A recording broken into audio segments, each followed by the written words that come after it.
This was a good 6 months back.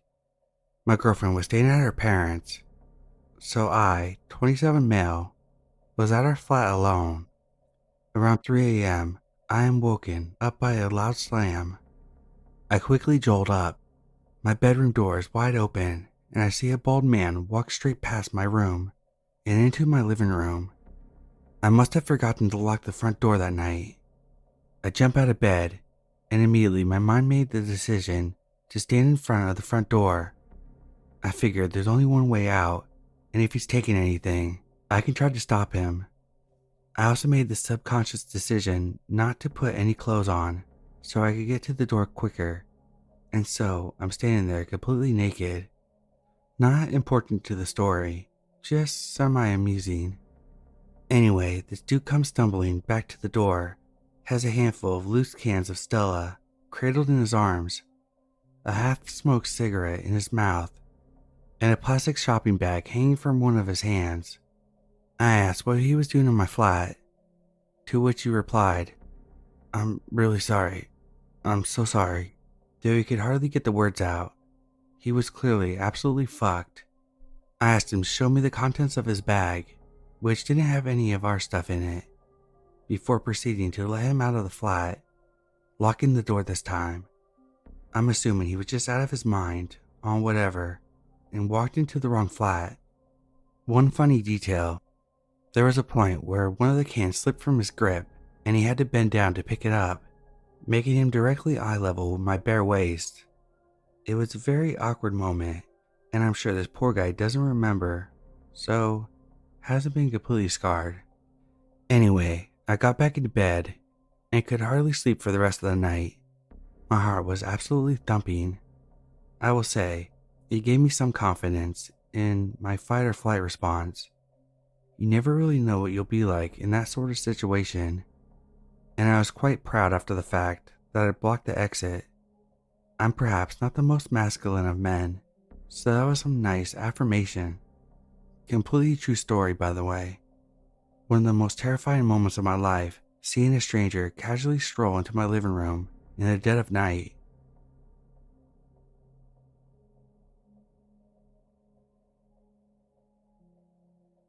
My husband and I moved into a cool downtown loft in 1999 in the San Diego gas lamp district. We had an underground parking garage that is managed by security after the management team left for the day. My husband worked nights while I attended UCSD.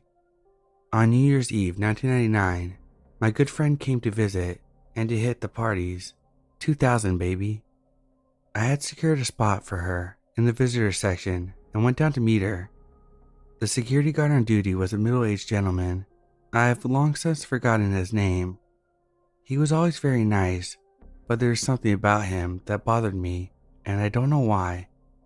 When I met my friend at the front gate, he came to speak to us and asked us about our plans. My friend told him that we were hitting the town on such an exciting night, etc. I said nothing until we got away from the building. For some reason I said, "If anything ever happens to me, tell the police to check that guy out, not my husband." She laughed and asked me why I told her that. I told her it's just a feeling I had. A few weeks later, I saw him leaving the unit of my neighbor that was out of town. I thought it was odd as he's the parking lot guard. When I mentioned it to another neighbor, she told me that the guards have the master key to the lofts in case of an emergency. Okay. My husband worked nights. He knows this. I get a creepy feeling around him. That's great. We added a chain to the door. It already had a bolt and a regular lock, and that made me feel a little better. Later that year, we're watching the news. The security guard's face pops up on the local TV. I paid close attention. Turns out he's one of the Aryan leaders from San Diego, and he had just been found guilty of some race-related crime that was sending him away for a long time. I lost it. Why? I am black and my husband is white. I thought back to every time he spoke to us, how conciliatory he was, how much he asked how we were doing, how he would ask my husband about his job, all the little seemingly innocuous questions he put to us, and it scared me to death. He had a key to my home. He hadn't been bothered by our relationship, but he never showed it, except to my sixth sense. I raced to my management office as soon as I opened the next day. One of my neighbors had beat me there. It was the guy whose unit I saw him exiting a few months before. He was threatening to sue management because he had told them months ago that this guy was Aryan and that he was distributing hate leaflets to his son. He was divorced and his son stayed with him every other weekend. From the gist of his yelling, I discerned that management advised that they asked the guard, and he denied any knowledge of pamphlets. His last words as he was leaving was that he was conferring with a lawyer, since they did nothing at the time. Now this guy is on the news for hate crimes committed. He was obviously Aryan, and their lack of intervention had allowed him to influence a minor. I have no idea what happened with him, as he moved soon after. I told them about my concerns, and they said they contracted with the security company and that he passed all background checks at the time of his employment. Why he was even working as a security guard, I have no idea. Being young, we just let it go. I can still clearly see his face when I think about him, but none of the search information I've used brings up his case. I've thought about looking it up at the courthouse. There must be some way, but then think, what's the point? He's in jail still. I hope.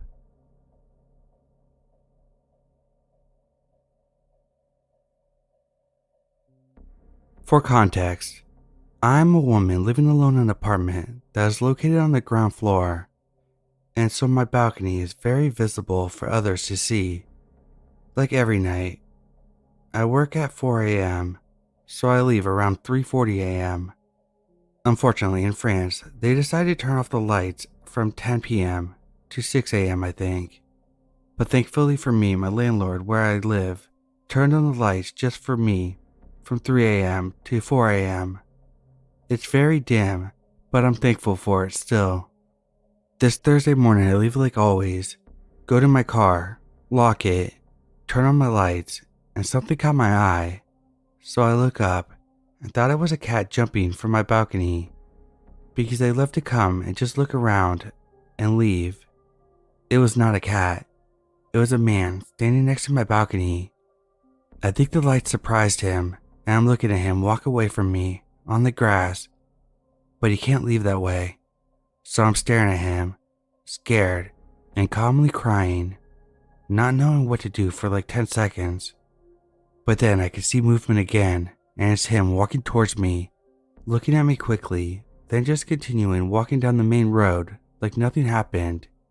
He takes one last look at my car before I lose sight of him. Also, he's wearing black sweatpants and a camo jacket. It's really weird. I don't know what he's doing there. If he was sleeping on my plastic sofa on my balcony, or I don't know, but I can't stop thinking about his face looking at me. Or what could have happened if it was pitch black outside. I wanted to make a report to the police, but they say they can't because there's no damage. The lady also told me, maybe it wasn't for you. Maybe he was looking around for a dwelling. And I replied, at this hour and in that outfit, I don't think so. No, I'm talking about a robbery. Like no shit, Sherlock. Since then, every morning I run to my car with pepper spray in my hand. Also, I bought surveillance cameras on my balcony just to check before going out in the morning because I'm super paranoid and I'm kind of developing OCD and I have to look and check outside before going to sleep. Dear random man, let's not meet again.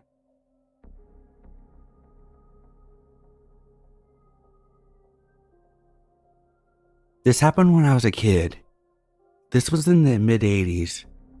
I was about 7 at home with my 2 older sisters, 8 and 11, and 2 cousins, 7 and 8, all 5 girls. My sister, 11, was in charge of babysitting us 4 younger girls. You have to picture what our house looked like to understand what happened. It was a 2-story box house with a flat roof and a small box front porch, also with a flat roof. I can't remember what we were doing, but we were all in the house.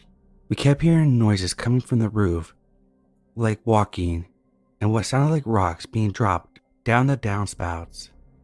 You know, kids, we thought it was a squirrel or something, but it kept happening. Then my older sister said something about how maybe someone climbed the huge tree besides the house and got on the roof. We were all scared because we knew there was a roof access point in the bedroom I shared with one of my sisters. What if he could get inside? My older sister told my other sister and one of our cousins to walk across the street to the corner store, across an empty gravel parking lot, and on the way back, look up to see if they could see someone on the roof. So the girls, both about 8 years old, walked halfway across the parking lot, and being curious kids, turned around. They looked up and saw a guy. He was in a totally 80s crop top football jersey, and he was crouched down on the roof. The girls came running back home freaked out and told my sister about the guy. My older sister, freaking out, first went to the neighbor's house to use their deck to see if she could see on the roof, but couldn't see anything. She came home and then called the police. It felt like it took them ages to show up. When they got there, I don't think they believed a word that we said. They thought a bunch of little kids were making up a story for attention, up a hill and a block away, to see if they could see anything, but the way our roof was, you couldn't see a person if they were laying down. Then the cop tells us kids we had to go upstairs and check everywhere to see if we found anyone. 5 little girls from ages 7 to 11 sent upstairs, scared shitless, crying, to look for this man. Knowing about the roof access, we all cried not wanting to go up there, but they said we had to. To this day, I remember how scared I was. I remember looking, but how well do kids look, right? The cops didn't listen to us, didn't check out the house, inside or out, and left.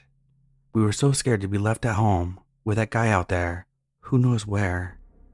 We didn't know if he was laying down on the roof, or jumped down, or somehow got in and was hiding. My mom finally got home a few hours later, and we told her what happened. My mom explained to us that there was a lock on the roof access, and no one could get in, but she checked anyways. Then went to check outside. There were footprints in the dirt, dug in good from him jumping off the roof onto the porch and off into the flower bed. My mom was steaming mad when she realized we told the truth and weren't believed by the police. We went to the police station the next day and were all separated and interviewed. We all told the same story. We never found out who the guy was or why he was there. Did you know it was a house with 5 little girls home alone? I answered the door to a guy who was dressed as a UPS driver, had the logo on his jacket and everything. I assumed my parents had ordered something that I needed to sign for, so I answered it. After opening the door and greeting him, I realized that not only did he not have anything for me, but there wasn't even a UPS truck in sight. He told me that his name was Troy and that he was selling lawn care services around the neighborhood. I started to figure that maybe he was a UPS worker who forgot to change his clothes before starting his second job as a landscaper or gardener. But then he started asking me weird questions like if we had any security cameras or large dogs in our house. We do have security cameras, but they are quite hidden, and I told him we did not. And even though our largest dog is a 1-year-old beagle, I told him we have 2 pit bulls. The entire time, he wasn't looking at me, he was looking around me, letting his eyes coast around the inside of the house, probably looking for visible sights of something valuable. He then asked me the weirdest question. He asked why I had my door cracked instead of opened all the way. I lied and said it's because I don't want my pit bulls to see him and start going nuts. Truth is, I always do this when I answer the door for strangers, so I can close it as fast as possible should they try something. He then gave me a poorly made flyer for his supposed lawn care business and went down the street to the next house. I shut my door and locked all the locks on it. Tony, I hope I don't see you on the news anytime soon.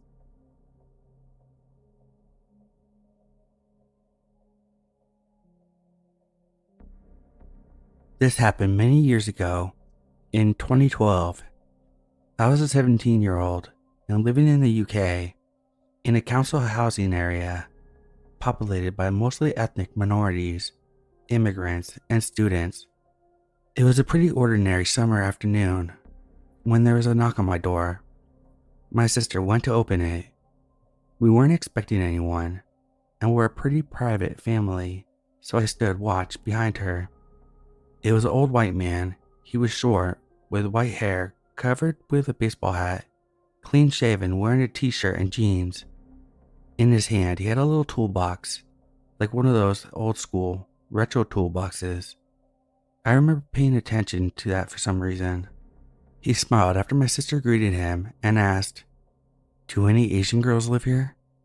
Obviously, alarm bells go off in our heads, because what kind of question is that? He wasn't looking for a certain house or person and did not indicate he was lost. He just asked us that one question. We said no and he went on his way. My sister closed the door and turned to me with a perplexed look on her face. We were both thinking how weird that was.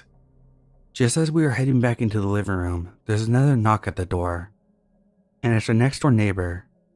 The two girls at our door are both East Asian University students. Girl 1 asked us about the guy and if he asked for Asian girls living there. We told her everything that happened during our interaction with him and laughed uncomfortably. We were all so creeped out, and although no one said it, we all felt like we had met someone very, very strange and possibly dangerous. Who was he? What the hell did he want with Asian girls? And what was in the toolbox?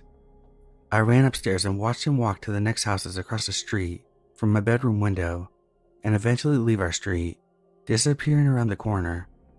What do you think he was up to?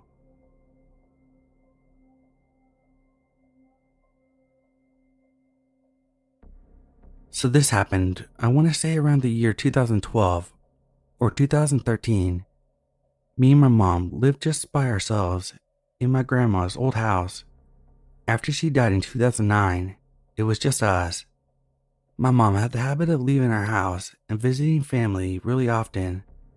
Since my entire family lived in the same town, sometimes I would go with her, and sometimes I would stay home and play games on PC.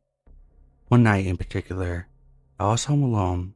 I can't remember if I was listening to music or on the game, but it was almost 11 at night, and I had gotten a knock at the door. At that time, we had 4 dogs that lived in our house, and all of them started going insane, barking.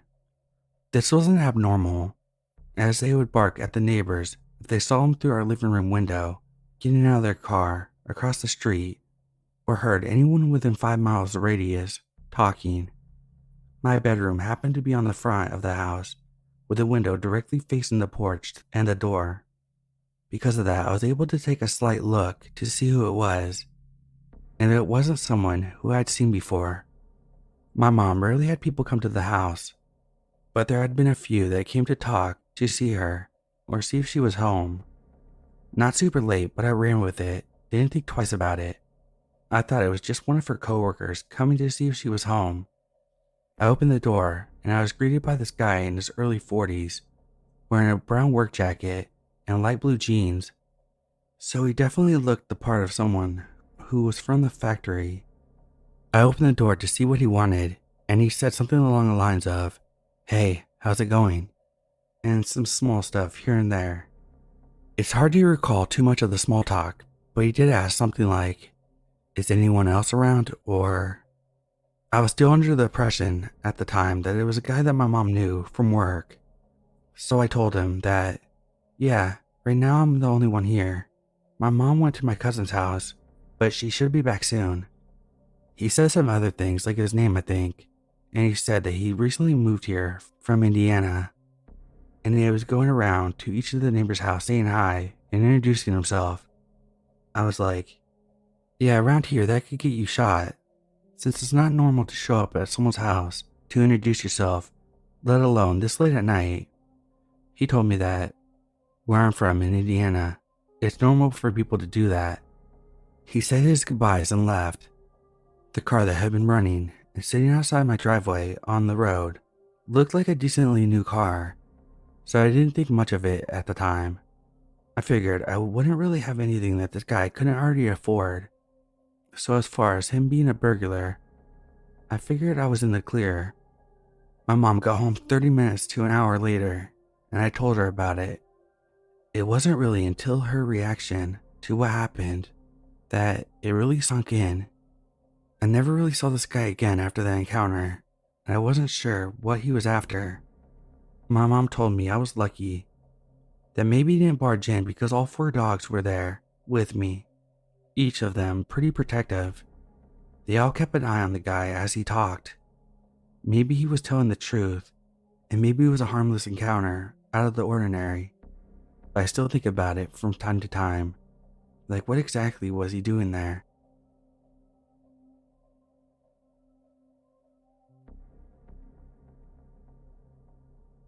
This happened when I was 8 years old. I moved to Las Vegas at the beginning of February, and when I got off the plane, it felt like an oven had been opened up in my face. I moved from England. The first few weeks were spent in a military-owned apartment unit until my parents could afford a house. We got a house, and we got our room set up for the night, not bothering to check the house, as we thought it would be secure by the people who sold it to us. Bedtime came around, and I tried to sleep, but I couldn't. It was too hot, so I tried sleeping on the floor. It was too cold, so I decided to curl up in a ball on the floor and sleep, because my dad told me that the fetal position maintains body heat. It worked for a while, until I felt something tapping on my back. Not a single tap, but like someone was running their finger on my back. I never turned around to see who it was, and I'm glad I didn't, because a helicopter flew over our house, shining a searchlight through our window.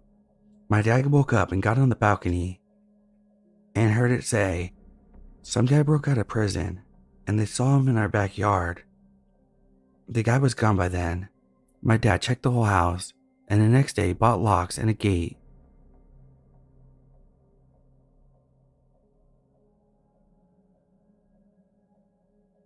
I moved into a new apartment maybe last August, right outside of a busy side road that leads to the grocery store.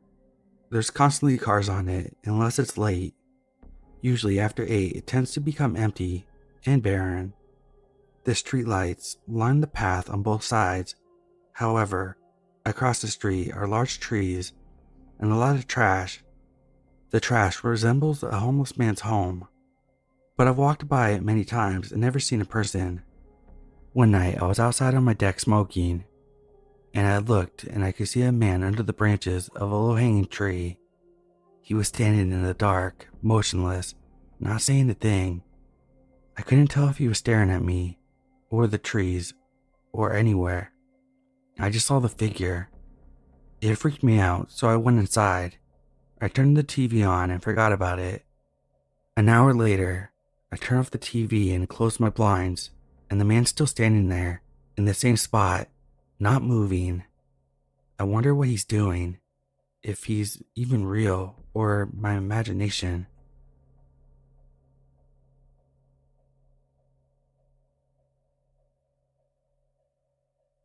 I'm a 30-year-old female. I live in a relatively safe neighborhood, barring the occasional mugging attempts, one of which took place against my bedroom window with one of my neighbors, or the few times a random guy in his car follows me to my place, asking me for my number. Things are generally stable. I typically have a way with dealing with these assholes by taking advantage of random empty lots on my street where cars can't drive, forcing them to go around the block, and by the time they manage to turn around the corner, I will have ran back into my house. No biggie. A few months ago, some genius in our street paid someone in the city to move the neighborhood garbage can to another place, whereas before it was right down the block. Now it's a few minutes away. Now I have to walk a while before I can throw out my garbage in a usually quite busy area, which I find embarrassing. So I start waiting until nightfall to do so. I know, stupid, especially with everything I told you before. but I got sloppy. Things started feeling safer in the last few months, so I felt comfortable leaving my house after sundown. Until last Sunday at least. Like usual, I waited until it was dark to go. After throwing out my garbage, I stopped by the convenience store nearby to pick up something. On my way back to my place, and at the entrance of my street, I noticed a young man standing in front of the parking lot, located in front of my neighbor's house, just across the street of mine. He was talking on the phone and looking away from me, but as I rounded the corner, I noticed a guy sitting quietly on his motorbike right in front of my doorstep. Something about how he was already looking at me just as my eyes landed on him freaked me out. I did the quick math and realized that by the time I would be able to open my door, if ever, he would catch me if he wanted to. This time, the empty lot trick wouldn't work, as I would have to walk past him first, but also his motorbike couldn't be driven on it. I turned on my heels back to the convenience store, hoping he was just a delivery guy waiting for someone to meet. I dilly-dally at the store for a while, but when I went back home, I found he was still there on his bike, while the guy in front of my neighbor's parking lot was also still on the phone, just staring at me before I'd seen him. I realized then that something was not right, and luckily I noticed the security guard of the street behind us sitting in his booth. I approached him and explained the situation, hoping that he would walk me to my place, which he gladly did. The moment the guy on the phone saw me return with the security guard, he put his phone in his pocket and turned towards the other guy on the bike, who drove to him. Keep in mind, these two were not even looking at each other, let alone look like they knew each other. The guy who was on his phone sat behind the motorbike dude, and they both drove past me while staring at me. Both the security guard and I agreed that something was funny about the entire situation, and he thankfully waited until I was safely behind locked doors. I don't know if those two wanted to mug me, or if they had more sinister intentions, but I'm glad I trusted my gut and didn't just go home. Otherwise, who knows what would have happened.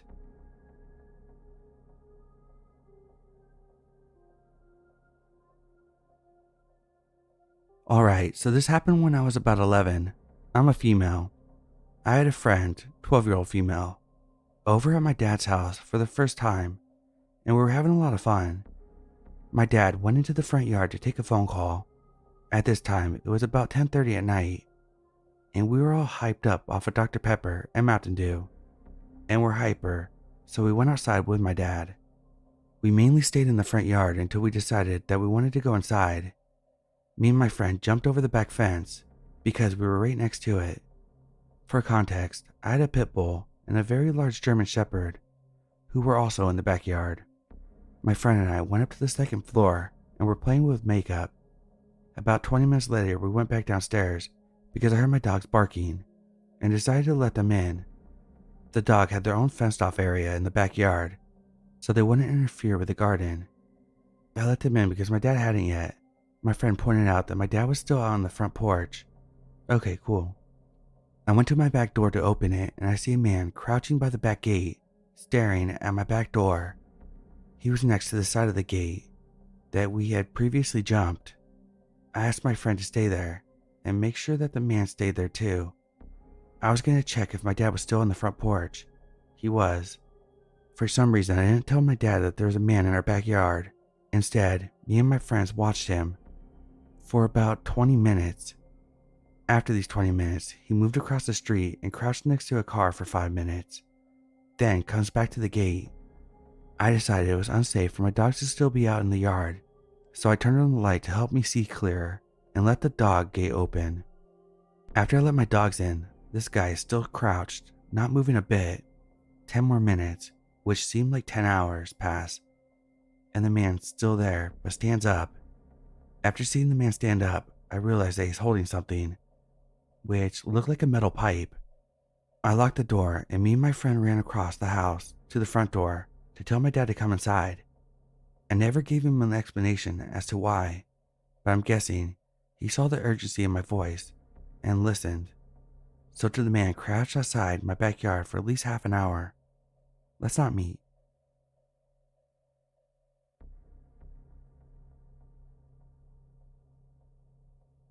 Okay, to start this, I live in a very rural town in Australia. I have a close-knit group of about 4 to 5 friends, and we hang out all the time. On this specific day, I was at my friend's house. About 2 days before this, her family came home, and all the doors were wide open, yet nothing was taken.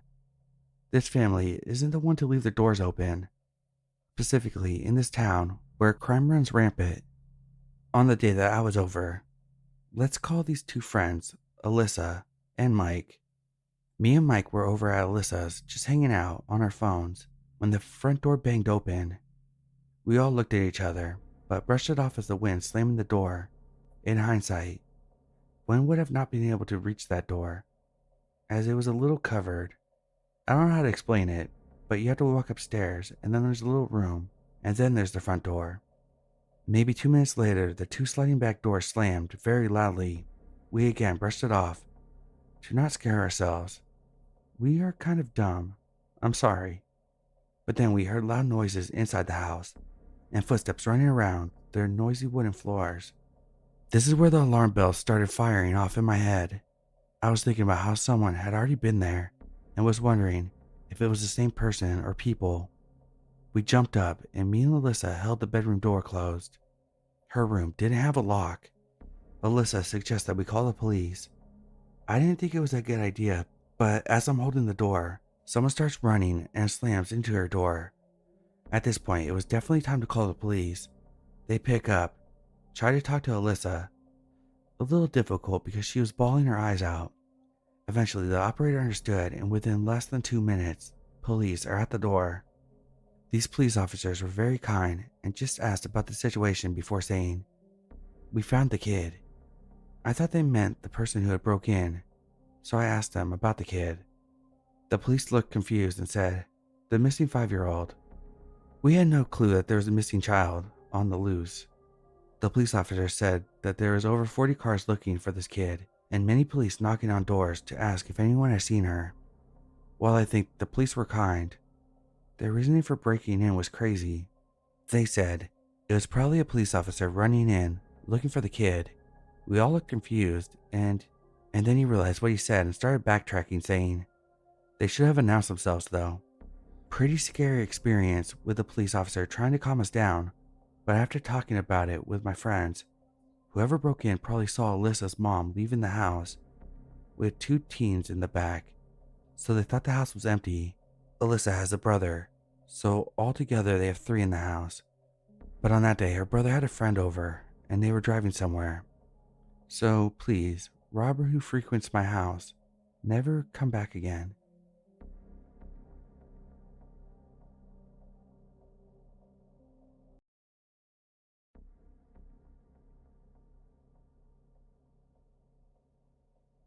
I was stalked for over 10 years. This happened in the late 90s. I'm a female 43, and my friend, Rose, female 42, met him together. My stalker was a guy that Rose and I met on the bus one day, coming home from volunteer work after school as a candy striper at the local hospital. We were on the bus going home, laughing and talking, and this guy just randomly sits up by us and starts talking. He tells us his name, and we laugh, thinking that he said his name was Gay. Yeah, stupid teenage girls. He corrected us and said his name was Jay. We talked a bit more, and innocently gave him our names. He was like 7 years older and kind of strange the more we talked to him, and he asked for my number, but I said no. He got annoyed, but whatever, right? So we thought that was that. A few days later, maybe a week later, me and my same friend ran into Jay while switching buses downtown. I was going to her house like I did a few times a week when we ran into him. He asked me to hang out and watch him play hockey that night. I said no, that I was going to my friend's. He got weirdly annoyed and kept trying to beg me, telling me how much fun it would be and trying to get me away from my friend. He really didn't want her to come to the hockey game either, just wanted it to be us. So weird. Our bus finally came and we got out of there so fast. Over the next few weeks, I kept running into him downtown. It was like he knew my schedule. Every time I tried to be nice and get away as fast as I could, and every time he would get annoyed because I didn't want to hang out. A few weeks passed and I'm in school, and in walks Jay. I was so mad and frustrated and snapped on him. Why was he here? And how did he know what school I went to? Did he follow me on the city bus? He tried saying that he was here to see his friends, but he wasn't with anyone. Just a guy around 25 years old wandering around a high school. After that, I randomly saw him on my bus, and he would always sit across from me and watch. He would still ask for us to hang out, and I would still say no. As time went on, he would still find me on the bus and sit across from me with who I guess was his girlfriend, or a girl he was trying to make me jealous with. He would look at me while he would make out with her. He would do everything he could to make me feel uncomfortable. I would either turn up my music or do my best to ignore him or move to another spot. Nothing ever seemed to deter him. He never did anything bad enough to call the police, but he knew what was wrong, and even knew that I had panic attacks, and I'm sure he got off to that. As the years went on, I would see less and less of him. He'd randomly pop up and make me uncomfortable. He started standing real close to me and trying to talk. I would have a panic attack and do my best to ignore him. I would still walk away, and he would get more and more pushy. Every time I would run into him, I'd text my friend that was there the first time we ran into him and get her to try to calm me down. It's now 2023, so about 24 years since it all started, and I haven't seen him in the last 8 years, and praying that I'll never see him again. I'm 43, so he must be around 50, but I'm so scared to run into him. I have thought I saw him a few times and panicked, but it wasn't him. I really hope I never see him again.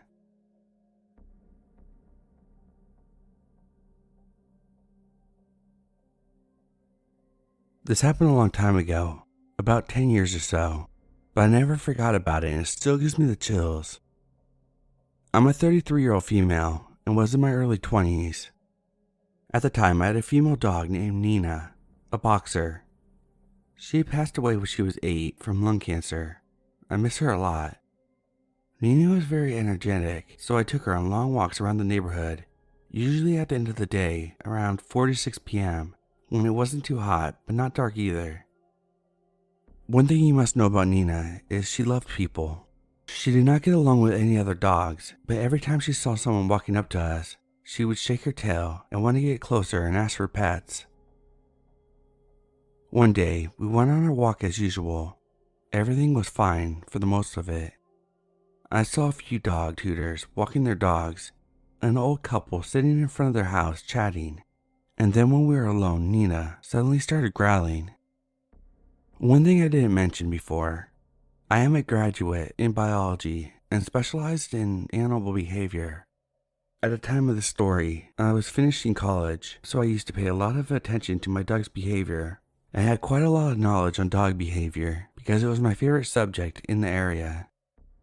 Dogs can see movement much better than us, like the eyebrows raise or a little tension on the shoulders they can pick up easily. So of course, a dog growling doesn't sound that weird. Nina did growl at other dogs and cats once she saw them, but this was different. It was very low and all the fur on her back was up. Her entire behavior was of alarm, and then I noticed she was looking back while growling. So I looked back behind me. In the distance, a block away, I saw a man. This made me even more alert, because Nina had never growled at anyone on the street before. She never stopped walking by my side or tried to pull away, but she kept this low growl and kept staring at this man. I started to freak out and turned the next block. She stopped for a second, but when we reached the next corner, she started growling again, and there he was again. He didn't try to talk. His expression was serious, kind of emotionless. I kept walking in random patterns, and he was always there. That man was definitely following me. At some point, our distance started to shrink. Nina's growling was getting stronger. So when I turned the next corner, I started to run while I wasn't in his line of sight. I ran down about 4 blocks in the direction of an area I knew had more traffic and people around. I stopped to catch my breath and looked behind me. He was far away in the right corner from where I started running. Just there, standing and looking at me. Nina was looking at him, still with her alarmed posture. After about a minute, he turned around and went away in the same direction. In that moment, Nina finally relaxed. I paid attention to Nina's behavior the entire way back to the house, but she was just her normal happy self. I told this story to my parents and a few neighbors, and no one seemed to know of any guy that looked like that. I never saw him again, and Nina never behaved like that again either. So I'll never know who he was and why he was following me, but I definitely do not regret trusting Nina's instincts. So people, please pay attention to your pet's behavior as much as you can. It's not about a supernatural sixth sense. They can actually feel, see, and hear better than us, and there's no behavior that happens for no reason. There is always a reason. Stay safe, everyone.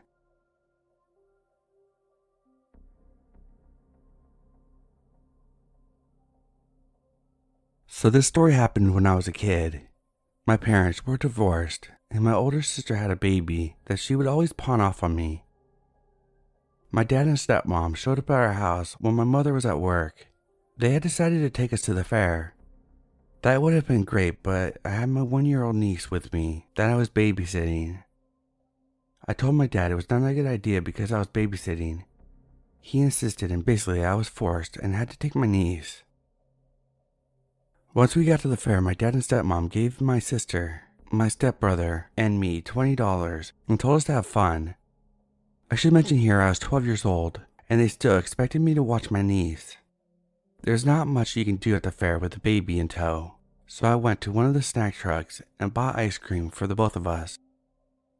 That was when I first noticed the man. He was heavy set, probably in his 40s, and he was staring at us. There's something about the way he was staring that freaked me out. I'm not sure if it was me or my niece that he was interested in, but either way, I was freaked out. I told myself I was overreacting and got up and walked off carrying my niece. He followed. I walked all around the fair looking for my dad and my stepmother, my stepbrother, my sister. I couldn't find any of them anywhere, and the whole time the man followed.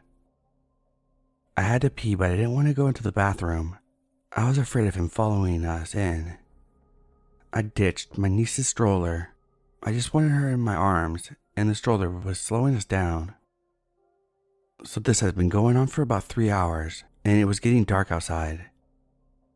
I was terrified and scared for my niece and myself. I kept trying to lose the guy, turning down different paths, but he kept following.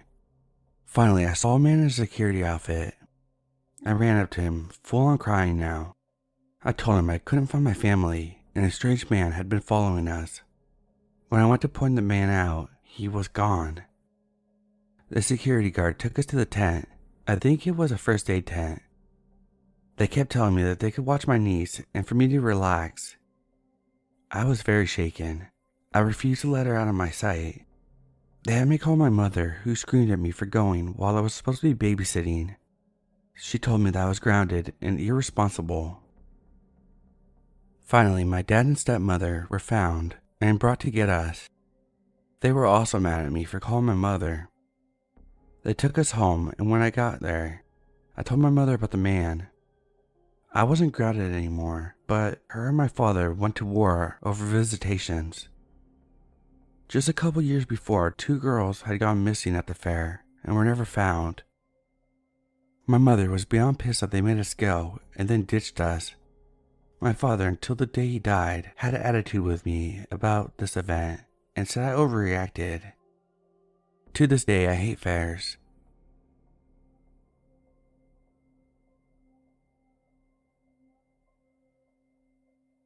Hi, thought I'd share my experience in case anyone's been through something similar or has an idea of what kind of scenario I was dealing with. I was driving home from the gym at night and pulled up to a red light near a local courthouse. I noticed the driver of a white Jeep 1 lane over staring at me. Older guy, I'd guess in his late 40s to 50s, with long sideburns. I'm a 31-year-old male. I turned and looked at him, and he started pointing towards me, towards my left. At first, I thought he wanted to cut in front of me when the light turned green, which is strange because there's no one coming behind us, so he could have just waited for me to go. But I guess someone else might pull up. I pointed to my left to confirm that that's what he wanted, and then I opened my window a tiny bit because he kept pointing, so I wanted to ask what was up. He didn't open his. The light turned green and he changed lanes and drove behind me. It feels likely that he was trying to tell me to pull over earlier. I kept driving and changed lanes because he was tailgating me. He followed me immediately.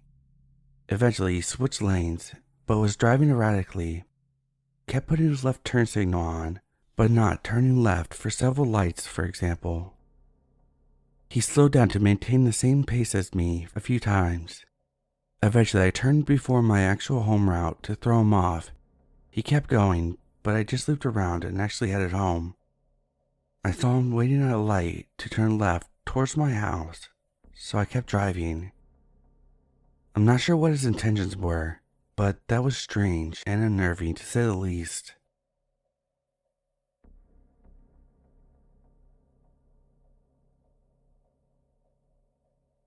This literally just happened to me, so I'll try not to ramble too much. I work an evening shift, so I get home about 10 p.m. most nights. Tonight, about 2.5 blocks from my house, I'm stopped at a stop sign behind a big red truck who's turning left. It's late, we're on a 2-lane, 20-mile-per-hour limit residential street, so when it takes a truck a long minute to turn, with no cross traffic, I'm wondering, what the heck? But I don't really care. I'm not a fast driver or in a real hurry on the road. He creeps through his turn really slow.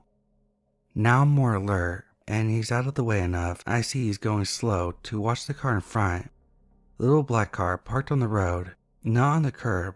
Passenger door is open, and a guy is standing there yelling at someone, but I couldn't see who. The car was on, but the lights were off, so I assume they aren't driving, and go around in a wide arc, slower than normal, but nowhere near as slow as the truck that turned. Half a block later, I see headlights behind me. They don't speed up on me or give me any indication that anything is wrong. They stay about a half a block behind me. I've got no more stop signs and a straight shot home, so I'm not even thinking about the car behind me. I turn the car off, open my door crack, and shuffle around for my phone, bag, etc. They fucking stopped in front of my driveway. I slam and lock my door fast, and then their passenger door opens and some guy gets out. At this point, I'm debating whether to call my husband who's inside, but probably asleep, or the police, and settle on the police when their interior light turns on and I see two, both looking my way. The one who got out says loud enough for me to hear, "It's right here, man. That door just shut. I'm telling you, right here." He sounds drunk, and I've got 911 dialed and ready for as soon as he takes a single step closer. But instead, he gets back into the car. They sit there for a minute longer with the interior lights on, and I swear we locked eyes. I'm shaking. I can't figure out if I'm gonna start crying or yell at them. They zoom off way faster than they pulled up. I sit in the car for a whole 6 minutes, waiting to see which way they'd go, and to be sure they left, which they drive off all the way straight out, but back towards the way they came. Then I went in and cried when I realized they stopped a few feet short of where our security cam would have captured their faces. This area is known for petty crime, vandalism, and bike thievery, not violence towards strangers. I don't want to drive anymore. I don't want to know what they wanted, but I do want some pepper spray on my keychain now.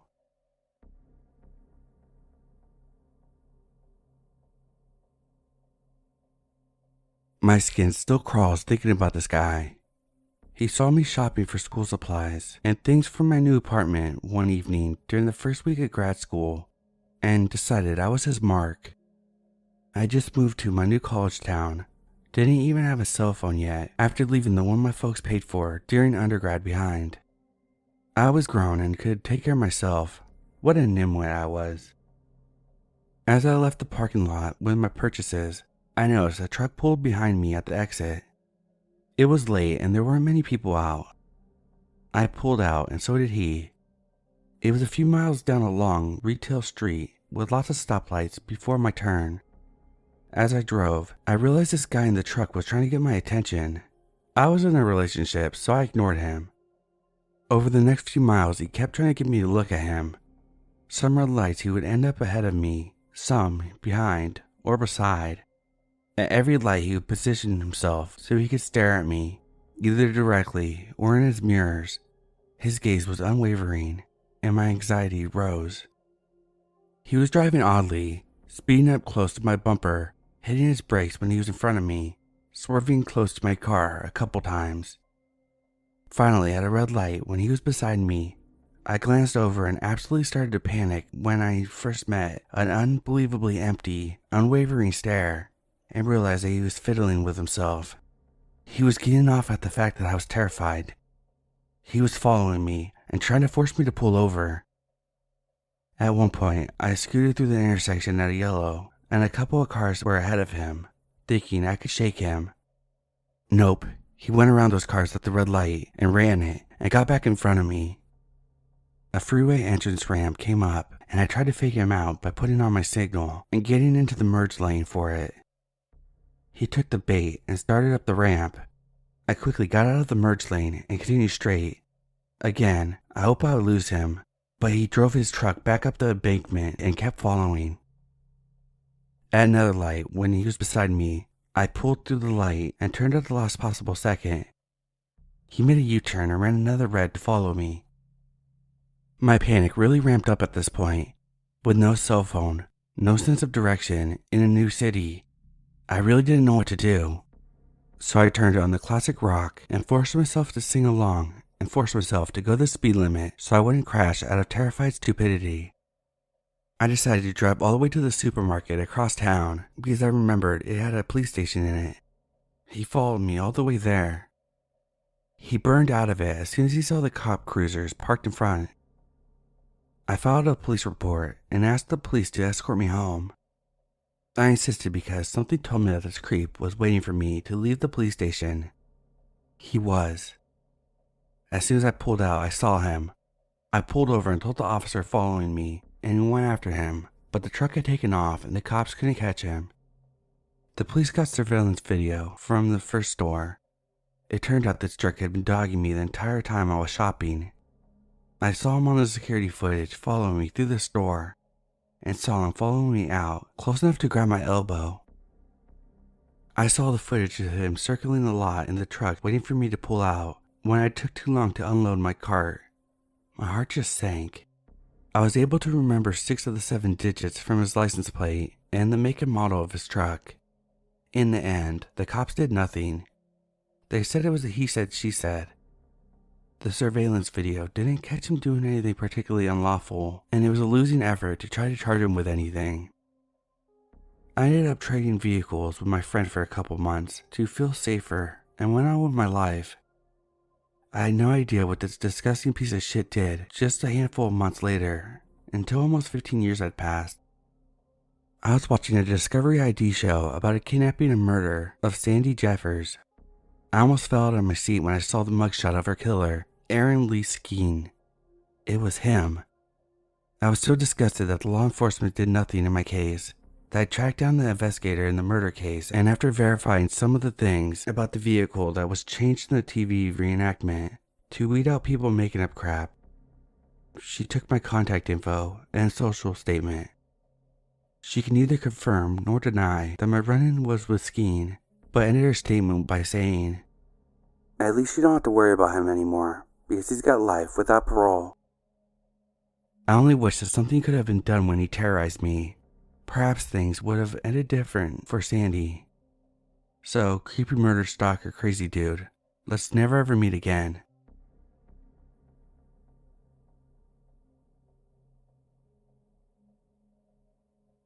When I was in high school, I had a strange encounter riding my bike home from work. When I was a senior in high school, I worked at a Target store from about 4 p.m. until 10 p.m. 4 to 5 nights a week. After helping close the store, see out the registers, and other final closing tasks, my coworker and I were usually at the building on our way home before 10:30. The store was not too far from the bike path that went close to my home. It took me about 15 to 20 minutes to ride my bike home from work down that path in a large subdivision. At about the midway point home, there was a section of the bike trail that went through an undeveloped field that was poorly lit. I remember I was slowing down, changing the radio station on my CD Walkman. Yes, I'm dating myself here. When suddenly I see a dark figure about 100 feet away from me, starting to run at me from a dark field. Fight or flight instantly kicked in, and I started riding my 10-speed mountain bike as fast as I could. I felt like I was qualified for the Tour de France. As I was escaping, I took a quick peek back and saw the guy in black attempting to chase after me for a few moments. Needless to say, what was normally a 15 to 20 minute bike ride turned into a 5-minute top speed and top gear bike ride home. I obviously didn't sleep well that night, but still occasionally think about that encounter in my darker moments.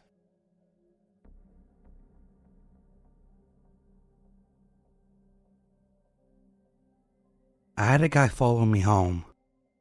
I was out getting coffee, and I'm walking home, and there's this dude on the sidewalk checking me out. Whatever, that's fine. It happens. But then I see him again. Like this man got in his car and drove ahead of me. Like I didn't see him get out of his car the second time. I just saw him standing there. Then I'm walking to my apartment building, about to buzz myself in. There he is, right behind me, running in. He got close to me. Mind you, it's fucking daylight. Then after, he finally leaves. I go into my building and let the Uber Eats guy in, who was there the whole time. Then he starts hitting on me. Like it's fine to get compliments, but I don't want them right after I got fucking followed into my building. He was also very persistent and wouldn't take no for an answer.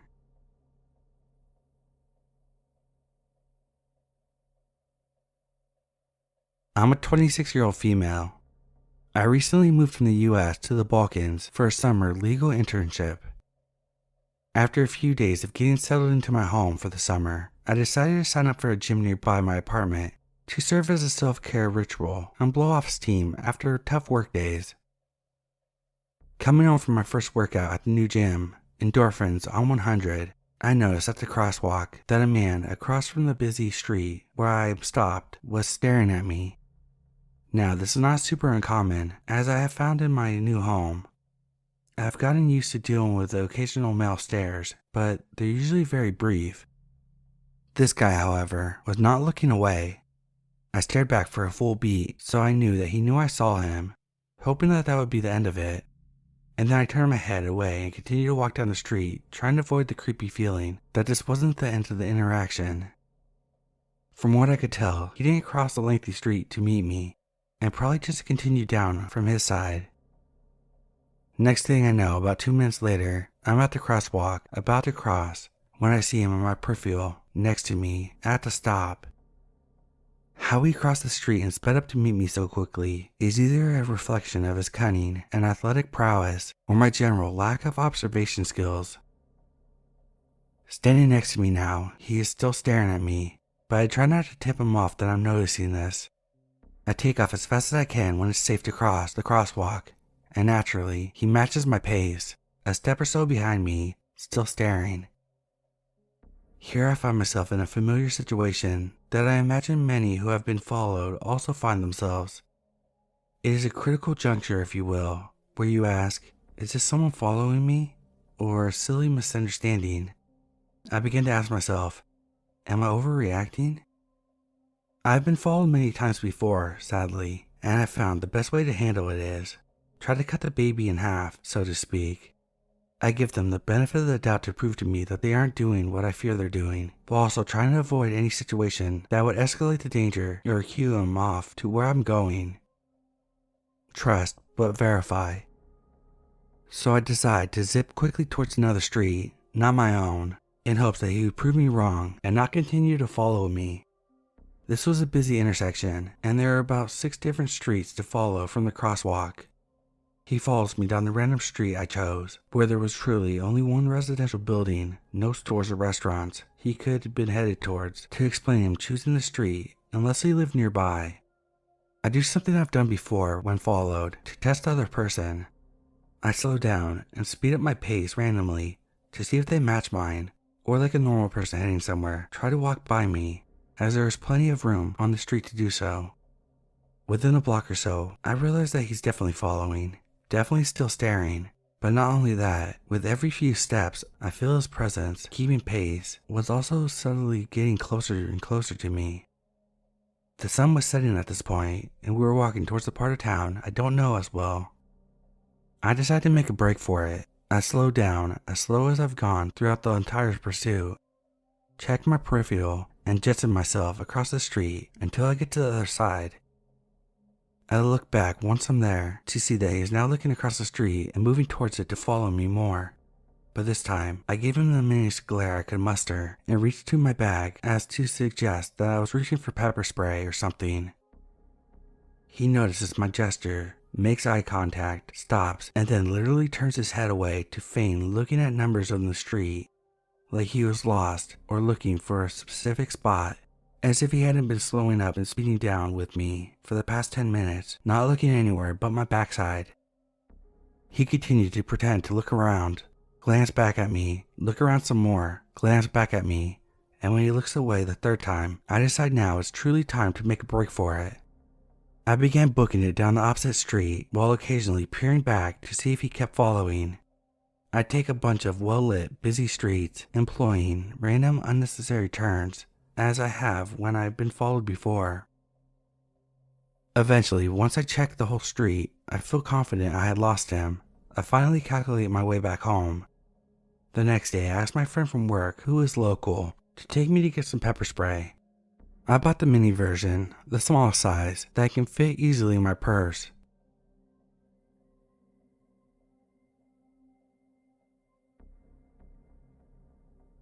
Some background.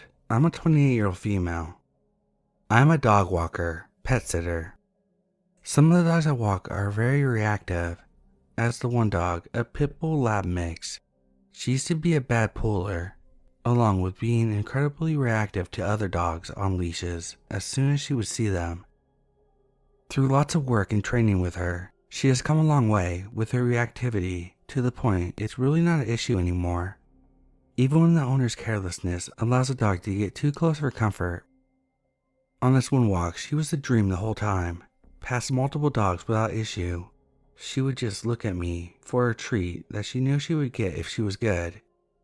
When we turned down the street that looked completely vacant at the time, so I could give her some more relaxed walking time. All went well for a while, not a soul in sight, until there was. While I'm usually very good at keeping my head on a swivel, as some of my walks are not in the safest areas of the city, this guy took me by surprise. I don't know how he did it, but he got about 2 or 3 feet behind us without the dog or me knowing he was there. All of a sudden he shouted something unintelligibly. I could only make out the last 2 words, "Your dog." Immediately, my dog, with no prior history of human reactivity, got between us and started growling, snapping, and lunging aggressively at the man. I'm a smaller woman at 5'3", and I guess this guy was around 6'7" at the very least, and incredibly muscular. As soon as he saw my dog trying to attack him, and me struggling to hold her back, he threw up his arms and bolted across the street without another word. Disappeared shortly after around the corner. I've never praised a dog for reactivity until that moment. Gave her all the treats I had left in my pocket, took her home, and told her owner what just happened and how her dog might have saved my life. Of course, I hope I'm wrong, and this guy was just slow on social cues, but neither the dog nor I got that impression. Needless to say, she's by far my favorite client's dog. I go on walks with her still every week, but I haven't gone down that street again while there are no people out. I'm beyond blessed to have her and get to walk her weekly, but I hope I never meet your dog guy again.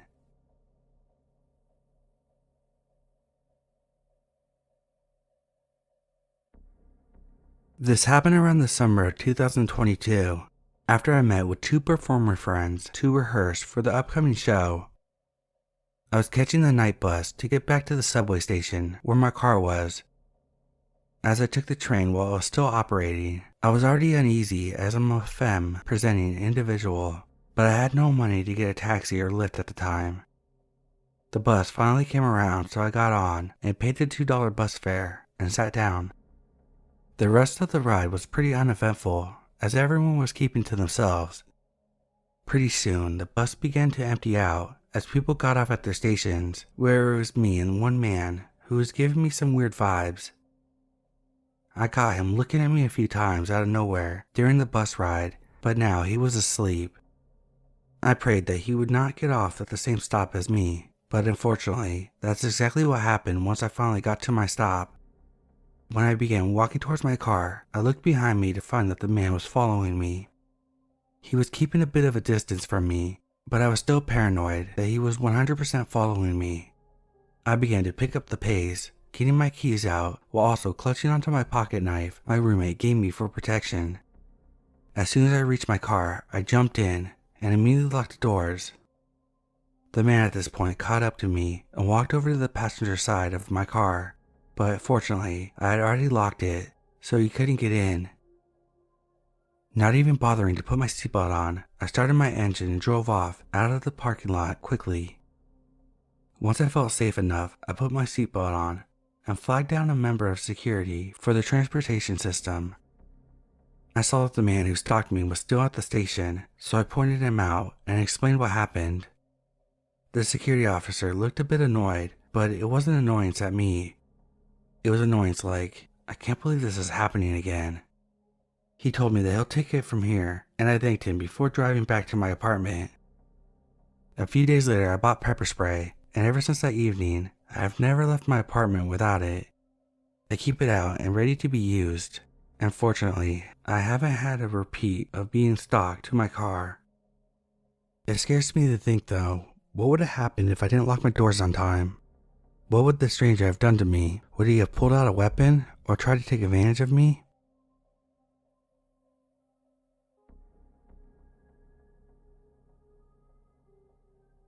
I feel as if the story is not as bad as most of what I read on here, but I still feel the need to share it.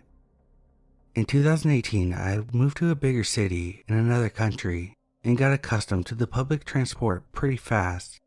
The city is in Europe and actually known to be one of the safer places. At the time, I took the public bus to school every morning, around 7 a.m. or 8 a.m. My younger brother's school was also on the same route. He got off a few stations ahead of me, but I would often take him to school and pick him up on my way back since he was only 8 years old at the time. I was 15. The routine went on for a year, and at some point, while taking the bus at the same time every morning, I knew the faces of the people I see almost every morning on the bus. I gradually started to notice this man stare at my brother and me. He was probably in his late 20s or early 30s.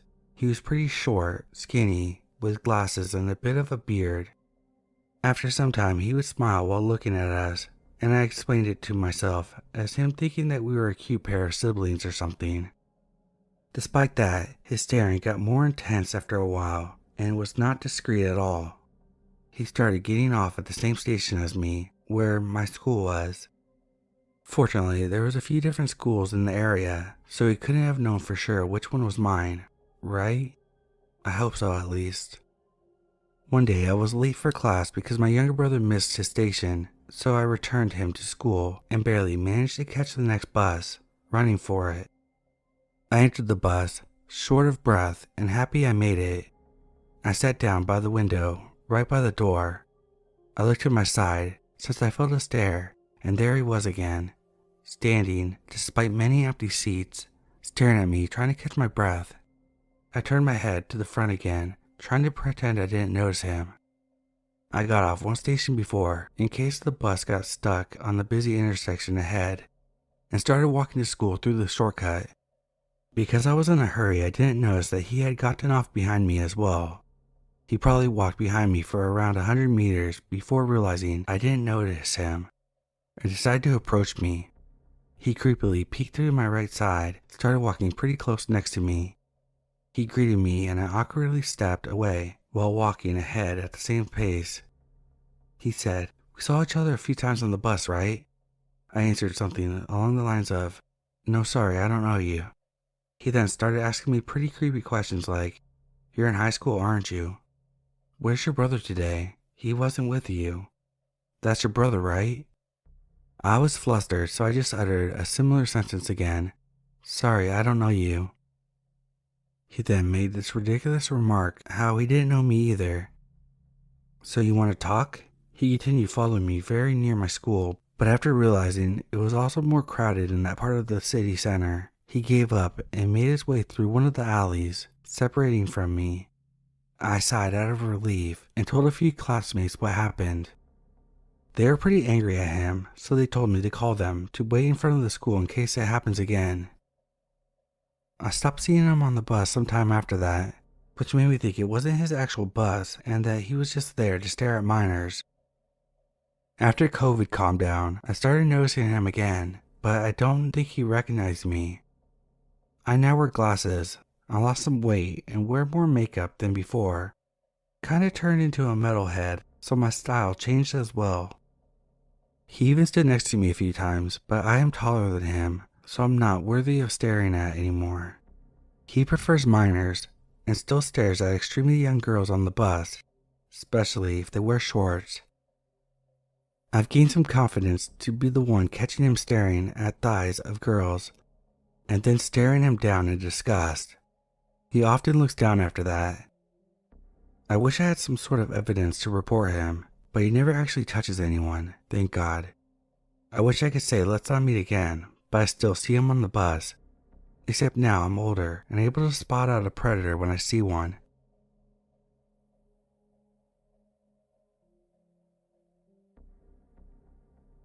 When I was 15 and 16, I used to sneak over to my boyfriend's house that was just around the block. I wasn't allowed to date him cause crazy stepdad and all. Anyway, I leave my house to meet up with my friends.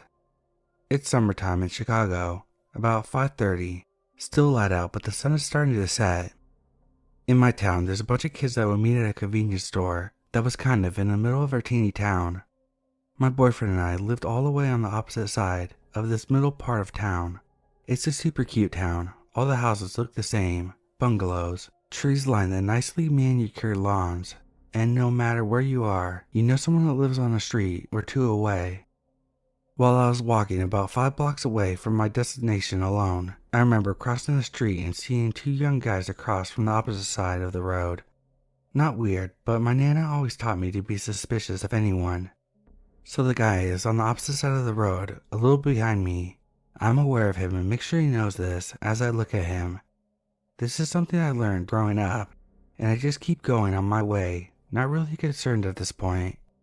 A block later he crosses over and speeds up closer to me. I can't describe how or why, but this is when all my nerves were on high alert. He's close enough I could see his face and the look in his eyes. Maybe this is when I should tell you that I'm not even 5 feet at this point in my life, and I was well under 100 pounds. I'm teeny. I grab my phone and pretend to call someone, yelling so they can hear me. I'm coming upstairs, right now, hurry. And I dart up some random person's stairs to their front door. When I look back, he's right at the bottom of the sidewalk, out of breath, and made a look like, fuck you, and walked away. I snuck behind some bushes and waited a bit to make sure he left and called my boyfriend. I ran the last few blocks to meet up with my friends. Maybe it was nothing, but my gut tells me different. I still remember the guy's face and from time to time try to look up to see if someone matches his description in the news.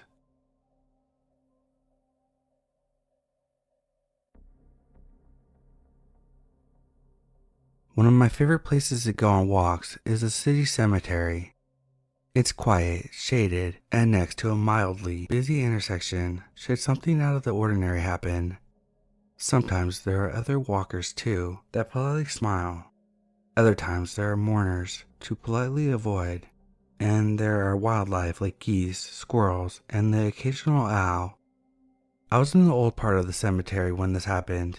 It's smaller than the main cemetery, but more hilly for better cardio. A large white SUV with tinted windows pulls into the cemetery. No big deal. Probably not mourners as this portion is old. The most recent grave that I've seen was dated from 1960, with the vast majority coming from the 1800s. but maybe looking for a family grave for history's sake. I know where they are going as to not disturb them. But they don't stop. Again, not a problem. The plates were out of country, so I figured that they were looking for a plot. I adjust course to give them some space. As a history nerd, I think of how cool it is to see someone tracing their history. You hear it a lot about shivers up a spine, or hairs on the neck standing up, and that's what happened to me. The SUV was not stopping. Instead, they started to follow me. I adjusted my course again, and they did too.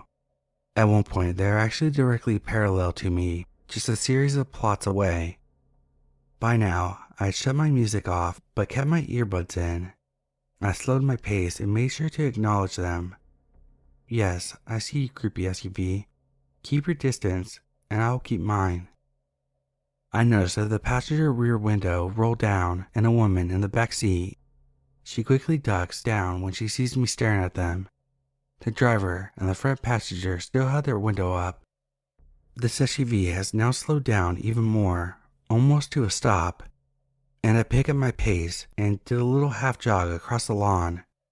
The voice in my head was telling me, stay calm, alert, but to get going. I pulled out my phone to call my husband to tell him what was going on, while I gripped my car keys in my fist as a makeshift weapon. The moment I did this, that SUV moved again. I made it to my car, and they had maneuvered themselves to face my vehicle, albeit almost a full way across the cemetery. When I left, they did too. Now, logically, they were probably looking for a plot. The lady in the back seat was no older than 25, so she probably got embarrassed when she realized how weird her family members looked, following me around like that. And who targets people in a cemetery?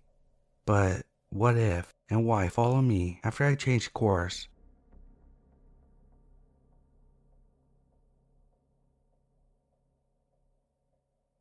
This happened to me when I was 16.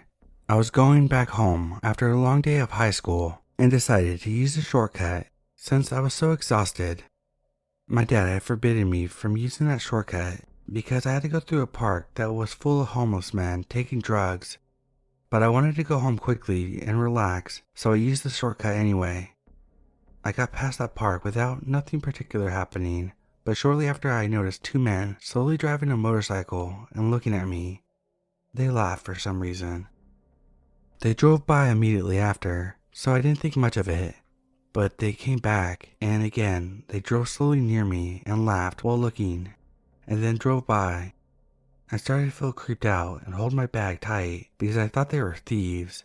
They were common in my city. They usually snatch a bag from you or your phone before you notice. I made the decision in my head to give them my bag if they wanted it and run. I only have 2 school manuals in there, and it's not worth my safety if they are armed. It happened a third time at this point, and I had enough. I started to walk faster, and I looked behind me every 2 seconds to see if they were there, and I saw them following me slowly. Finally, I lost them, but every time I heard the sound of a motorcycle behind me, I looked around nervously. My dad scolded me when I told him what happened, but was relieved that nothing bad happened to me. I never took that shortcut ever again. I can't stop myself from wondering, what did they want from me? I guess I'll never get an answer.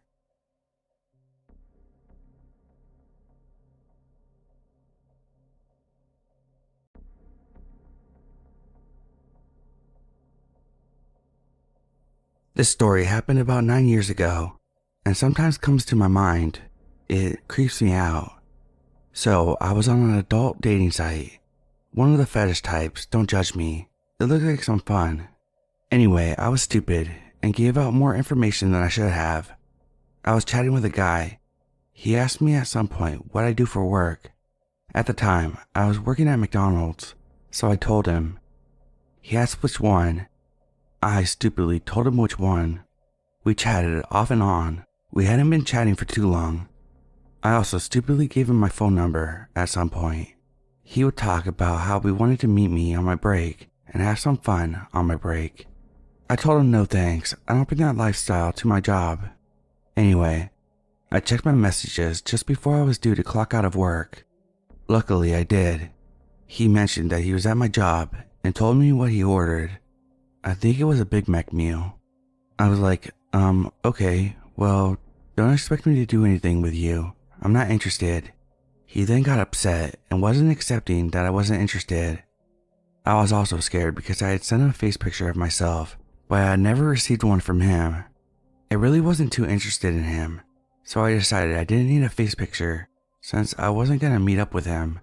His interests weren't what I was looking for, and I have a hard time straight up saying that I'm not interested and just slowly start ghosting them. Now luckily, I hadn't told him my work schedule, so he didn't know I was about to clock out. So after clocking out, I told my manager that I was on a dating site and this guy just showed up to my work and I have no idea what he looks like, that I was just gonna hang out in the back in the break room for a bit. Luckily, she didn't judge me and was just like, oh, okay. So I waited about half an hour before I left. I didn't have a car at the time, so I had to walk home, and I was afraid that he would see me and try to pick me up in his car. Luckily, no one followed me, so I was in the clear. So creepy guy, let's not meet. I don't think he ever messaged me again, or I ended up blocking him or something.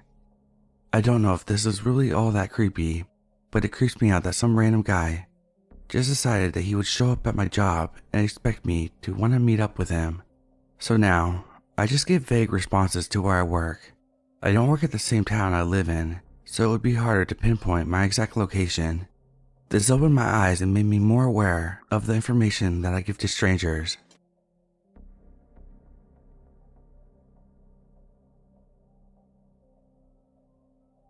I was going through my own version of high school hell in the late 2000s. I met a boy on one of those outdated chat rooms, such as ICQ, but specific to my area. We hit it off, mostly in MSN, and became really good invisible friends. He was insignificantly older than me. My story is going to be a patchwork of sparse memories as it was stretched out over a course of 2 years. We'll call him Steve. Steve and I mostly indulged in very wholesome and friendly conversations, with no romance or sexual interest in sight. One thing I did notice right away, that he was almost constantly online, which was quite unusual back then.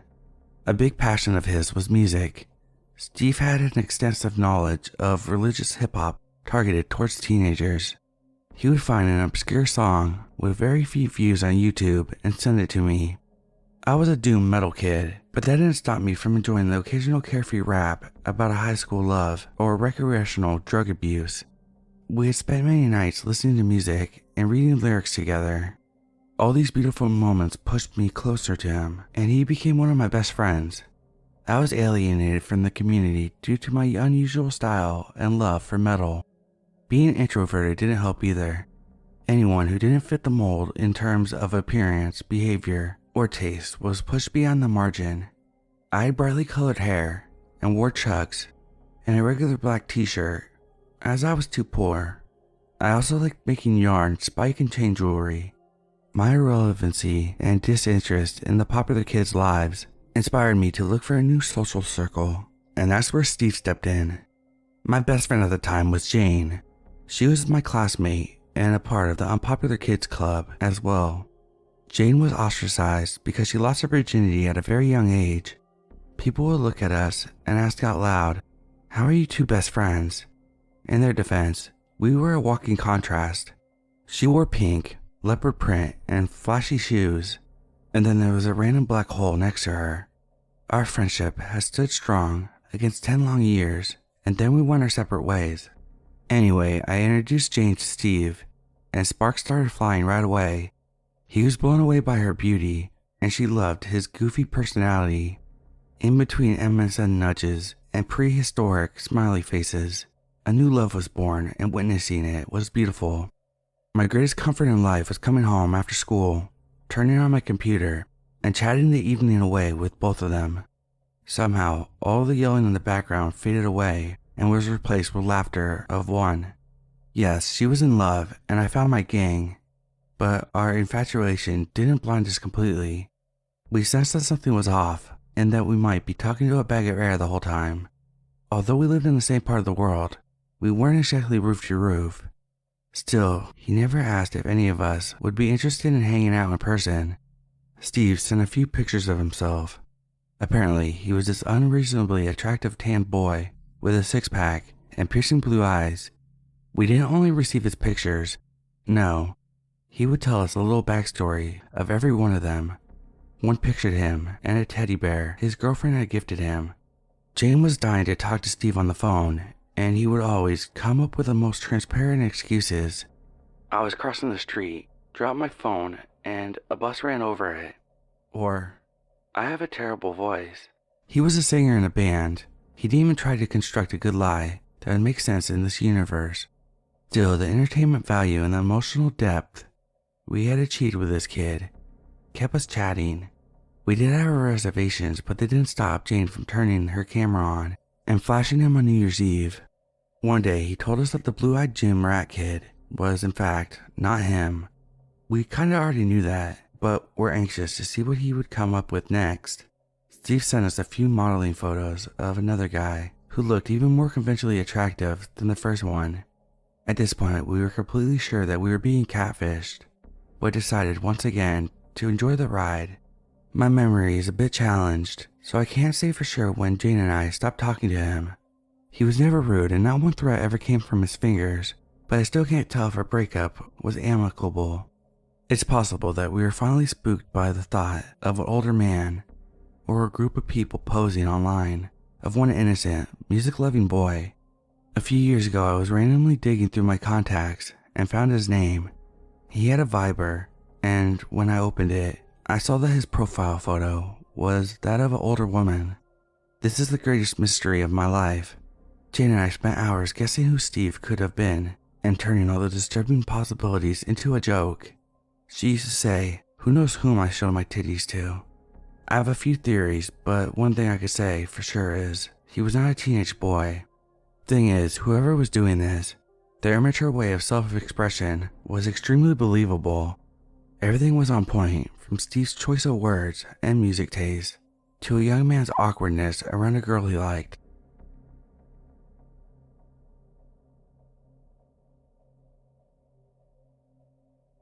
I'm selling my mom's car. She bought a new one and isn't very internet savvy, so she asked if I'm willing to do it for her, and she'll split the money with me. If nobody buys it, she'll just write it into my name. Some people have came to take a look at it, and one evening this man calls, asking if it's still available and if he can see it. I said yes and gave him the address, and he arrived after an hour or so. At first he seemed okay enough, and asked questions about the car. My husband was also there, and they went for a test drive. When they return, he starts looking for faults and complains how he thinks the price is too high. We tell him that the price is not negotiable, as the car has few miles, and has been kept in good condition. He gets more and more angry, demands for a lower price, and states that we couldn't get it sold with the current one. We tell him that in that case, we'll simply keep it. He gets even more angry and starts yelling at us how he drove from another town, etc. We tell him we understand, but there's always a possibility that you might not be buying the car. He yells and curses and demands we sell for a significant lower price, and we refuse. Finally, he asks one more time if we agree with the offered price, and when we say we don't, he gets in the car and drives away. I was a bit nervous after that, as this psycho knew where we lived, but it happened 2 weeks ago and I haven't seen him again. Still a bit nervous though.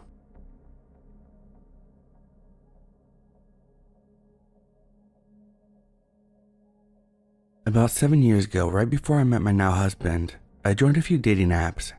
A few of my friends had wonderful experiences and met their now spouses, so I figured I'd give it a try. I was 21 at the time and had recently lost quite a bit of weight and was teeny for the first time in my life, so I was ready to put myself out there. I didn't take it too seriously, let the men come to me, and eventually, there's this guy that caught my eye. His name, well, we'll call him Watson. He was 23 and handsome, in my opinion. We matched on Bumble and kept talking for quite a while. It turned into texting, and then phone calls, and then him asking to meet up. Now don't get me wrong, I didn't have any superpowers that could tell the future, but when he asked to start seeing each other in person, I just had an off gut feeling. I thought maybe it was due to my anxiety, but later found out I just knew. After blowing off plans and saying I was busy multiple times, he got mad and blocked me on everything. That was fine. I felt a bit bad, but I was also 21, and he gave me the creeps, so good riddance. Fast forward 6 months later, I had met and started dating my now husband. I got a message from Watson on Facebook and let him know that I had met someone new, and I wished him well. He got angry, oddly for someone I've never met in person, calling me names, swearing a ton, so I blocked him. Then came the spam accounts, the new Instagram handles, more name calling, which became threats. Thankfully, he did back off eventually. I was so relieved. I had never dealt with someone like this before or after, so I was generally scared. A year later, I was in Target shopping for shoes and makeup. I check out, head to my car, key in hand. I had just opened my door after loading my trunk when I heard someone yelling my name. I turned around thinking it was a friend or coworker, but it was Watson. I got into the car without a word. I definitely went into fight or flight mode and was ready to fly.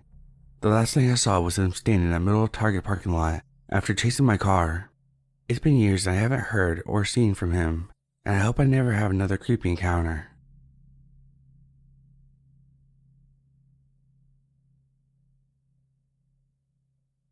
First off, I know better than meet people at their homes, so yes, this was stupid of me. I acknowledge that I acted in an unsafe way for my own well-being. I met Brandon on a dating app. He has been awkward to talk to, but we have stuck to texting, so I thought maybe it was just nerves and the form of communication. We have similar interests, so I kept the conversation going. He messaged me the other day asking if I wanted to come over and watch the new season of Witcher. I hesitated and asked if he was inviting me to his place. He said yes. He also quickly added that his female roommate was home, or else he would have not asked. I decided to go. Stupid, I know. I entered his apartment and he was the only person there. Sat down on the other side of the room from him, and he got up and came to sit right next to me. He turned the show on, and the next thing I know his pants were down and he was asking me to sit on his lap. No condom. I'm not on birth control as I just got divorced and I'm currently waiting for the doctor's appointment. And he was aware of this as we discussed kids' pregnancy abilities, because I have teens, and he has no kids and wants one. So not only did this guy think I was going to have sex with him the first time I met him, he was cool if we got pregnant, apparently. I stood up and went to leave and he says wait. I looked back and he's actually asked me if I would give him a hand job. I was just shocked and left and told him good luck.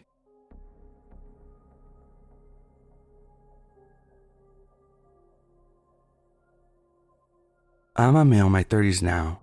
This happened about 10 years ago with the onset of Tinder and swiping apps. New to the game, I mostly wanted to get some action, but totally naive and not realizing what kind of Pandora's box can be opened meeting strangers online. I matched with a cute girl. We flirt, message over a couple days, and I get the vibe that she's down to fuck. We had plans for a few days, but the day before, she booty texts me late. She says she's been drinking, sends me some revealing text, and invites me to her house. It's late and I'm only thinking with the lower half of my body. She sends me an address that's kind of in a sketchy neighborhood. Whatever, not my first shady booty call. I get closer to the house and let her know that I'm there. Weird, semi-developed neighborhood. The houses look partially finished. I do see a light in the basement, but I get weird vibes. She makes a weird comment about that. And not to worry. I'm feeling sketched out and I'm obviously committed and horny. I get out of the car and I feel the most intense sense of dread to bail. As soon as I turn around, I hear running from behind me, multiple footsteps. My balls shrunk into my ovaries as I ran to the car, opened the door and locked the door. I see 3 figures wearing creepy masks banging on my door windshield, and one of the dudes swings his bat onto my windshield. Huge crack, and I tried to start the car. I dropped the keys. I was so scared. I got the keys and turned the ignition and slammed on the gas. One dude hit my side mirror and fell. I almost ran into the street pole. After recovering from a heart attack while driving, I raced home and spent the next 24 hours replaying the whole thing over and over again. Never told anyone. I made up a story about a deer hitting my car to explain the windshield. Guess I felt dumb and desperately wanted to pretend I wasn't really that gullible.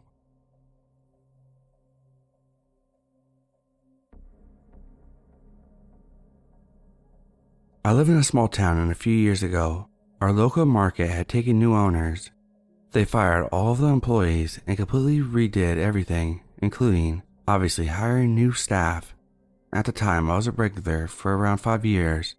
It was super convenient because I lived right down the street. I didn't have a car then, so I shopped there daily, sometimes multiple times a day.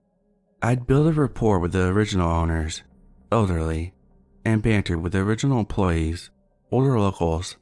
I only knew one person by their name, because she asked after years of exchange, and it turned out we shared the same name. But that's about where our passing relationship ended. Moving forward, new owners, reopening, new staff. I got a car and my business there wasn't as frequent, but still pretty consistent, needing a drink, snack, or missing an ingredient for dinner. I'm a relatively friendly person, but also super anxious, especially with men I don't know. So when a new staff came in, I waited in line, smile, say hi, pay, thank you, and dip. They were all friendly, but one of the cashier was a little too comfortable. He would lean over the counter. When I said I don't need a bag, he'd put my stuff in one anyway, and touch my hand when handing it over. It made me feel super awkward and off. I also did a local yoga class, and after class, me and the other women would get drinks at the market and walk around to catch up. The creepy cashier would always make weird conversation about our class. I stopped going there for a little bit. Then my car decided to stop working, and then I had no choice but to start frequenting that market again. The creepy cashier was excited to see me and asked where I'd been. I don't remember what I said, but I kept it casual. Over the weeks, he crept on me. He never asked my name, but had asked if I was married. He saw my ring. He asked me a million times if I had IG, Facebook. I glazed over the IG question by saying I haven't had Facebook since high school, which was true. Sort of by passing line about my IG. It actually worked and ended our conversation. Finally exhausted from evading his questions, I caved when he asked me if I had IG. I said yes, and that I don't really use it a lot. Oddly, during our transaction, the register was on the fritz. My card wouldn't swipe, and I handed it over to him and he manually added the card, and I was on my way. I went home, made dinner, put something on to watch, and scrolled through my phone. I had a friend request, and my jaw dropped. It was a fucking creepy cashier. I instantly lost my appetite and felt so uncomfortable. After deducing that he got my full name from my debit card and then looked me up, made me sick. I denied the request. Several hours later, another request, along with a message. What you up to? Denied the request, ignored the message. Over the course of 2 days, there were multiple requests and multiple messages. How are you? How's your day? Hey. Trying to engage me in conversation with multiple selfies. Who sends multiple selfies? I continued to ignore him and then blocked him. I ended up talking to a friend, and she said she always felt uncomfortable and that he tried to walk her home one night. He stopped working there a couple weeks later. Apparently, complaints were made. I'm shocked. In retrospect, I should have been more direct, no nonsense, in my responses with him, but I felt so anxious and uncomfortable, especially since it was down the street from my home.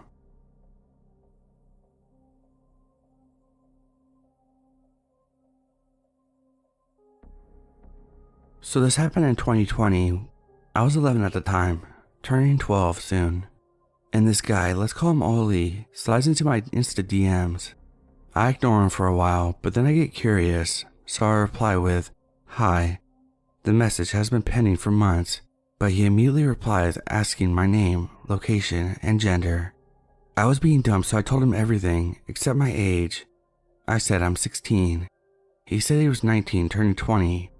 That same night, he started excessively telling me how he wanted to make love to me, in detail, and marry me, telling me that he wanted kids with me.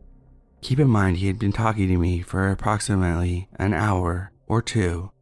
Then the harassment, he wanted to see nudes of me, and didn't stop until I sent something. I just sent him a random picture from Google, but this was the first time this has happened to me, and he just kept going. Over the past month or so, he had kept sending, wanting more, but I declined, and he started to talk about what he wanted to do to me. He got angry, threatening me to look out, that he would take the next flight to me. I got scared and told him that I was 12, trying to make him stop. Surprise, it didn't. Then he sent me a text. "Are you scared?" I deadass shit myself. I didn't know where he was. I didn't trust his location he sent me. I blocked him. I unblocked him like a year later, and he sent another message telling me to look out because he's in my country. He was drunk, I could tell by the way he typed. He told me he was with girls prettier than me. I hope they were also older than 13, but he scared me again. I blocked him again. I later found out that after I blocked him the first time, he moved over to a new girl a town over. So, dear Ali, I hope we never meet.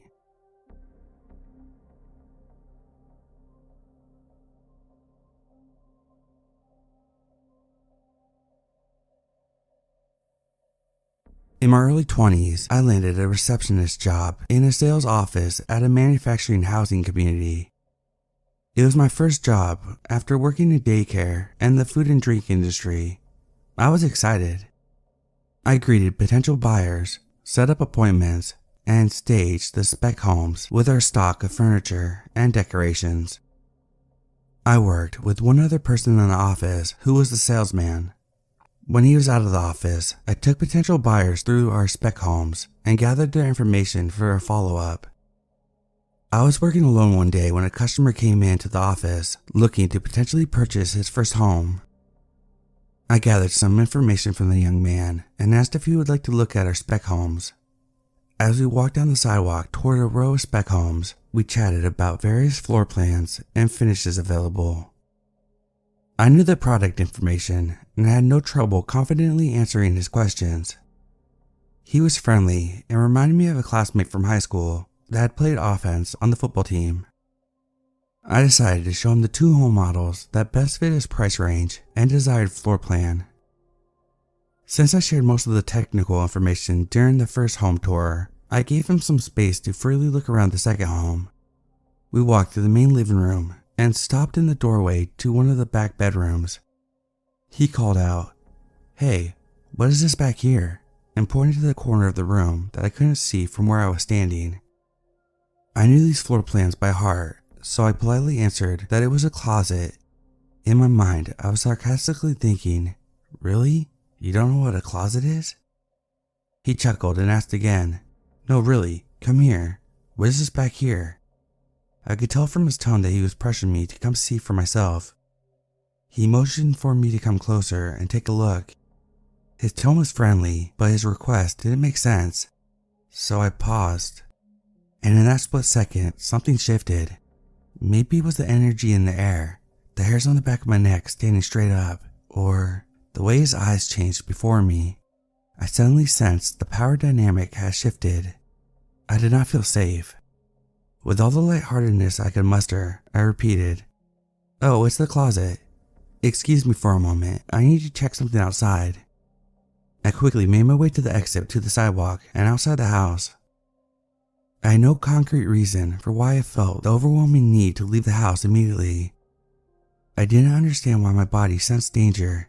I just knew I had to act quickly. Over the next few days, the young man came back to the office to meet with a salesman. He filled out various paperwork needed to purchase a home and live within the community. He dropped by several more times unannounced to check his application status. If I wasn't there, he would ask the salesman when I would work next.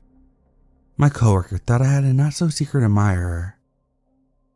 I couldn't shake the overwhelming feeling that something wasn't right, so on the nights that I worked alone, I locked the office door. A few days later, corporate sent back the analysis of the young man's application and completed background check. He had been denied.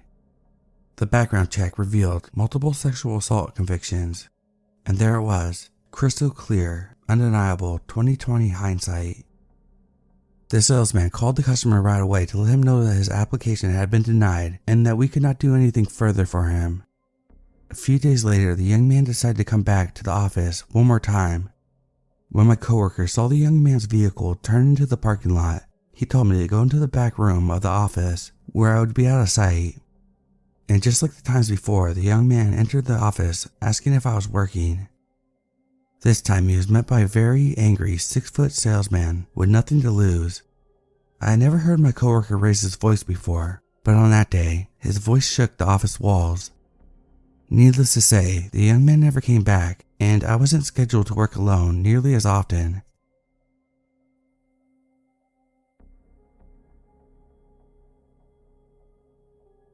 I work a graveyard shift as a security guard for a recycling yard. I had been on the site for 2 weeks, this being the second. Basically every hour I make rounds across the giant recycling yard covered in various precious metals that are broken down and sold. During my shift, I scan various checkpoints to ensure no one beside me is in the yard or facility. One of my other tasks is to go through some grassy, bushy terrain and over a set of train tracks to take a photo of the warehouse far across. This is to ensure that it's safe and clear. I have to use a flashlight with 2K lumens so I can see all the way through pretty much the entire yard. Well, just an hour and a half ago on my round, I went through the grass and over the train tracks. I took the picture of the warehouse and submitted it. All of a sudden I get this intense feeling that I'm being watched. My hairs on my neck stand up and I freeze. My flashlight is still pointing at the warehouse. I slowly turn around and point my flashlight behind me. Kid you not, about 10 yards away I see a skinny, old, wrinkled white man with a large white beard sitting on a chair. He was looking directly at me. He had dirty jean overalls and what I think was a Western-style cowboy fedora. He was bare skin under the overalls. Now I'm a 6-foot, 220-pound man, but I screamed, "Fuck!" at a pitch that was embarrassing. I accidentally dropped my flashlight out of shock. Mind you, there are thin, teeny metal shards literally everywhere on the ground. I can't see a damn thing now as the flashlight is facing away from my sight. All I hear is quick pace, shuffling, clanging of metal from footsteps quickly running towards me. Once the metal crunching footsteps were within 5 feet of me, I hear them quickly veer to my left and past me. Within 3 or 4 seconds the metal clanging is gone, followed by a faraway sound of rustling bushes. I then grabbed my flashlight from the ground and pointed to the sound. The man was gone, past the bushes to who knows where.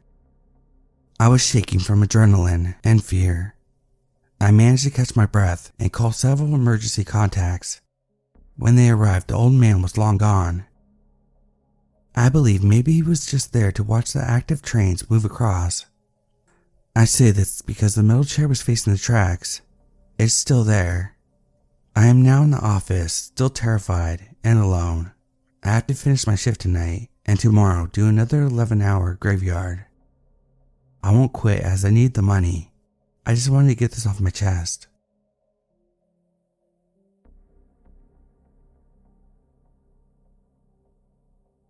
This happened a handful of years ago. We had a transfer come on the team from another department within the company. He was nearly completely deaf, meaning he could hear really loud noises but nothing else. He did quite well speaking out loud, and he read lips to understand what was being said to him. No big deal. It was an easy adjustment to make sure you faced him when talking to him, and talked one at a time.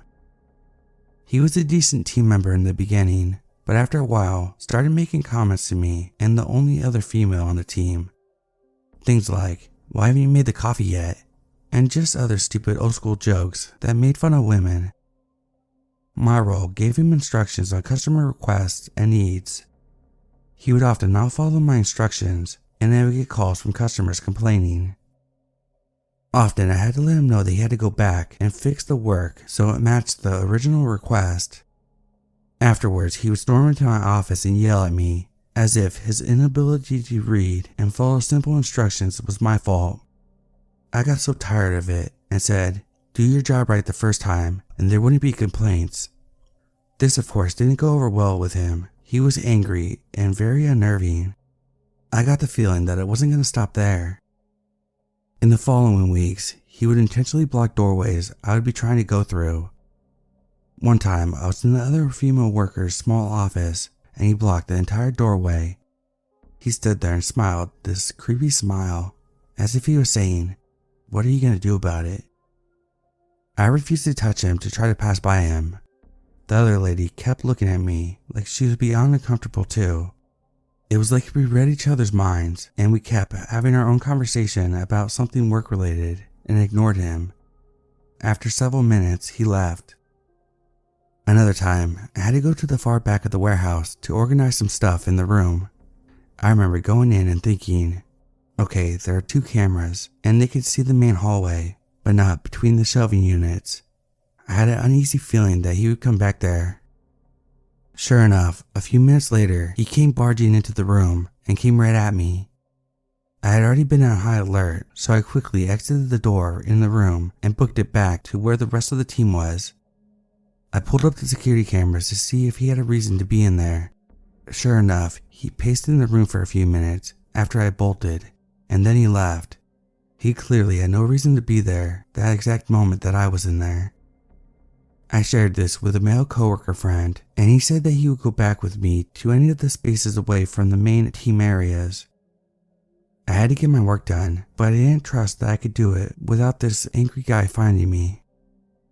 Anytime that we made comments about his anger or demeaning jokes, the managers would say, "Oh, maybe he just doesn't understand because you talk too fast. I bet it was just a misunderstanding," as if having a disability means that you can also be a disgusting person.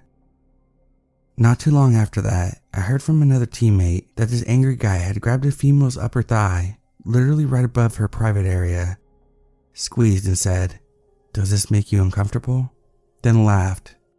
A few teammates witnessed it, but they didn't know what to do as the other female worker froze up. I immediately went to HR and told them everything he had been doing to intimidate, belittle, trap, and of course the sexual harassment. He was fired the next day. When they escorted him out, he yelled, "This is retaliation." HR asked me if I would make a comment, and all I could think was it had to do with me standing my ground with him.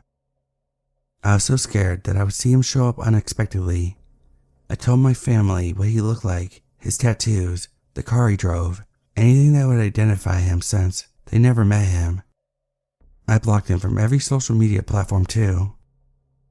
After he was let go, other females came forward and shared things that he had said or did to them too.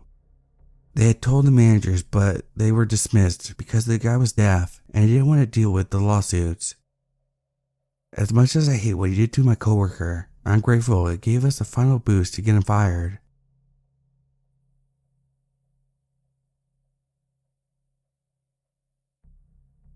You were all enormously supportive of my last library creeper post. Working in the public lends itself to the endless strange encounters, so I'll keep posting as they roll in. We're about 5 minutes from closing the library tonight. Mondays are very slow in the summer, so at the 5 minutes to close, we are basically waiting for the clock to tick. All tasks are complete. You may get 1 or 2 stragglers in to pick up something on hold, but not often. It's generally very quiet. Not tonight. This man walks in and I say, "We're just closing up, can I help you?" He hollers from the entryway, "I'm looking for a book." "Okay, if you come to my desk I can help you." He brushes over and says, "You close at 11, right?" I've worked here over 6 years. We have never closed at 11. I tell him no and ask him if I can assist him. By this time, my 2 other coworkers are up front with me asking what was going on and who was shouting. He just continues to stare at me like I have multiple heads. I ask again, "Can I help you?" He says he needs to use the phone and reaches for the desk phone. Nope. I move it away and tell him he can use the public access phone in the lobby, but at this point, he only had 3 minutes to do so. He again reiterated he knows that we close at 11. I again tell him absolutely not. We close at 8 p.m. By now, we are all thinking that this guy is going to be a hassle to evacuate from the building at 8 p.m. My coworker is waiting near the lobby, asking what we should do. Since I'm the person in charge, it's up to me to decide how to handle this. No pressure. I told her I'll go with you and check the restrooms, close down the bookstore, and start shutting off the entryway and lobby lights. My other coworker, I direct to stay near the phone. This guy's just odd, and if things go south, we may need help in a hurry. We are all feeling on edge now. She and I lock up and turn off the lights. He, meanwhile, is scrolling through the public phone call log, not making a call at all. It's just a random listing of numbers, so I don't know what he expects to find there. I tell him that it's time to wrap it up and we need to close. He begins to head back into the library. Oh no. I'm pregnant and exhausted, ready to go home. He's not going to go back into the library. As loudly and assertively as I can say, "We are closed now. You need to leave." He again tells me that we close at 11. I don't know if this man is on drugs or simply confused, but he needs to exit. My coworkers back me up and say that he needs to leave or we'll call the police. He finally relents and heads out the door. We pull everything closed after him and ensure it's locked. I look at my coworkers and say, no one leaves until he leaves the parking lot. They both readily agree. The last thing we need is him harassing us off the premises too. We wait and wait a good 10 minutes until he finally drives away. I don't know what this man's deal was, but I hope he won't become a regular library creeper.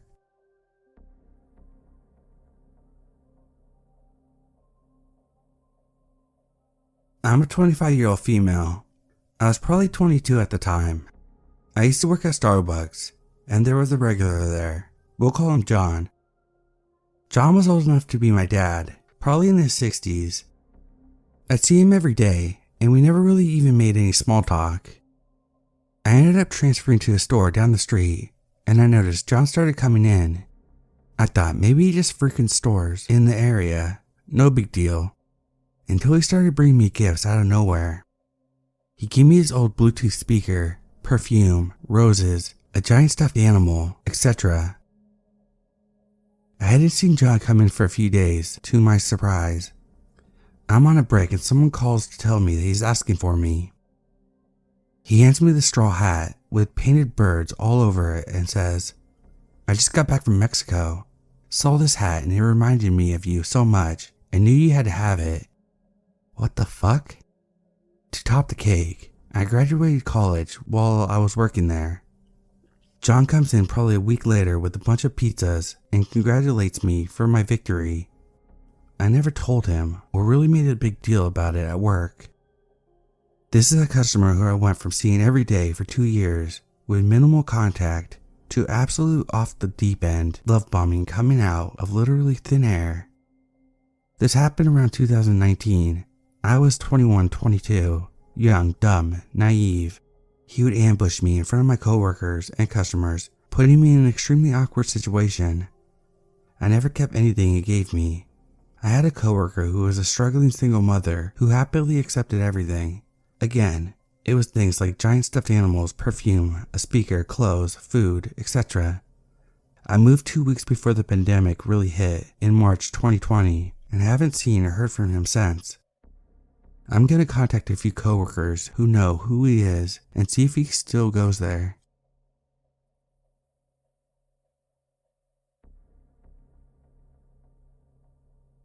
I'm a 23-year-old female. I was working at a coffee shop about a month ago. I recently quit because of personal reasons, as well as not feeling very safe there, for good reason I guess. It was at a main strip at a beach, and the owner is very willing to let anyone in and let them step all over her. Anyway, probably 2 months ago, a couple who had just gotten married, December 2019, started coming in every morning, grabbing coffee and chatting with me. This lasted about a week. She was foreign and such a joy. You could practically see light radiating off of her smile, just full of life. We followed each other on Instagram. I remember wondering why she was married to her husband. He was awkward, quiet, and just seemed a little strange compared to her. Fast forward, my former boss texted me about a week ago this long message with a link to a video about this girl and her husband and how they bought a house close to here, and he ended up murdering her in their new home.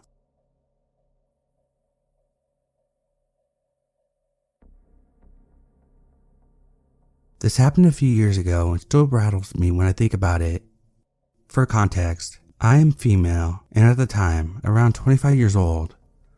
I worked in an office of around 150 people. One day I received an email from a coworker but didn't recognize his name. The email basically said something along the lines of, "I'm sorry if I did something to offend you. Given the situation, if you prefer never to see me again, I understand and will avoid you in the kitchen." I was extremely perplexed as I had no idea who this guy was, but I must have done something to offend this person, right? I responded back, "I'm sorry if I offended you. Sometimes I zone out and it could be perceived as me being rude, so I apologize." After this response, he started getting irate, basically denying my apology and acting all passive aggressive about it. I wish I kept the screenshot of these emails, but basically he was confusing the hell out of me with this misunderstanding. So I sent him a message suggesting we resolve this in person. Big mistake. He agrees to meet in the kitchen in the office. I go there and immediately see a tall, 30-ish-year-old guy who I'd seen around but had never met before. I explained to him that I apologize, but I truthfully have no idea who he is, have never met him before, and don't want any issues. What happens after makes me very concerned. His face flushed bright red and he looked visibly angry. He was stuttering and denying that I didn't know who he was, and then says, "You've been staring at me for months. When you made eye contact with me, you gasped and ran away." I strongly denied this to him and told him that it was a mistake. He kept insisting that I'd been staring at him for months and that he could see me doing it. Eventually I realized he couldn't see reason and decided to end the conversation. Upon reflection, I realized it's possible he thought I was staring at him because when you walk in the hallway next to the kitchen, there's this room with glass and at the end a bunch of desks. His desk would have been right in line of sight if you're walking down the hallway. And he had a funny sticker on his desk that I sometimes looked at, but this seems like a huge stretch. After the incident, a coworker pulls me aside and asks me why I'm talking to him. I explained the situation.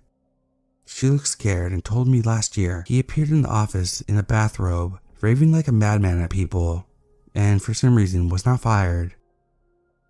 Was I dealing with someone in the midst of psychosis? Was he dangerous? No clue, but I reported him as soon as possible to my manager, who took it serious enough to tell his manager. I don't think he works there anymore. Thankfully, I left the company 2 weeks later, but I was extra cautious not to go anywhere near this dude.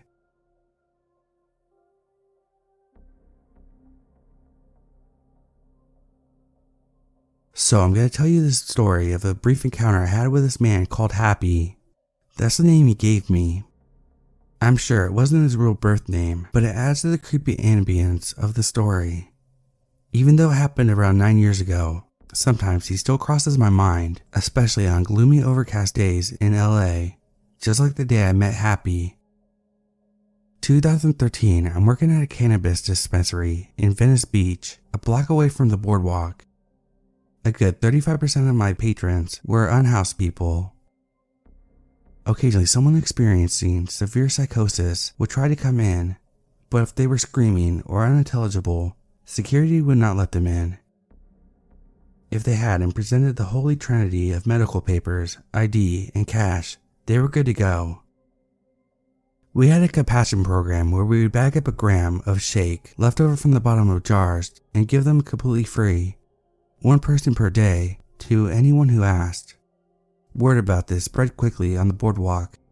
Generally, these people would be the nicest, most polite, and considerate customers, even if they did smell a bit stinky and their money got pulled out of a sweaty sock.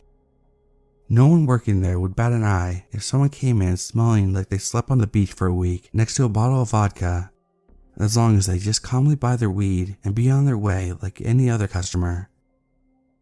It was a foggy, chilly day around the holidays, somewhere between Thanksgiving and Christmas. Someone called out, so I was the only person in the back bartending. There was another employee at reception and a security guard at the front door. I'm alone in the back room. There are cameras, but no one is actively watching them. This guy walks in after being checked in the front. He's the only customer at the moment, and I swear the whole room gets colder as he walks in. He is wearing a very worn-in, deeply faded, wrinkled, conformed to his body, floor-length leather duster jacket, and a beaded-up, wide-brimmed leather cowboy hat. It looked like he had lived and slept in these same clothes for years. We do not allow hats, hoods, or sunglasses in the store, so I'm surprised security didn't make him take off his hat. This man was at least 6'5" and built like a boulder. Not obese kind of large, pick you up and toss you like a rag doll large. The stench that came off of him is unlike anything I've ever smelt before or since. It was beyond body odor, beyond piss or shit. It smelled like actual death. As if he had raw rotting carcasses tucked under his thick, long leather coat. I thought I had been hardened by plenty of nasty body stink before, but this was absolutely revolting, far beyond anyone who hadn't showered lately or pissed their pants. I was trying not to inhale very deeply, and I say, "Hi sir, I'm sorry, would you mind taking off your hat? Just store policy." Big customer service smile. "What are you looking for today?" He grunts deeply. He's walking very slow, shuffling and dragging his feet. His voice sounds like he gargles with gravel, rough and wet, raw and angry. "I don't take off my hat." At this point, I'm not trying to argue with this man about his hat either. Let's get him in and out. I glance down and he's not wearing shoes. The bit I could see from under his coat. One of his ankles is massively purple, black, and swollen, melon-sized. The bottom of his feet are bloody and tore up. I realize he's leaving a slight trail of blood as he drags his raggedy feet across the concrete floor of our shop. My first thought is how and why the fuck security let this guy come in. Second is, this guy is seriously injured, and that is concerning as a human being. I'm making sure to keep the display shelf between me and the guy, but that's only about a foot space, like a bar. He gets to me, and the stench gets stronger. I meekly but sincerely say, "Are you alright, sir?" His eyes flare at me. "What do you care?" And I'm like, "Welp, I tried. Not my chair, not my problem." "Great, what can I get you?" He pulls up his sleeve to expose his forearm. It is covered in large round burns like from a cigar, some old, healed, and some fresh, pussy, and infected. It's not track marks, it's burns. He also has a jagged homemade stick looking and poke tattoo of a smiley face, a crooked circle, 2 lines for eyes, and a scribbled up curve for a smile. He points at his tattoo. "Happy. My name is Happy." The rotting stink was so strong, and I needed to breathe little gasps, the least possible. I walked all the way here from Pasadena. I'm like, "Well, sir, that's a very long walk. Anyway, what are you looking for today?" "Just for you." His eyes are menacing.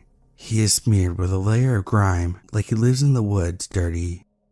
He doesn't look your average crust punk or disabled veteran you generally see living on the beach. It was hard to guess his age, but he wasn't very old or young, somewhere between 30 to 50. He looked like he dragged himself here from his log cabin. I, of course, had never seen this man before. Once was more than enough to make him unforgettable.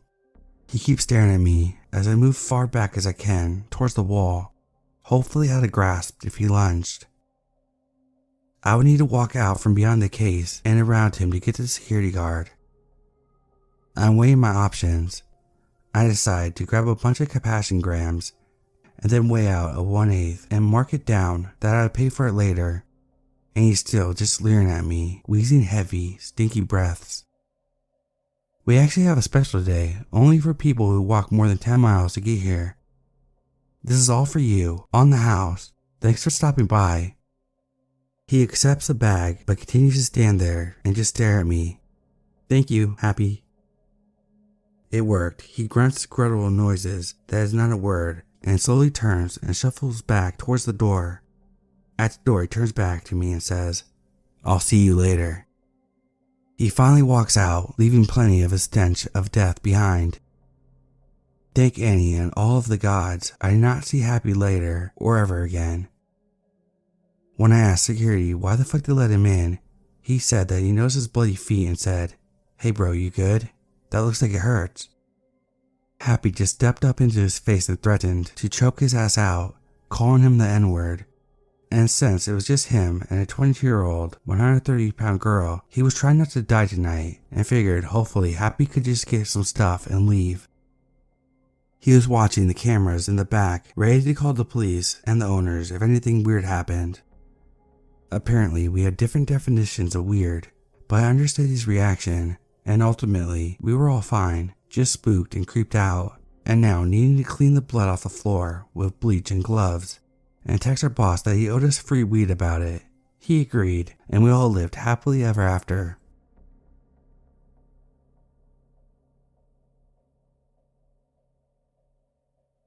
I'm a 19-year-old female. So to start out, I work as a cook at a restaurant. About 2 months ago, we got a new hire. I'll call him Kyle. One of my friends who also works there mentioned that he's a little odd. The first time he met her, he said, "Yeah, I'm a weirdo." She thought I was a bit random, and yeah, weird. Anyways, he doesn't drive, so he gets rides to work. He will be there early, and instead of sitting in the lobby to wait for a shift to start, which everyone does typically when they're waiting, he kinda hovers in the back for an hour or more. That in itself isn't too bad on the surface, right? Well, he's made a few comments that really just made me feel a bit odd. I was pushing a cart around the corner and politely said, "Excuse me," as I moved past him. In a higher pitched voice he goes, "Hit me, run me over, please," and then laughs. I was just like, okay then. Now he does this all the time and makes comments like that every time I come around the corner. Or he comes into my area in the back, he looks at me and makes a soft quack or weird noise. I don't even know how to describe it. It's very odd. Recently I saw him do sort of a tap-tap gesture to one of our coworkers' arm. And then when the coworker asked him what he was doing, he said, "Shanking you." The other day, he was scraping a tool and was sort of slicing the air and looked at me and said, "I'm cutting someone," or something like that. I didn't even know how to respond to that, so I just turned and walked away. He just makes me so uncomfortable, and he will constantly do things and hover or just stare when I'm doing my job. It's not all directed at me, but I haven't seen him quacking at anyone else. I mentioned this guy's behavior to my GM, and he thinks it's odd, but hasn't done anything about it really. It's a whole nother story, but I don't think my GM will do much, since about 3 weeks ago, he called me drunk asking me to be a sugar baby. So he clearly doesn't care much about professional boundaries or comfort in the workplace. But yeah, that's my creepy encounter.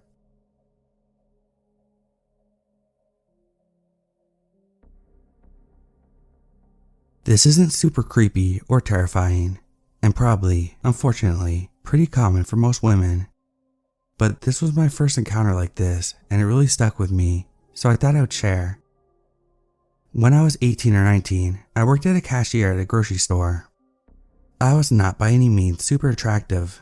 I'm a girl. I was short, a little chubby, plain looking, had acne, had fuzzy hair, and never wore makeup. I also have bad social anxiety and come off very socially awkward. I don't say this to fish for compliments, just to say that I don't think this guy really was attracted to me and didn't care about boundaries. I really believe the reason he messed with me is because he could see that I was shy and got off on intimidating me. Anyway, one day I was working ringing up customers as usual when a man, probably in his 60s, came behind my register and put his arm around me, laying his hand on my hip. He then put his mouth right next to my ear and asked me very quietly if we sold sunglasses. I froze. I couldn't move for a few seconds. I was so uncomfortable and felt so violated.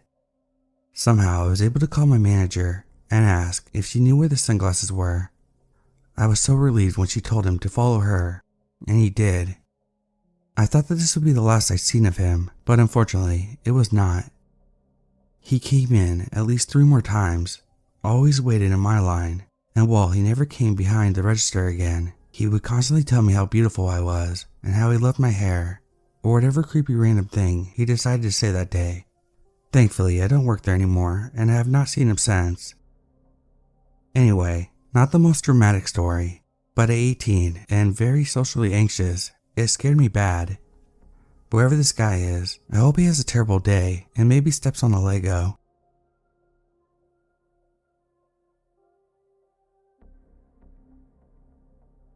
I'm a female and was 17 at this time. I got a job at the beginning of the year. It lasted 6 months, and this experience was near the end. To start off, I would walk home in the dark right out the back door because there was a stretch of asphalt, a small hill, and then a sidewalk path leading into my neighborhood nearby. Even though it was a 5-minute walk and through a neighborhood, my mom got me some mace in case of emergency for when I was walking home.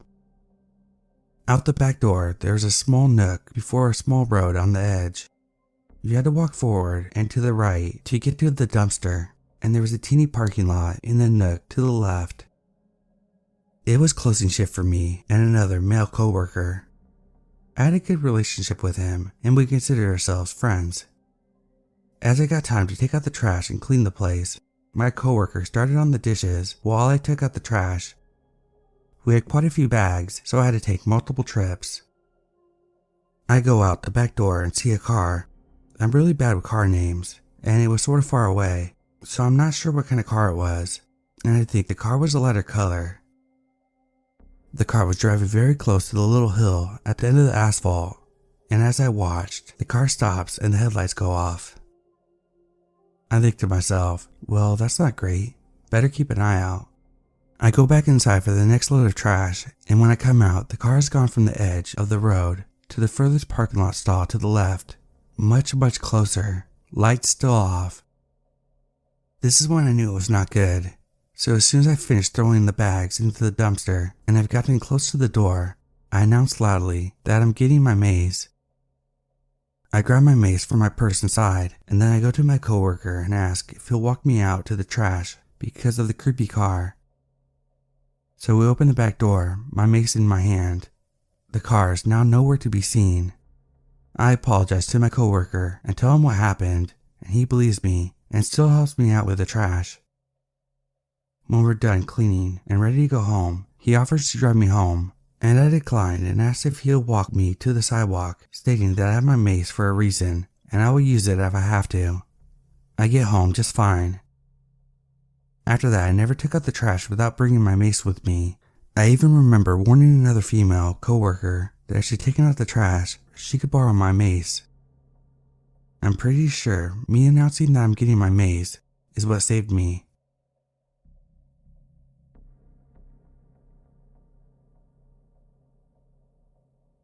I'm a 25-year-old female. This happened at my previous job and was 98% of the reason why I quit. When I told my friends I wanted to quit because of our annoying manager, male, 30, Ken, and what he did, many of my friends insisted that he was creepy instead of annoying, based on the following series of encounters. Encounter 1. Ken liked to make process checking calls at around 2 a.m. I was in a profession where working overtime was pretty much a standard. We would work till 3 or 4 in the morning, or sometimes even overnight. So him calling me at this time was not completely out of the blue. However, a lot of times he called, they were only simple questions that I could have easily answered over Microsoft Teams. The call would still last over an hour, as he was gossiping or just rambling about non-work related things amid the call. One actual call started by Ken. I'm calling you about... Wait, no, let's gossip first. Do you know Manager X hates colleague Y? Most often, it's usually just me and him on the call, not the whole team. My friend said it seemed like Ken wanted to chit-chat with me rather than check my progress. Encounter 2. We report to managers on project basis, so when a project with Ken finally finished, I just want to be as far away from him as possible. Managers have designated desks, while seniors and associates do not, and hence can sit in any unoccupied desk. I deliberately chose the furthest seat away from Ken every day. Our office has restrooms on either end of the office, 21,000 square feet floor plan. One is near Ken's seat and one is near my chosen seat. Ken would always choose to go to the restroom near my seat and talk to me every time he passed by. My friend who sat next to me counted that Ken went to the restroom as much as 4 times an hour. Again, my friend suggested that was creepy. Episode 3. Our firm has frequent learning and development events. Most are mandatory unless you have to meet a client or are on leave.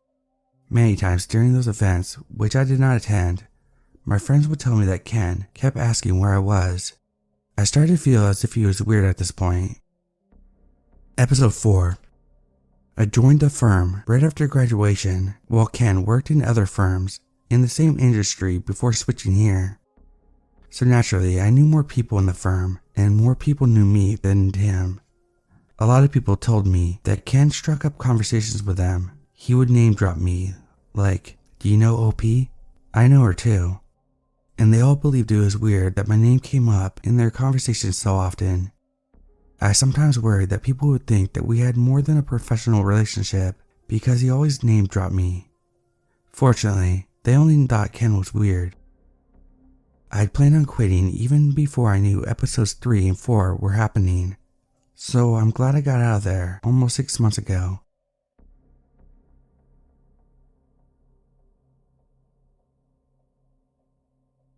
This happened about 10 years ago. I worked at a restaurant downtown.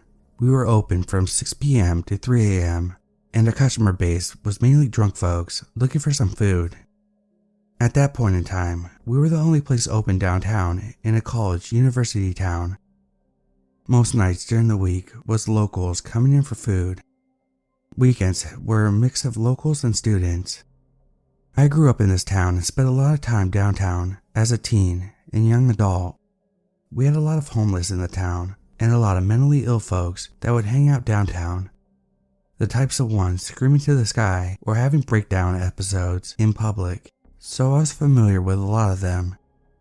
We had a few that would stop by my work often, and I'd either give them some food and a drink or they would ask to do some work in exchange for food. I was brought up to treat everyone with kindness unless they were complete buttheads.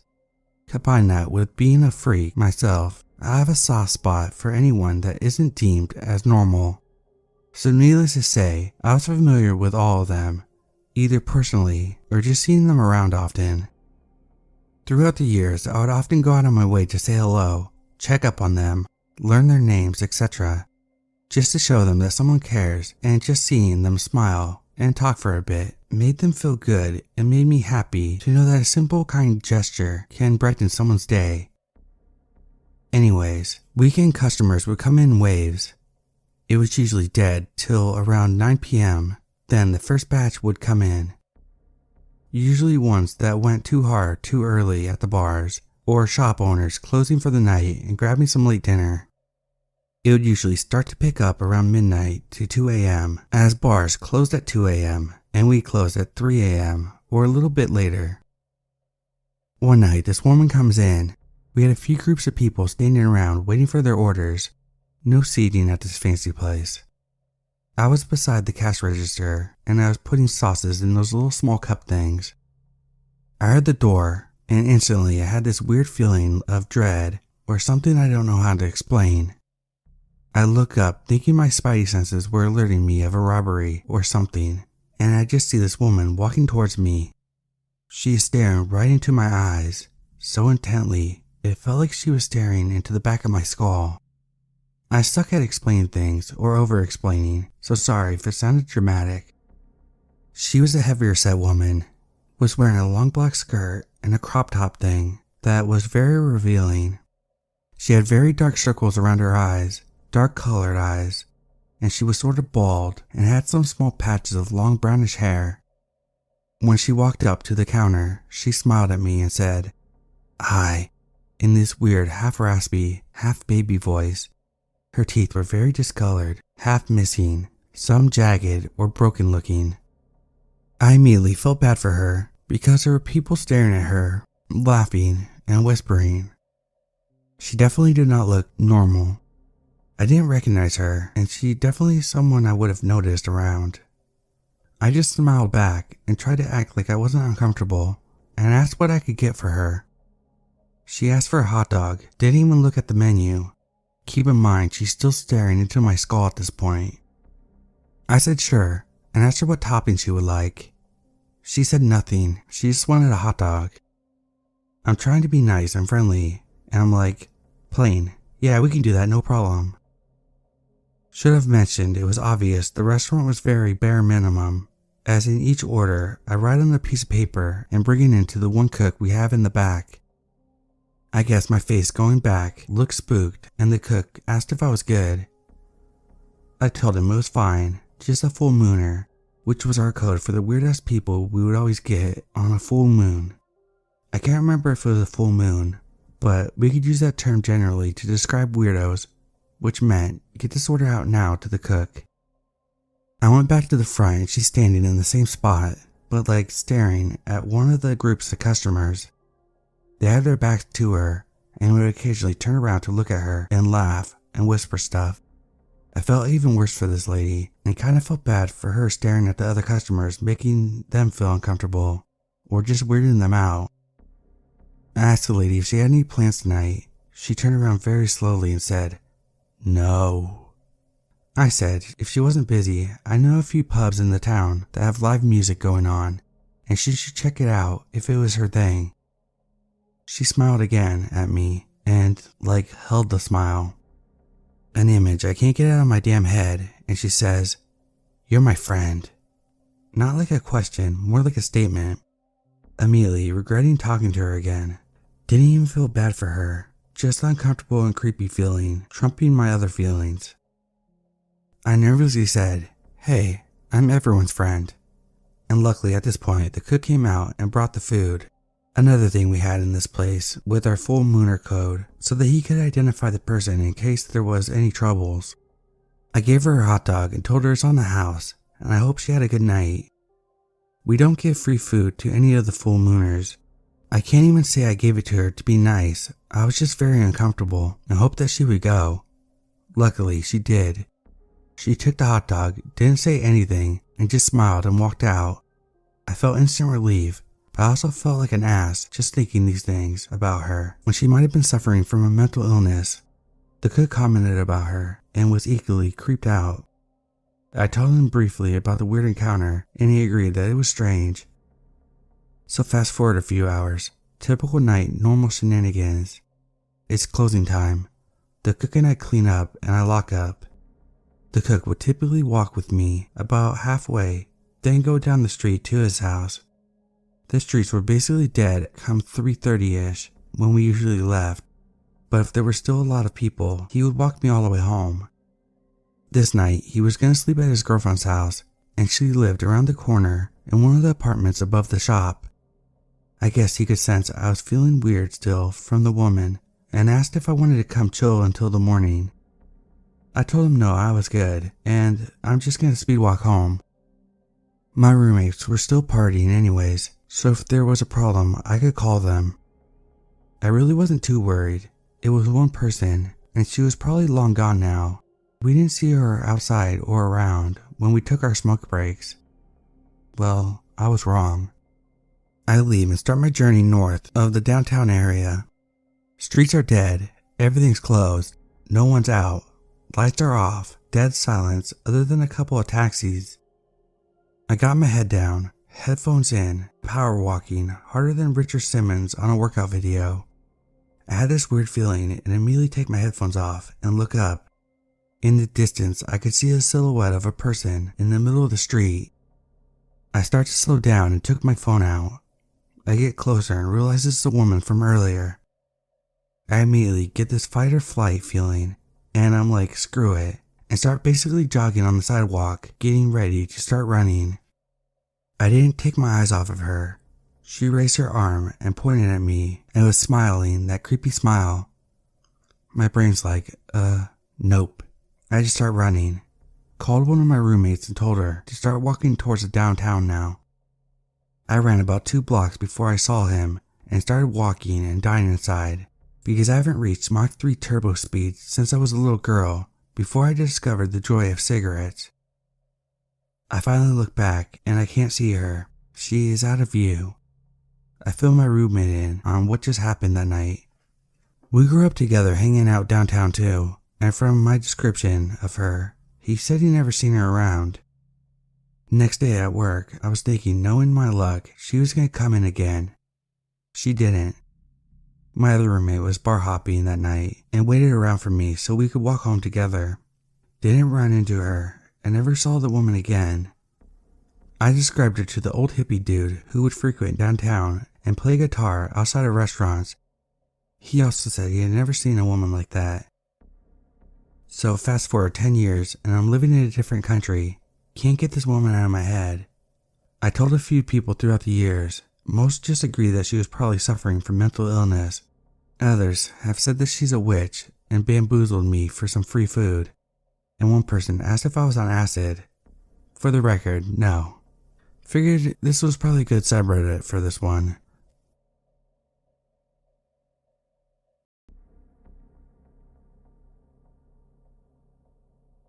I'm a 23-year-old female staying in Paris at a hostel with 4 beds to a room.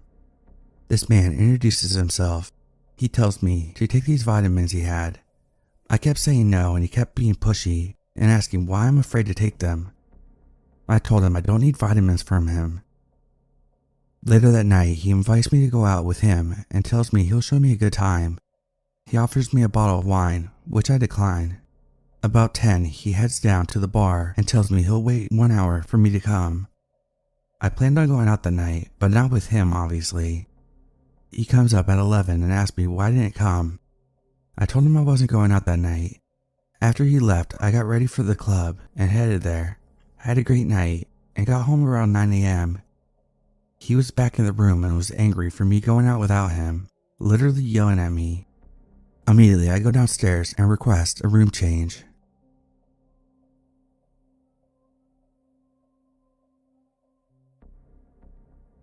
In the late 90s, I accompanied my mom to England so she could see where her grandparents had lived. I was basically just there to look after her because my dad didn't want to come and my mom has a hard time doing things for herself. Our agreement was after spending a week in England, the second week we could spend in Ireland, but my mom was terrible at planning, so we ended up spending a week in sort of limbo in Liverpool, waiting for the Irish Sea to calm down so we could cross on a ferry. It was September, probably the worst month to try to cross, and we never made it to Ireland.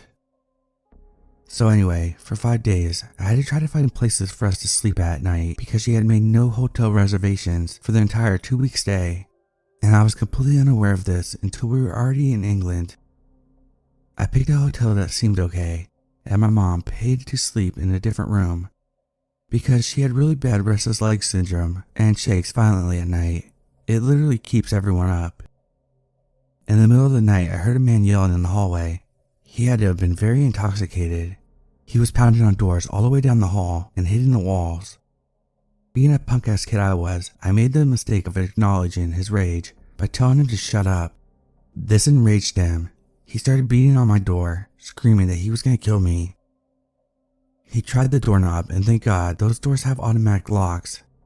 I started looking around the room and realized this hotel has no phones in the room. Like I said, this was in the 90s, no cell phones. I went to the window, but I was 3 floors up and the windows didn't open either. So I just stayed there, listening as he did his best to break down the door while threatening what he was going to do to me once he opened the door. This went on for at least 20 minutes. Somehow, I fell asleep. When I woke up the next day, I saw how much damage he had done. He had smashed in my door with a fire extinguisher he had pulled off the wall. There were dents and marks all the way down the hall where he had dragged it violently from end to end. The worst part was my mom down the hall never said anything. When I told the clerk as we were checking out, he looked at me like I was crazy and making it up. I told him, just go look. Later I asked my mom about it and she said, "Oh yes, I thought I heard you screaming. Was that you crying for help?"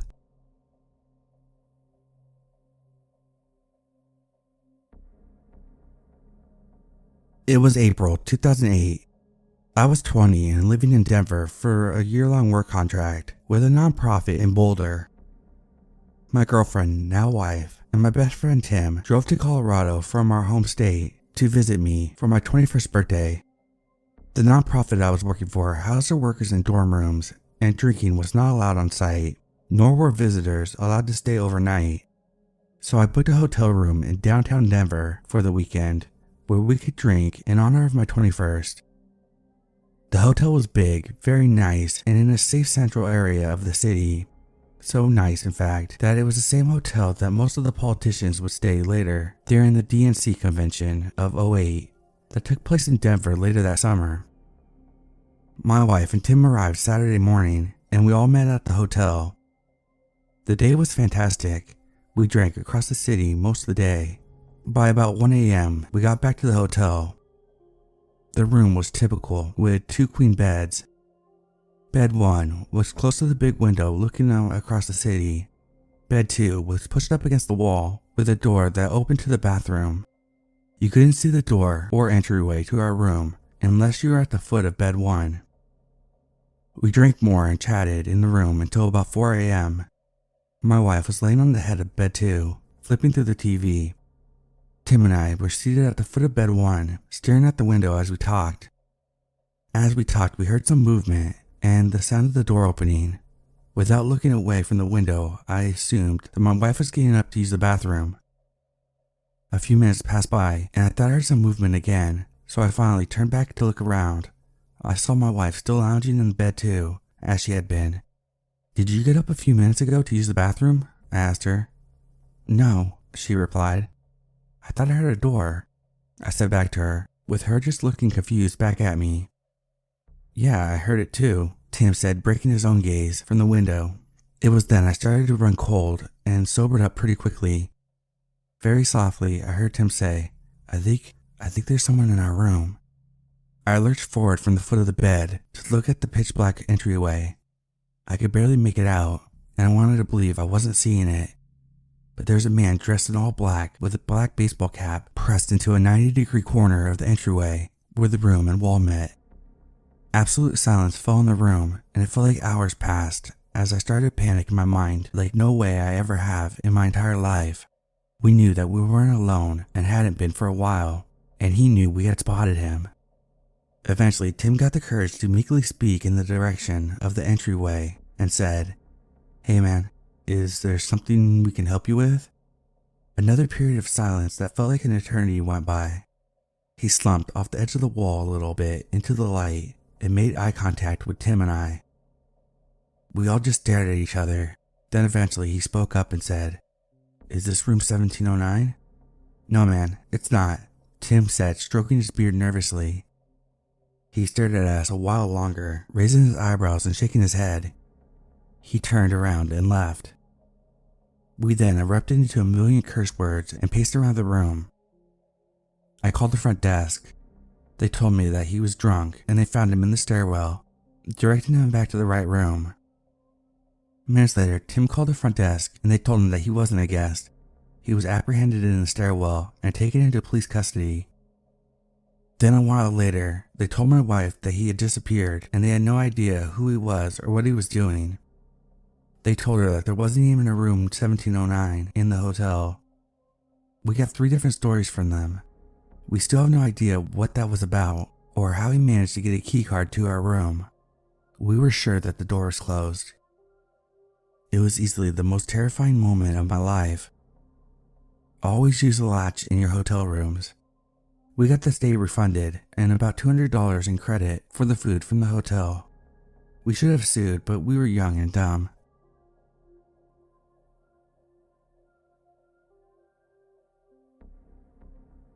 This happened a few years ago, but upon discovering the sub, it reminded me of the incident that I wanted to share. The year 2018, me and 3 other friends, we were all males in our early 20s, decided to travel to Bali for about a week since it was cheap, and we had the time, so why not? Our itinerary included sightseeing, trying local foods, mountain climbing, visiting bars at the beach. Basically a typical vacation in Indonesia. It was honestly quite a surreal experience. The country is absolutely beautiful and the food was amazing. The only issue I had about the trip were the locals. Drugs are very prominent there, especially mushrooms.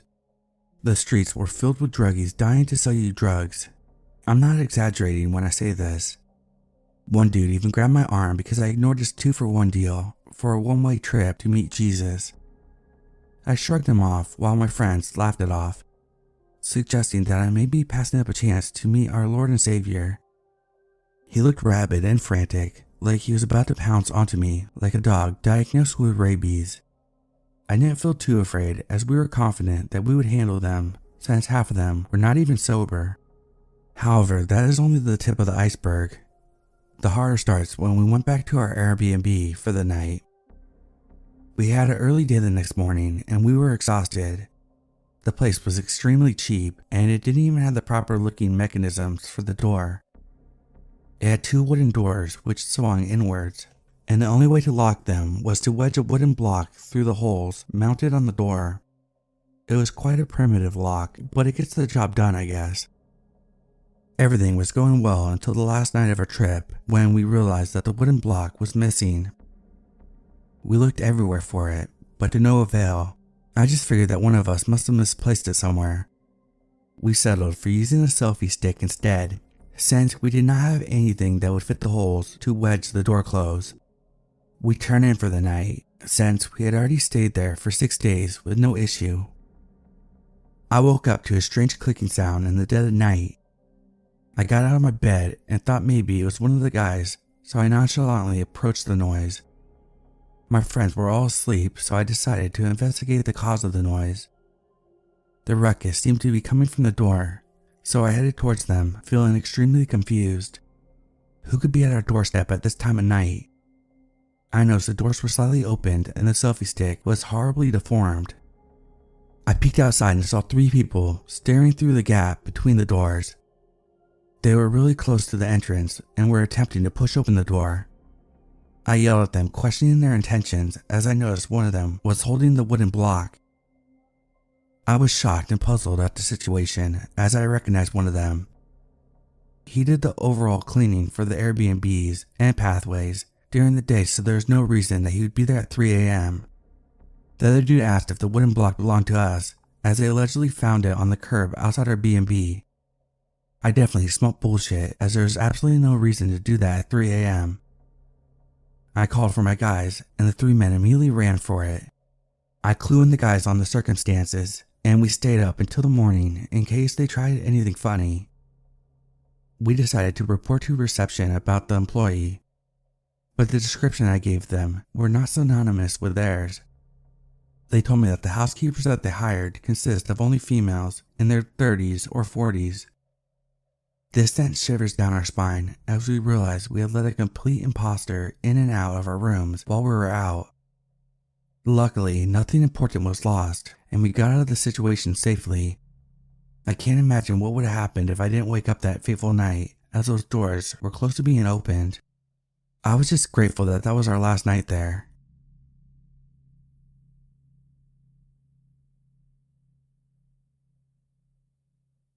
When I was 19, I worked nights at a shitty hotel chain in my hometown, and it was generally pretty chill. You'd get your weirdos and creeps, but I could handle my own, and I got used to it pretty quickly. However, this guy was way worse than anything I had encountered up until that point. It was an average night spent checking guests in, doing laundry, stocking, etc. There were 2 sets of doors at the entrance, the inner one being locked after night shift starts. Dude shows up around 3 a.m. and rings me through the lobby phone set between the 2 doors. Immediately before I can even get my customer service on, he starts frantically demanding I call medical transport, which I didn't really know what he was talking about, but I tried to help him the best I could, asking questions. Eventually I just let him in so I could get a better idea of how to help, but when I do, his whole tone immediately changes. He starts speaking in his monotone voice and has kind of a dead stare. I've never seen eyes so void of emotion, and not to mention, he had no physical signs of injury at all. Obviously, I was freaked out, but tried my best to carry on normally, asking him more questions. After the first 2 questions, He stops answering completely and continues staring. Keep repeating myself, and he's just staring. At this point, I'm pretty fed up with him, and I say, "Alright, I'm gonna call 911 to get you help." He then starts getting frantic again, going between begging me not to call and saying, "They won't let me go, and I can't go back there." I tell him that I'm not really sure how to help him if he won't let me call emergency services, so he needs to leave. He didn't even seem to need medical assistance in the first place. The guy goes right back to ignoring everything I'm saying and staring. Honestly, I should have just called the police right then and there, but I was overwhelmed by him, and getting the police involved is always the last resort for me. So I say, "You can rest here for 20 minutes and try to find an alternative transportation, but then you need to go." I go into the back to watch him on the cameras. 20 minutes goes by, and I come in to tell him that he needs to leave, and he starts arguing nonsensically. I go back into the back in exasperation. The cycle then repeats like for 2 more hours. Finally, I tell him I'm calling the police, to which he replies, "Well, if you're gonna be like that, I'll just leave."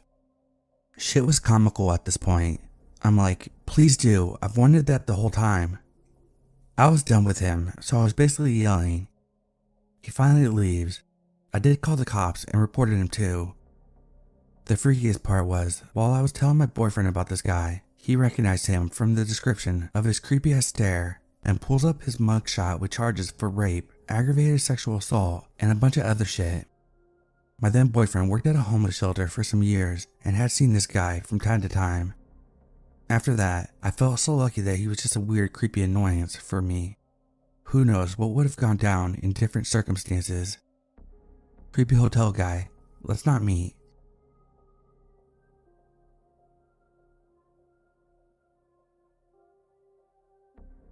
This happened a few summers ago. My friends and I threw a going away party for our friend that was going to migrate to Canada. We went to this island and it was during non-peak season, so that means that we were the only guests there. We arrived at the island just after lunchtime. A few kilometers away from the resort, there is a small village just near the port. When we arrived to said port, the resort service vehicle was not there. They alerted us that they were going to be late because the vehicle broke down. We decided to stop by the small store and bought some other necessities that we had forgotten to buy in the mainland. There's a group of men around their late 20s that were catcalling us. Our group consists of 5 girls and 4 boys. One of the men catcalling came up to me and asked for my number, and one of my guy friends moved me away from him. Thank heavens. Our service arrived, but he was still staring at me, and to be honest, it creeped me out. When we arrived at the resort, it had cottages that were on stilts. You had to climb up the bamboo ladder to get to your room. It was also made from bamboo, just your typical hut. Even the floors were made from bamboo. The bathroom is separated from the huts and is for common use. We partied and I got tipsy fast because I'm a lightweight. I excused myself from the group and climbed up the cottage to change into my swimwear. My friends really wanted to go island hopping. I was also planning to take a swim in the beach and island hop, just to lessen the buzz. I was not able to change since the room just started spinning. I decided to nap it out. I told my friends to go without me. It was a long debate because they didn't want to leave me alone, but I insisted that they should go. After a few beggings, they went on island hopping without me. When I woke up, it was already around twilight. The resort was quiet. It was a bit dim inside the room. The resort hadn't turned on the lights since the electricity only runs via solar and generator. They only turn on the generator around 7 p.m. I can already feel the hangover. I used my phone's flashlight to help me see. I noticed that the door was slightly ajar. I was sure that it was closed when my friends left. When I was about to close it, the head of the guy from earlier popped out, and he gave me that creepy smile, still asking for my number. I told him to get out, but he was begging for my number. He even used his foot to stop the door from closing. I screamed and he kept saying in our language, which translates to, "Man, let's fuck." I kept on screaming, calling out for my friends. What the man said still makes me shake. He said, "Your friends haven't arrived yet." He was standing there for hours watching us. I kept on screaming for the caretakers of the island. I screamed help and finally saw beams of a flashlight running towards us. He quickly left and he ran towards the forest just behind the hut. I was shaking to the point that I was unable to stand up. My friends arrived a little later and the caretakers told my friends about what just happened. They asked for some help of the caretakers and the local chef of the island. They went on a manhunt looking for the guy. Sadly, they did not see him. We left that same night. We transferred to another island with a much more private resort.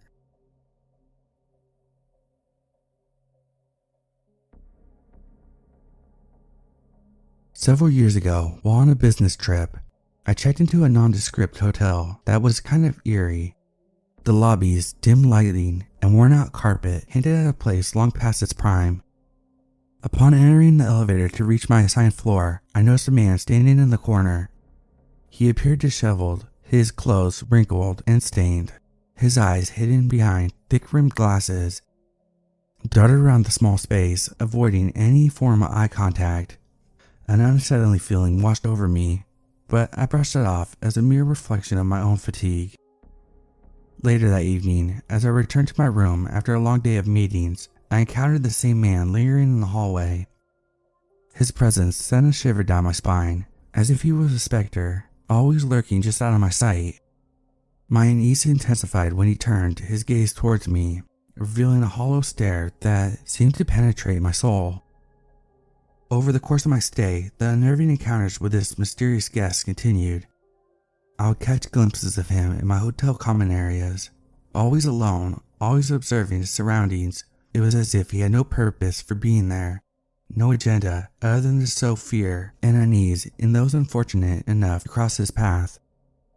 One night, I was unable to sleep. I decided to walk the hotel's deserted hallways, trying to wear myself out. A faint sound led me to the stairwell, where I discovered the door slightly ajar. My curiosity got the better of me, and I cautiously pushed it open. To my horror, I found the unsettling guest huddled in the corner, muttering to himself incoherently. Fear gripped me as I realized the true extent of his unsettling presence. There was darkness in his eyes, a darkness that sent chills coursing through my veins. The air grew heavy with an unspoken threat, suffocating my senses. I retreated silently, praying that I would not be noticed. From that moment on, I avoided any encounters with that stranger.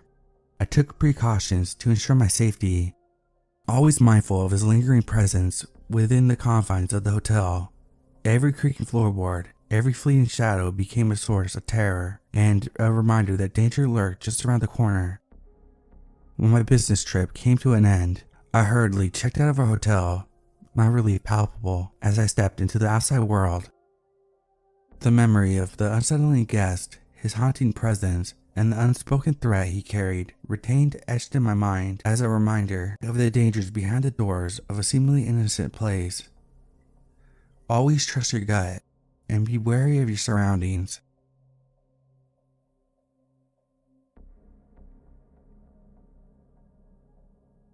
When I was about 5 and my sister was about 3, we were staying in a Motel 6 that had an outdoor pool that my sister and I were playing in with our mom.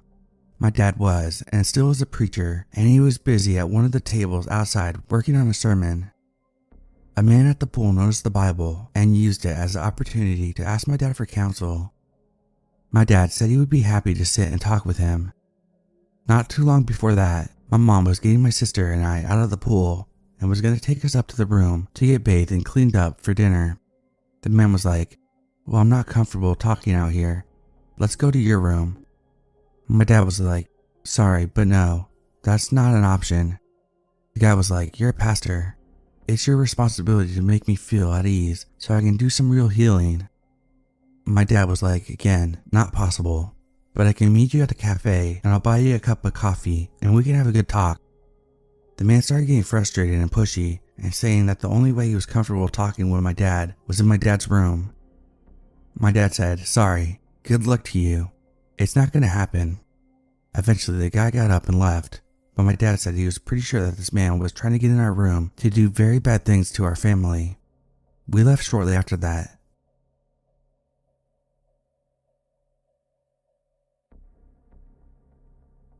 I was walking to the lobby of the hotel I was staying at, and all of a sudden I hear, "Hey baby." And when I turn around, it's this lady that I have never seen before. She starts talking to me about her and a few of her friends are going to the local cemetery and asked if I wanted to join. She then asked me for my name and said, "I don't know you, but I have to go talk to the hotel because I need to check in." She immediately left.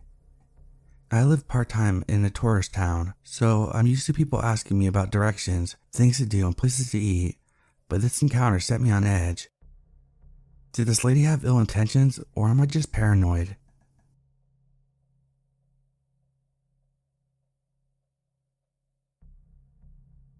Years ago, during a road trip through a remote part of the country, I found myself seeking refuge for the night in a quaint, seemingly harmless hotel. It was nestled between towering trees and isolated from the bustling world. Little did I know that this cute-looking establishment would become the backdrop for a bone-chilling encounter that would forever haunt my memories. As I stepped into the lobby, a sense of foreboding washed over me. The air was heavy, and a musty smell covered the dimly lit space. The receptionist, an elderly woman with a vacant stare, greeted me with a disconcerting smile. I brushed off the unease, attributing it to exhaustion from my long journey. I was assigned to room 413. I made my way down the dimly lit corridors. The faded wallpaper peeled away, revealing the hotel's aging infrastructure. The silence was suffocating, broken only by the distant echo of my footsteps. Uneasiness settled in my gut, but the exhaustion won over, and I tried to convince myself that it was just my imagination running wild. As the night wore on, strange occurrences shattered any semblance of comfort. I would hear faint whispers echoing through the corridors, the sound of hushed conversations that grew louder and more distinct when I approached. Each time I reached the door handle, the voices were abruptly ceased, leaving me standing in eerie silence. Inside my room, the atmosphere was suffused with a heavy sense of malevolence. Shadows danced ominously across the walls, and an icy drift crept through the crack of the window. The ancient furnishings seemed to harbor secrets of their own. Every creak of the floorboard sent shivers down my spine, and the constant tapping on the window pane intensified my fear. It was dead of night, sleep eluded me. The room seemed like it was possessed by a life of its own, as if it was watching my every move. Shadows swirled in the corners, faint whispers filled the air, growing louder and more insistent. Unable to bear the torment any longer, I made a hasty decision to flee the hotel. As I rushed down the corridors, my heart was pounding in my chest. The whispers grew louder, and it almost sounded like manic laughter. It was reverberating through the desolate hallways. The receptionist, now absent of her post, seemed to have vanished into the air. I burst through the doors of the hotel into the safety of the night. I'll always remember my stay at 413 and that sinister presence of the hotel. I got in my car and drove to the next town and stayed in a normal hotel for that night. I don't know if I was just on edge, tired, or what, but that place seemed haunted.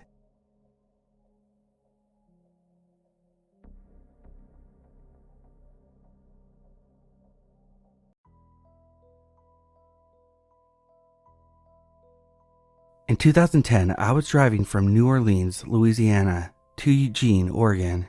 It was just me, 24-year-old female, and my 2-year-old pit bull, in a 14-foot U-Haul truck with everything I owned crammed into the back, a fancy flip phone, and a printout of my MapQuest directions. I think the first smartphones actually came out around that time, but I didn't have one. Cell phone service was much spottier, and there were long stretches through the desert where I had zero service for hundreds of miles. I was driving a lonely stretch of highway through central Texas when I realized I hadn't seen a town or exit for a long time, and my giant U-Haul was really low on gas. Just when I was starting to freak out and seriously run out of gas, I saw a small town coming up. I pull into this town and it's tiny. I was so worried about other things that I never really paid attention to the name of the town, but there were only about 6 streets in the whole place. I go gas up and I'm ready to get back on the road, except I cannot for the life of me find my way back to the highway. I circled the town about 4 times and start getting a little frustrated because it's such a tiny town. How the fuck can I not find my way out? I can literally see the highway, but I can't get to it. I returned to the gas station and asked for directions. Now, when I got gas, I paid at the pump and never went in. When I enter for directions, there's a skinny, nondescript guy who has black hair hanging down in front of his eyes that look like he could use a good wash. He's not particularly creepy, but a little rude. He never really met my eyes. He was looking down at a magazine. He gave me directions that didn't sound right at all. He was telling me to take the road that will get me to the highway is about 17 miles. For a moment, I was just dumbfounded. Then I point out that I didn't drive that far to get from the highway into town. Why so far to get back on the highway? I can literally see it from town. He is so casual, almost like I'm just an annoyance, and can follow his directions or not. Why should he care? He gave me some explanation about the road curving around that didn't really make sense. He doesn't look at me. Just whatever, I gave you directions, and waved his hand in the direction of the door. When I got into the parking lot, my whole body started trembling violently, and my heart started racing, seemingly for no reason. I get back in the truck, and as soon as I put the key in the ignition, I burst into tears. I had the most terrible feeling that, no matter how nonchalant he acted, this man had bad intentions. But I knew right then and there that there was no way I was going to follow his directions. Yet this was the only store on this little road, and, short of knocking on doors, no thank you, there was no one else to ask for directions. I decided I didn't give a shit that this town seemed like something dropped out of the Twilight Zone.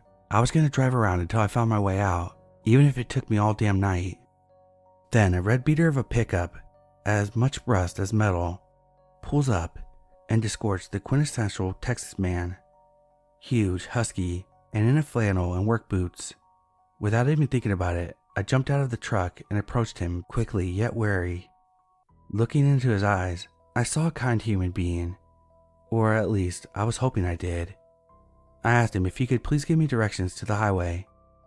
I told him I know it was silly, but I couldn't seem to find my way back. He looked concerned as I was visibly upset.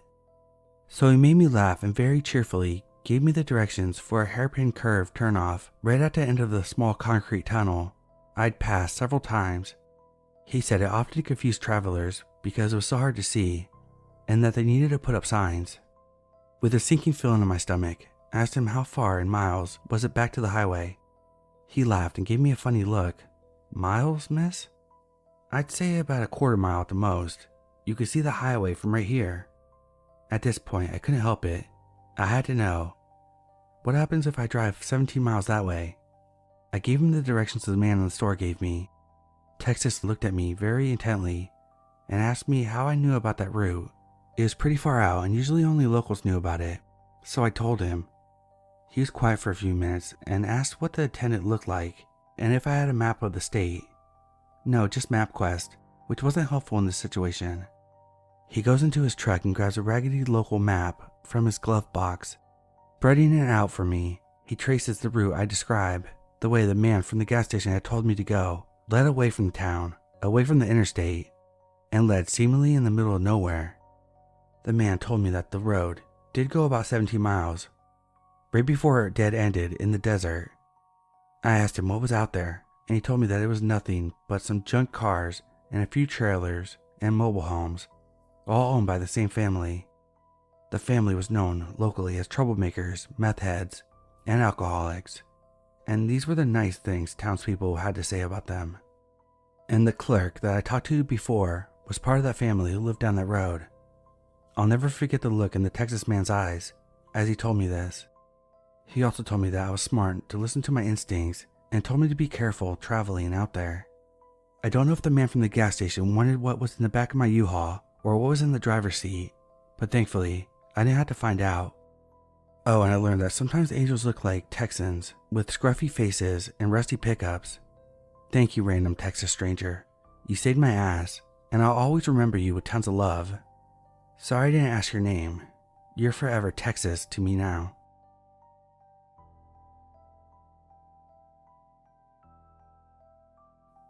When I was 13 or 14, I was walking down the trail with my friend along a lake to go fishing. After we made a turn on the trail, My friend kept asking me if I could see what was up ahead. I didn't know what he was talking about, as I didn't see anything. But my friend was getting more and more agitated, and then he told me to get out my knife. I was confused and asked him why. He just said, "You can't fucking see it?" We were almost underneath him when I saw him. A man in his 30s or 40s sitting on a large beach that overhung the trail, about 15 feet in the air. He looked at us and said, "I was hoping you two didn't see me." My friend and I ran faster and further than I've ever ran until we were back in the road. I get chills thinking about it to this day. This took place in Marin County, California in either 1989 or 1990.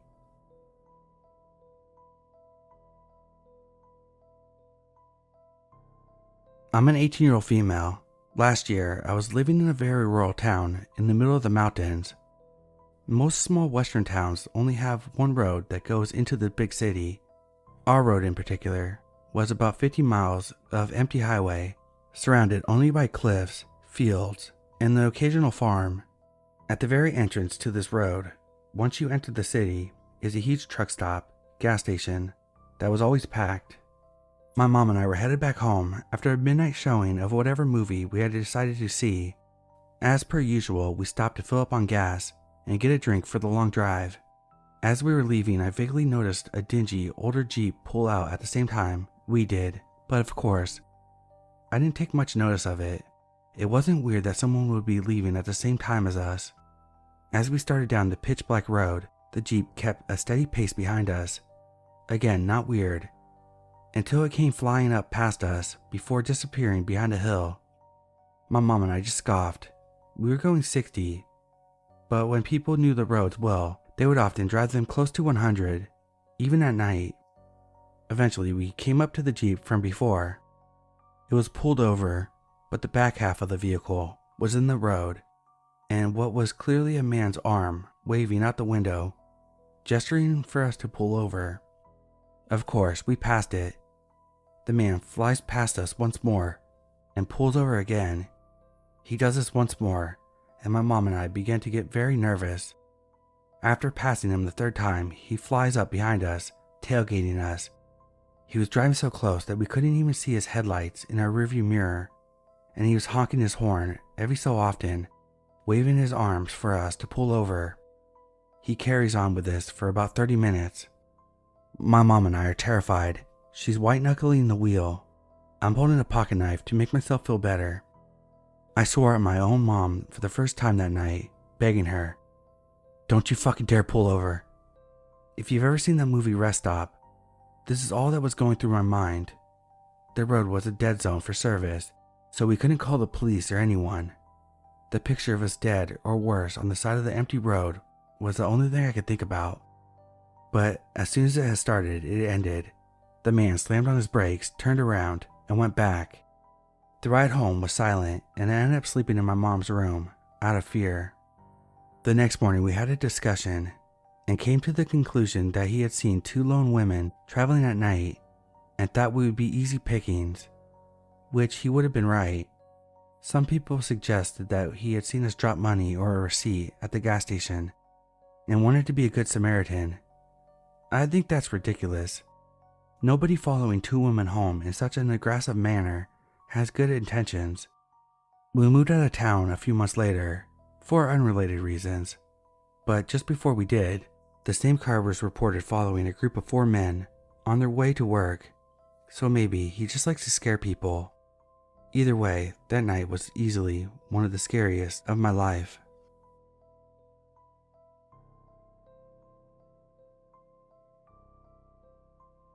Yesterday, I took my son fishing.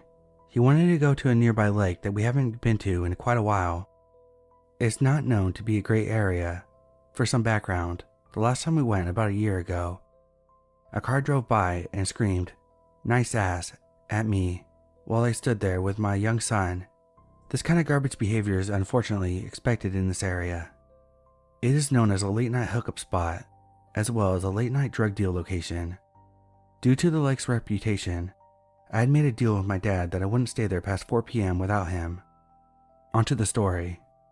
My 12-year-old son, who looks much younger than he is, and I pull up to our favorite fishing spot, a small pond on the opposite side of the road as a lake. Almost immediately, an older gentleman approached, asking if there were fish in this pond. I replied that we had just got started, so nothing yet, but that we caught fish in this pond plenty of other occasions.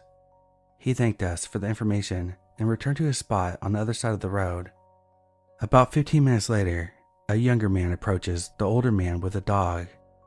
I can see and hear them chatting, but they've made no move to involve us in the conversation, which I'm glad for. I just want to enjoy the day with my son.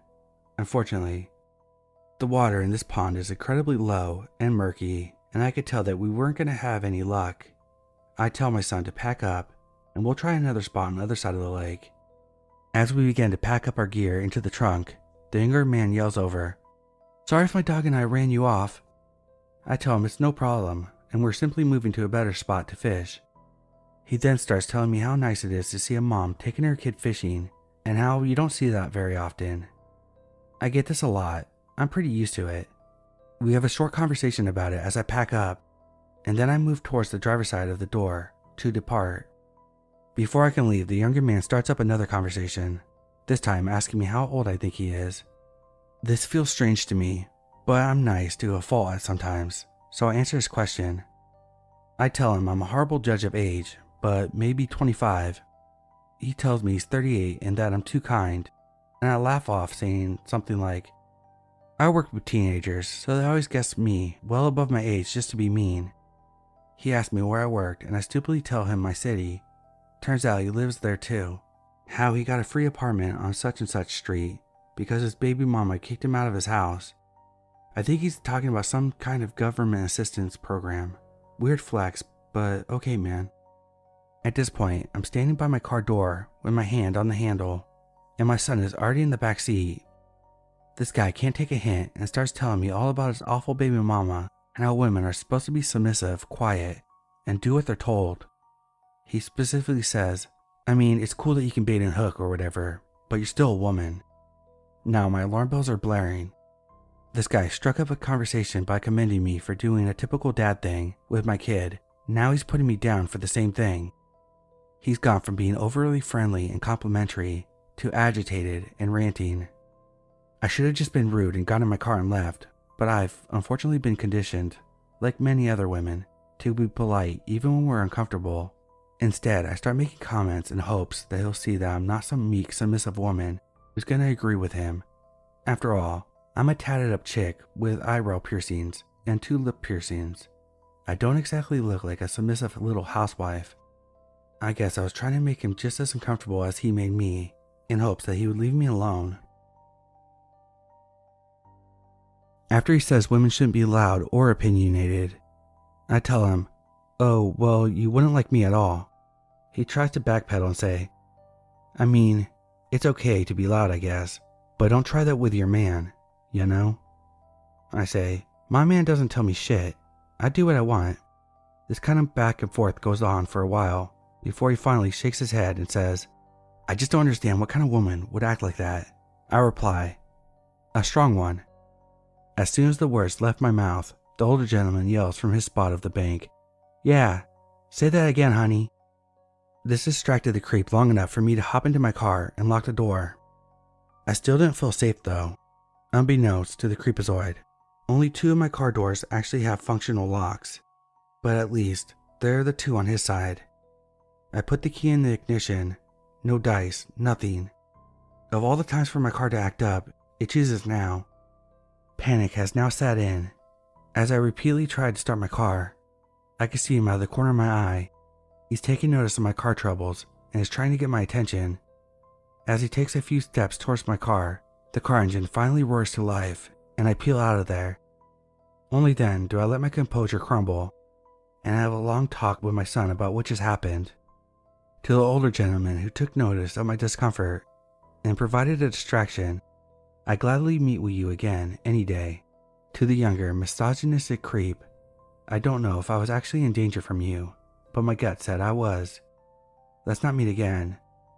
Oh, and to my dad, I'll make you a new deal. I'm never going to that lake alone again, regardless of the time of day.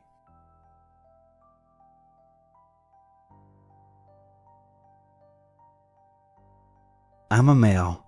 A few days ago, my girlfriend and I, young 20s, were on the home stretch of a big road trip with our dog. As it had been a while since we last stopped, we pulled into a rest stop off the freeway to stretch our legs and have our dog go take a shit. When we pulled up into the rest stop, there were no cars and 3 big semi-trucks parked in a line. Immediately, my girlfriend got out to go into the restroom. I leashed up our dog and stood next to the car. And as she was walking towards the entry door, I thought I heard someone yell behind me. To my surprise, it was a trucker in the driver's seat of his truck with the window rolled down, trying to get my attention. Now, I'm generally pretty friendly towards all people, whether they seem shady or not. Generally willing to be a helping hand. Behind me in the truck was an older gentleman, large, with gray hair and sunglasses. His truck was loud, so I couldn't hear what he was saying, and I yelled back, "What?" The trucker yelled something inaudible 3 more times as I asked him, "What?" while shaking my head and holding up my hands to inform him that I couldn't hear him. At this point, he seemed visually annoyed that I said "what" 4 times. Okay, understandable. I wanted to see what the deal was with this guy, so I walked halfway between the car and his passenger side truck. "What did you say?" I asked. "Can you help me look for my phone? I lost it somewhere," the trucker said. At this point, I was super caught off guard, as this all unfolded within 20 to 30 seconds that we were parked at the rest stop. To me, it was weird that this trucker was asking a random person stopping at a rest stop to help look for their phone, but maybe he just wanted me to call it. "Where did you lose it at?" I asked. "I lost it in my truck. Can you come up here and help me look for it?" The trucker replied in an unnerving tone. In that moment, I was sketched the fuck out. I thought I was gonna be abducted. Phone call I could do, but there's no way I was gonna get into a trucker's cab to look for his phone. "Yeah, no," I said sternly, but half-heartedly, as I almost thought that this guy was joking with me. After a few moments, the trucker then says, "You won't help me look for it?" My adrenaline was pumping, so I yelled back, "Get out of here," in a threatening tone, knowing damn well I had nothing to defend us should something go wrong. I put my doggo back into the car and pulled out my phone to pretend I was calling the cops, while he slowly drove and then stopped again to ask if I was going to help. I then screamed again, "No, get the fuck out of here. I'm calling the cops." After that reply, he stepped on the gas and exited to the freeway. I stood and watched when finally my girlfriend exited the rest stops, wondering why I looked like I just saw a ghost. I don't know if it was an overreaction, but it sketched me the fuck out how he asked me to get into his truck.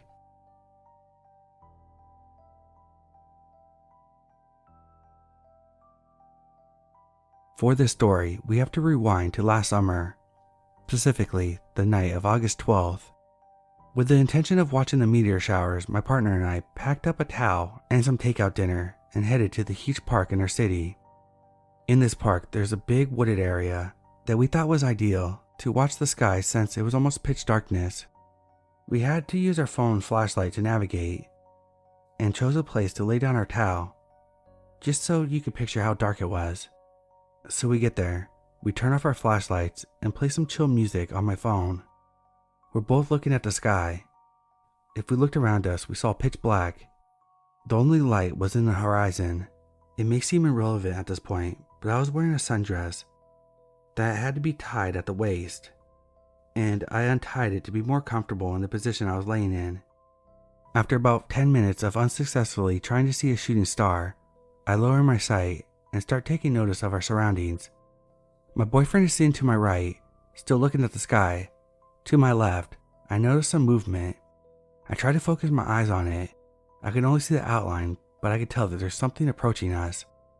My first thought is, oh, there's a dog. But for some reason I feel unsettled and can't take my eyes off of it. As it comes closer and I can see more of it, thanks to the distant light in the horizon, I tell my partner there's something coming towards us. I believe it's a dog. Before I can even finish the sentence, it hits me. It's not a dog. It's a man. He's crawling on all fours in an animalistic way. with his chest close to the ground. My boyfriend bolted to his feet. I felt paralyzed in fear while he urged me to get up. "I'll grab our stuff. You have to get up." I was trying to tie my dress back, but I was so nervous that I couldn't. "Come on, we need to leave." He took my hand and we started rushing through the woods towards the lit part of the park. I couldn't stop looking back. We were both very shaken up, and honestly, I'm so thankful that I wasn't alone in the woods that night.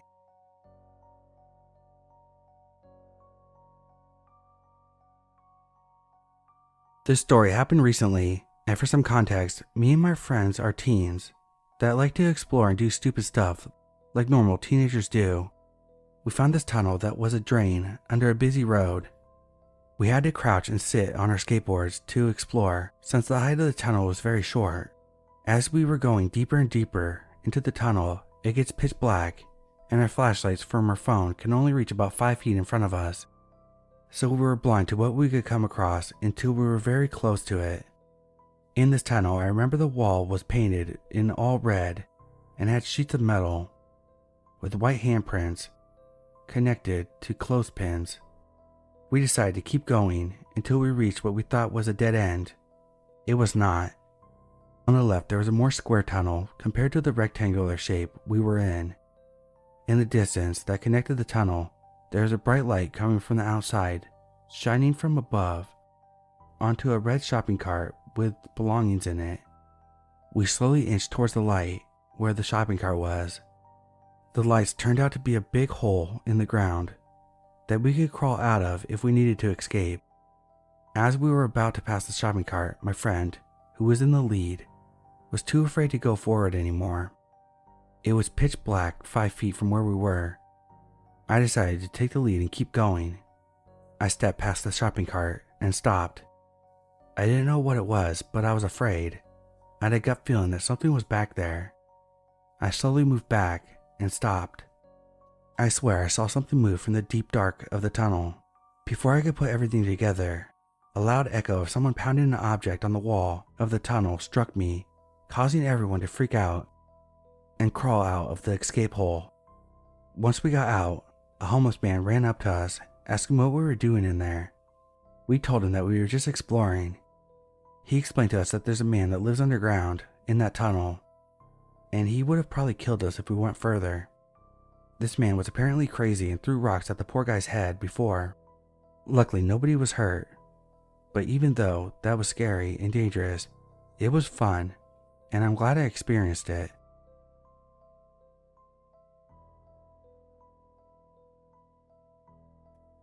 Backstory: I'm a 32-year-old female. I grew up in Ukraine, a major city, with my younger sister, only 7 minutes from the downtown, but the lifestyle was pretty much rural. Everyone has orchards and gardens. Many kept animals for food. We got milk and eggs from our neighbors, fish from our local ponds and lakes. Kids of all ages walked around unsupervised, and adults would get together under the streetlights to talk while the kids played. Unpaved roads, everyone walked or took public transportation. Winters were very slushy, and summers were very dusty. Electricity was very unstable, and we spent many nights in the dark. A piece of cloth dipped in oil makes a great candle. We were that damn poor. Our mother was an alcoholic, fall down on the streets mud alcoholic. No dad. I always wanted a dad. When I was about 8 or 9, she met a man with his own apartment in more of a city-like area. The apartment had heat. Our house did not, so we started staying there for the winters. To get there, we had to walk between 2 mountains in the woods, and right before, there was this open air market that also had some kiosks, which mostly sold alcohol and tobacco products. So on to the story. So this one day, my sis and I went to try and trade some bottles for coins, so we'd get something to eat that day. But at the time, most places didn't accept colored bottles. With disappointment, we walked to the step-boyfriend's place through the woods, and this man comes out of nowhere and said he's been watching us and felt bad for us, so he wanted to give us money. Of course, 2 hungry grown kids couldn't resist the offer, so we followed him as asked He leads us to the corner with a bush and drops his pants. I immediately felt terrified and grabbed my sis. He asked us to touch it, but I refused. I was kind of the spokesman for both of us, being that I was the older one. He starts to do what I now know to be masturbating, and at the time I was just very scared and confused.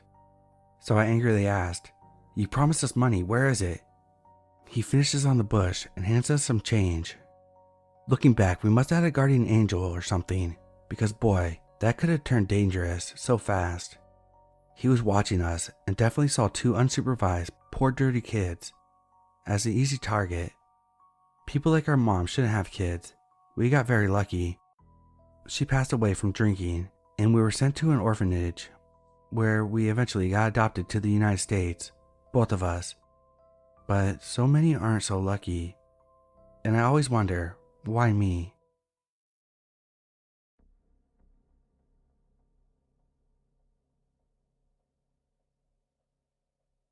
This happened about a week ago. I went on a road trip to take a friend of mine home to Colorado. He wanted to fly back, but I really wanted to go on a road trip. I live in Ohio, so we had to go through Indiana, Illinois, Missouri, and Kansas. A 22-hour road trip to get there, not including the rest stops. I had never traveled this far before in a car. I had flown to Florida once or twice, and I didn't see myself getting an opportunity like this in the future. Anyways, I drove most of the way because, well, I like to drive, and no one seemed too concerned with it. The person I was taking home said if we needed to switch, it wouldn't be a big deal. At this point, I had been behind the wheel nearly 12 hours, and maybe it was because I was tired, even though I didn't feel tired, but the creepiest thing happened. I needed gas, and there's this gas station closed, so it was dark aside from the light from the pump and the street light from the gas station. I was creeped out, but I wasn't concerned because I hadn't had any problems beforehand, so I do my business with no issue. Now, this gas station is very different than what I'm used to. To get your gas, you do the usual, select the type of gas you want, but as soon as you pull the nozzle from the pump and into your car, you have to pull a lever up, and then you can pump the gas. It took me a while fidgeting in order to realize this, but right as I realized, I hear a voice call out from beside the closed building of the gas station. I don't remember exactly what it said, but if I had to guess, it was, "Hey," or "Over here." Definitely male, but when I set the pump to where I didn't have to hold the trigger, I looked up and saw nothing there. Again, I was tired, so I didn't pay too much attention to it. This gas station was deserted, and I went on a witch hunt to find this gas station for this post. I think it was a Sinclair gas station. It has dinosaurs for a logo. Anyway, about halfway through I hear it again, another male's voice calling out to me. Maybe he thought I was alone, because my roommate was sleeping in the back, and my buddy laid in the front seat with it down. Stupid me didn't feel like stopping again, so I ignored it and kept pumping while looking at my phone. Next, I heard the man whistling for me, like I was a dog, and an absolutely worst feeling comes over me. Something I have generally never felt before, but it was a mixture of fear and, oh shit, I literally felt my stomach drop. I looked up and sure enough, there was a man. He was dressed in a brown coat with his hood up and red shorts. I don't even know how I remember that, but after I looked up, he let out a yell. "Hey, look at me when I'm talking to you." It was so loud that my roommate lying on the back seat shot up and rolled down her window. "You good?" At this point, the man was speed walking over towards me. As soon as she made herself known, he turned himself around and booked it back behind the building. I heard a car start and gravel fly as he got out of there. I didn't look at his car or van or whatever he was driving because I was immediately stuck in my place, and I think my roommate knew it too. I know a lot of people try to plan for this type of stuff, especially women like myself. They have a fully thought out idea as to how to handle it, what they're gonna say, where they're gonna run, maybe even who to call. Even I did. But when it actually happens, we're clueless, stuck in fear, and I was stuck. I'm glad my roommate let her presence known when she did. I'm glad I wasn't alone. After I filled up the car, she took over for me. I don't know what the man wanted, or why he was yelling at me, or even walking towards me, but I don't ever want to experience something like that ever again.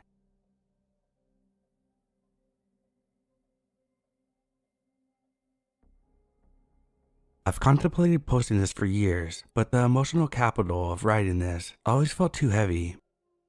It chills me to the day to think of what happened, or should I say, could have happened, to my sister and I in 2007. I was 25, she was 23. We were living in Phoenix and living a pretty wild life. Lots of partying. However, she could keep it in check. I was a blackout drunk. Side note, I'm now 15 years without a drink. We were out with some friends at a party. I was particularly stupid that night and took my friend's car keys to go pick up a couple I met earlier that night. They were Eastern European. I forget which country exactly. Needless to say, I was wasted and reckless. My sister called me while I was out, all upset because our friend discovered that I had took her car. I went back to the party and promptly got screamed at and kicked out, rightfully so. My sister was so embarrassed and crying. She was really intoxicated too, which wasn't a normal thing for her. I remember we were walking to find a taxi or something. It all gets pretty hazy to me. The next thing I know, we're in the back of a car at a gas station on Grand Avenue. This street leads off into the old Arizona Interstate Highway. The random European couple I'd met earlier and didn't end up picking up were trying to open the door to get us out of the car. They had happened to be at this gas station at probably 1 a.m. I don't even know how they spotted me. They must have sensed trouble. I have hazy details, but I know that they were frantic and insistent about getting us out of the car. From what they told us, the man driving the car appeared to be a total creep and no one I would seemingly associate with. I have no recollection of how I ended up in his car, who he was, where he was taking us, and why he needed to fill his tank. Sometimes I think the mysterious couple were angels sent to look over us. Both my sister and I were missing our phones the next day. I'm certain the man had taken them. There's a number of things that could have happened that night, and I feel lucky that we're still alive. It racks me with guilt that I put my little sister in that situation. And anytime I feel like picking up a drink, it's one of the memories I play back to remind me where alcohol takes me.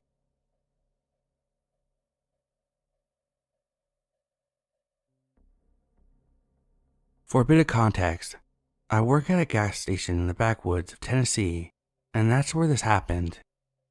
Last night when I clocked in at 8, the store was completely dead.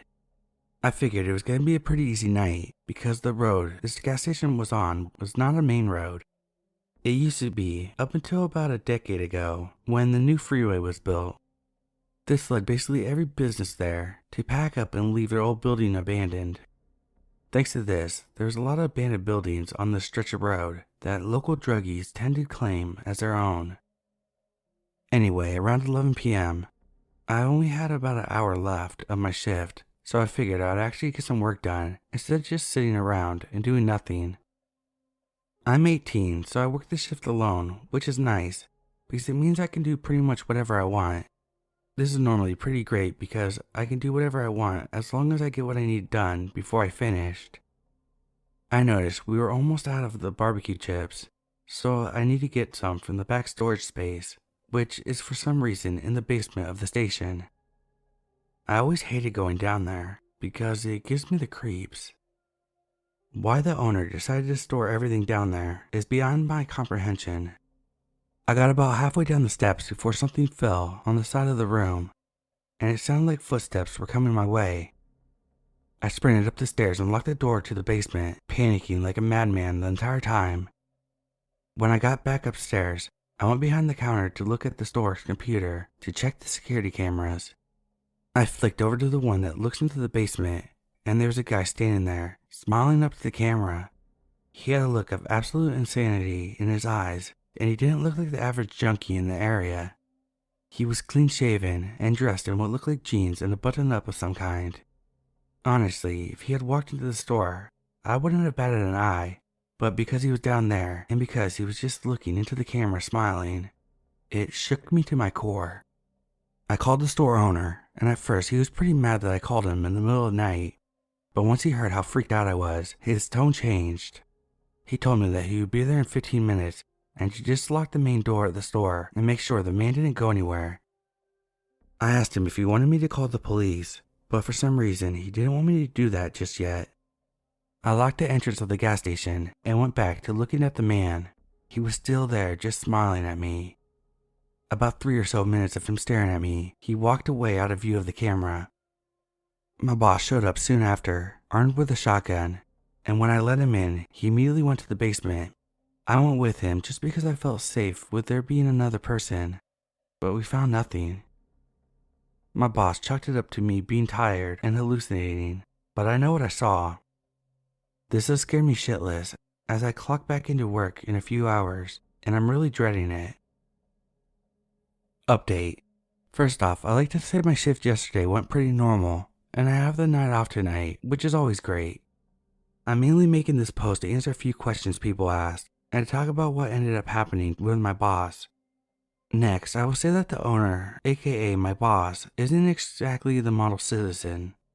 I don't know if he's hiding anything illegal in the basement, but then again, I've also never really went down there looking for anything. My boss is also a bit of a jackass when it comes to phones, which is why I didn't get a picture or video of the monitor. His rule is that your phone has to stay in the small drawer behind the counter for your full shift. The first time that you're caught with it, you'll get a warning, and the second time, you'll get fired. I've already gotten caught with it once, and really didn't feel like being unemployed, so sorry for not getting pictures. Eventually, my boss did end up looking up the footage that was on the cloud. He agreed with me that it was creepy, and also apologized for saying I hallucinated it. He still doesn't want to call the cops for some reason, but he said if it ever happened again, he would get the police involved. He went back and looked at everything that was captured up until that point, but there were no signs of anyone going down there. Apparently, he asked other people that worked there if they've ever seen anything down there, but I don't know what they said.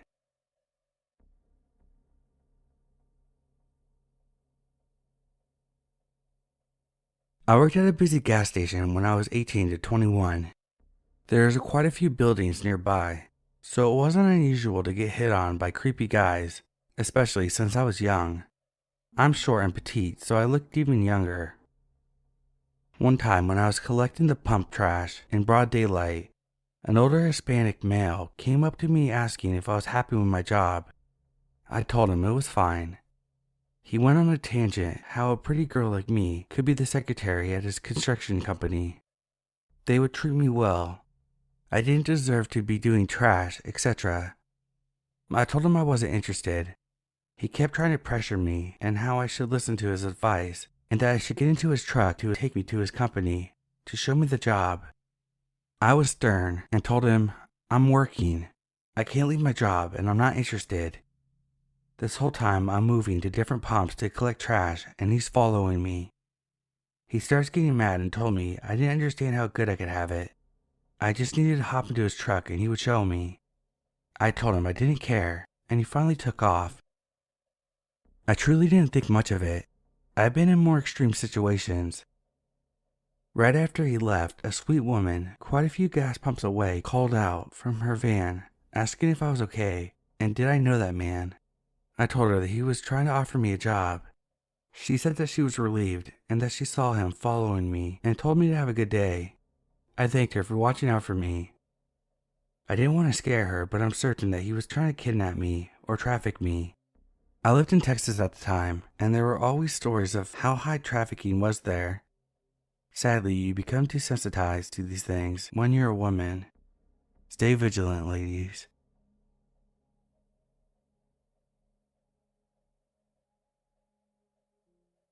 About 3 months ago, I went to pick up Chinese food at a place my husband and I often go to. I paid using my debit card and then stopped at the gas station that I always do on my way home to throw in $20 into the tank. When I went inside, I didn't recognize the clerk, but didn't think much of it until later. I only really noticed that there was one of the same 5 employees I usually talk to. I went to pay with the same debit card, and it declined. Weird, there was not a funding problem. I went to check my phone to see if my bank had texted me about the charge for some reason, only to find that instead of having service, my phone displayed SOS, where the 5G would usually be. I had never seen that before. Very confused, I tried to use one of my credit cards, issued from a different bank. Declined. Now embarrassed, I found some cash and told the cashier what pump I was on. There was no one else at the gas station, and I walked back to my car, pulled out the pump, and tried pumping gas, to no avail. The pump wasn't clearing from the previous transaction. My phone was still saying SOS, and the hairs on the back of my neck were sticking up. The street around the gas station, which should have been somewhat busy for being a Saturday evening, was completely dead. I was utterly confused and felt disoriented. After pressing all 3 taps of gas and the clear button several times, I went back inside and asked the clerk if there was something wrong with the pump. They looked at me as if they hadn't seen or spoken to me and asked which pump I was on. On the second trip, I was able to get to work, but drove away with the strangest feeling. My phone only started working when I got back to the house, and there has never been any problems with my cell service or bank card since. I know it seems really mundane, but I can't shake the feeling that I left reality or left this timeline for 30 minutes.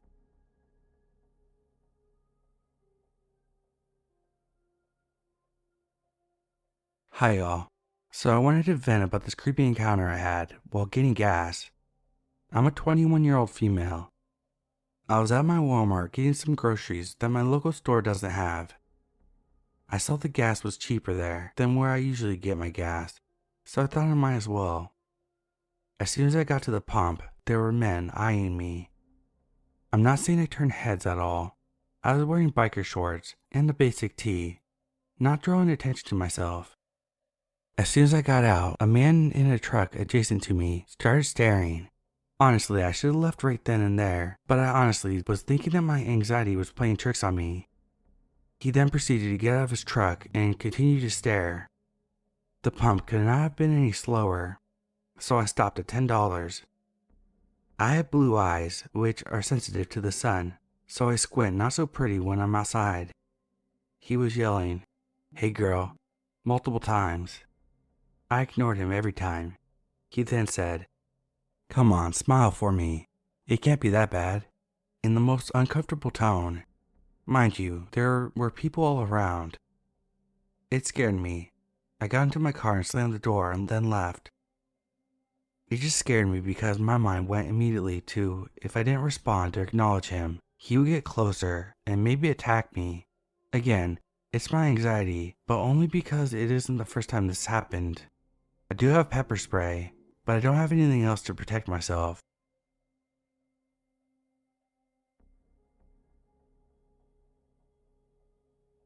I work at a gas station, and as I was ringing up an older man, he asked me if I was single. I told him no. That answers my question. He then goes on to tell me how he's trying to find a wife for his grandson, who is also rich. I told him that I have a boyfriend and that I'm pregnant. It was early on at the time.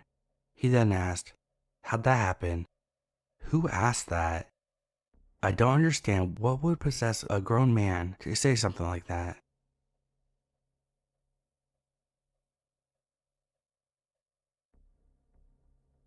My friends and I, 24-year-old males, were chilling at a gas station at 3 a.m. I know, probably the worst area and time to be doing such things, but the gas station was lively and also connected to a Tim Hortons that was 24/7. Anyway, we were chilling outside drinking coffee when all of a sudden a car parks in front of our cars. As I was the only one facing our cars, I never really thought twice about what's happening since he could just be chilling.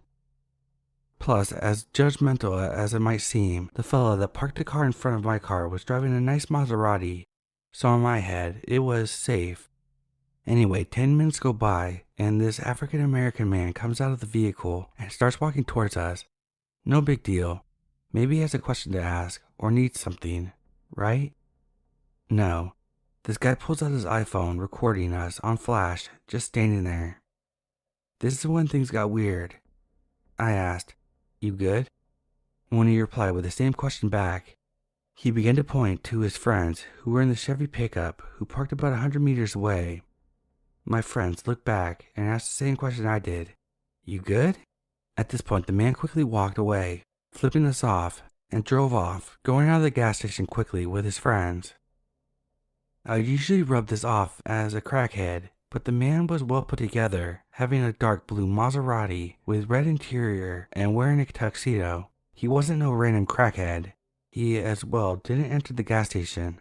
He came and parked his vehicle in front of our vehicle, and from there is that. We made a police report and didn't drive home until we were at a police station, parked for 20 minutes, ensuring that no one was following us home. We did drive Dodge and Jeeps, notorious for being stolen in our area and chopped. Our theory is the man is out for our vehicles, but I don't know, just a weird event.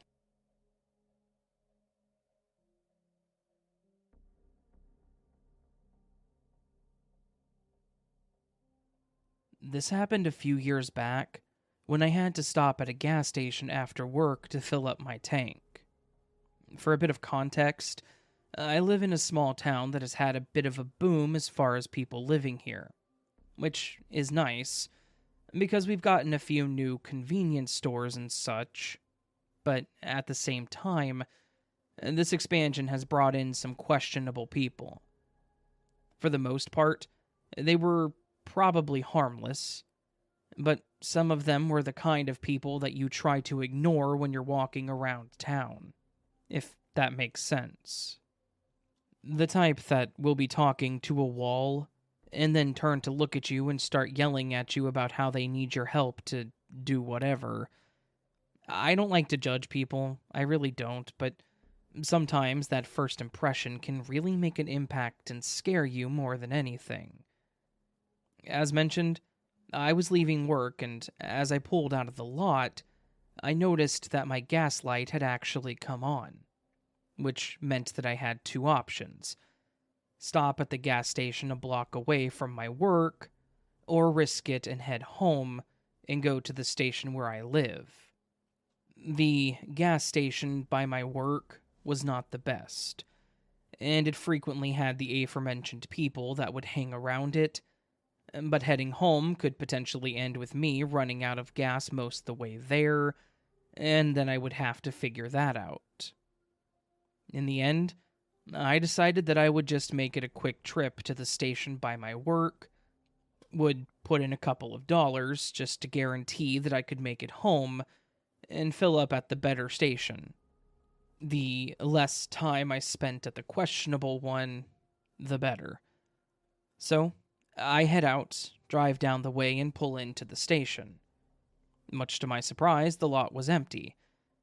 I was actually happy to see this because that meant that I could probably fill my tank there and be okay, and not have to worry about going anywhere else. I get out and I go to swipe my card, and to my surprise, the reader keeps declining it. But the error it kept throwing was basically indicating that it was the reader and not my card. I give up and just head in to prepay for $20 of gas. I tell the attendant that the reader doesn't seem to be working, and he just kind of shrugs it off like, yeah, whatever. I prepay, and as soon as I walk out, I notice another car pull up to the pump right behind mine. The station only had 2 pumps, with nozzles on each side, so no matter where you parked to fill up, you were going to be within 10 feet of another person. I walked back to my car and undo my gas cap, and I get ready to fill it, when I start hearing yelling coming from the car next to me. I tried my best to ignore it, but it was kind of hard with where I was standing. I heard one guy yell about how much the other guy owed him, and then a woman started screaming something about how they were going to pay them back. I was just pretending to ignore it and pump the gas into my car, trying to make the 20 go as quickly as I could. Within a moment or two, I heard the group get out of the vehicle and continue their arguing, while one of the people went through the motions of trying to get the gas pumping in his car. They were yelling at each other non-stop, and the one guy was clearly getting frustrated with the reader, and for some reason unknown to me, my dumbass thought it would be a good idea to let him know that the reader wasn't working. I should have just minded my business and stayed out of it, but for some reason I leaned over and said, "Hey, the readers aren't working, you have to go in and pay him." The guy that was working with the pump, who was the guy that was screaming about how much the other two owed him, leaned over and actually thanked me as he walked toward the building. The other guy, the guy that was with the girl that both seemed to want to argue as much as they could, waited for the first guy to go into the station, and then looked at me and asked who the F I thought I was. I just kind of shook my head and said that I was just wanting to help. The reader wasn't working for me either. And the guy then stepped forward and pulled a switchblade from his pocket and pointed it at me. He then started talking about how he should, and this is a direct quote, skin my face so that he could feed his dog, and then ditch my body in the river so that they never find me. I just put my hands up and told him that I wasn't trying to cause trouble or anything. I honestly had no idea what to do. This guy was obviously flying off the handle over me helping. Within a few seconds, the knife was against my face, and this guy just kept staring at me with the craziest of eyes, telling me how much he was going to cut me up. Thankfully, the first guy came out of the station and asked what the hell he was doing, but in a much more forceful way. The guy with the knife started telling him that he was going to cut my throat and all the other stuff, but the first guy was apparently rather unhappy with this situation. He pulled a handgun from his waistline and pointed it at the guy with the knife. He then yelled at him to drop it before he dropped him. They went back and forth for a moment, but the knife guy eventually just gave up and got back in the car after yelling at me about how he would find me. I was literally just standing there and staring at the concrete with sweat dripping down my face, most likely visibly shaking in terror. After the knife guy got in the car, the first guy, the one with the gun, told me that he was sorry for his friend and that he was having withdrawal symptoms since he cut him off for not paying. I just kind of nodded and said that it was okay, and he actually seemed like he was sympathetic to the situation. Like he was actually sorry. He told me that he wasn't going to do anything and that I should probably just finish pumping my gas and go. I did what he said. I finished up, put it all back, and started getting in my car.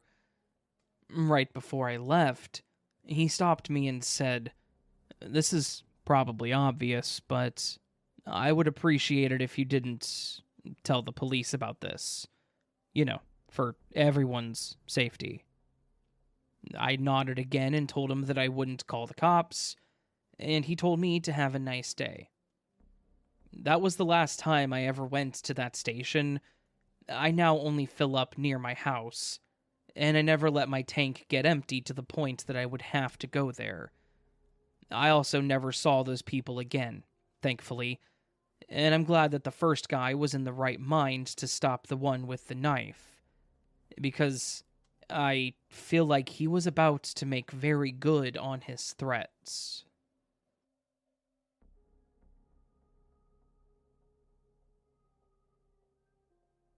I have a weird experience that I wanted to share that was just... I honestly don't know what words to use to describe it. It was creepy in its own right, and honestly it left me feeling a bit shaken. Thankfully, I came out of the whole thing unscathed, but I kind of feel like it could have gone much, much worse. So, to start off, I'm a delivery driver for a restaurant that isn't the normal kind that does delivery. I'm the only driver for this specific restaurant, and while we aren't as busy as, say, pizza shops, we do get enough orders to keep me busy for an entire shift. Because of this, I put a good number of miles onto my car, and I drain my tank pretty frequently. Sometimes I have to stop at random stations along the way or in between deliveries to make sure that I have enough miles left to get to the next stop or stops, and then back to home base. It takes a good amount of coordination, and I have honestly pushed it once or twice to a limit that I don't like to push it to. This was, unfortunately, one of those times. It was near closing time, and I was on the last 3 deliveries. It was a triple, so I had to take one, then the next, and then the next as quickly as I could. I had gotten the first one done, looked up the location for the next, and as soon as I did, I noticed that the mile counter on my car showed 3. Basically, I had 3 miles to go until I was on a hard empty. I wouldn't say that this is the most accurate reading, but again, I don't want to end up randomly stranded with 2 people's dinner sitting in my passenger seat. I hit the button for the nearest gas station, and sure enough, there was one that was between 1 mile and 2 miles from where I was sitting. It looked like it was kind of tucked in between a couple of neighborhoods. Like, this was a really weirdly placed station, but I was thankful that it was close. I pulled away, made the quick trip to the station, and sure enough, it was there. Google wasn't lying to me this time.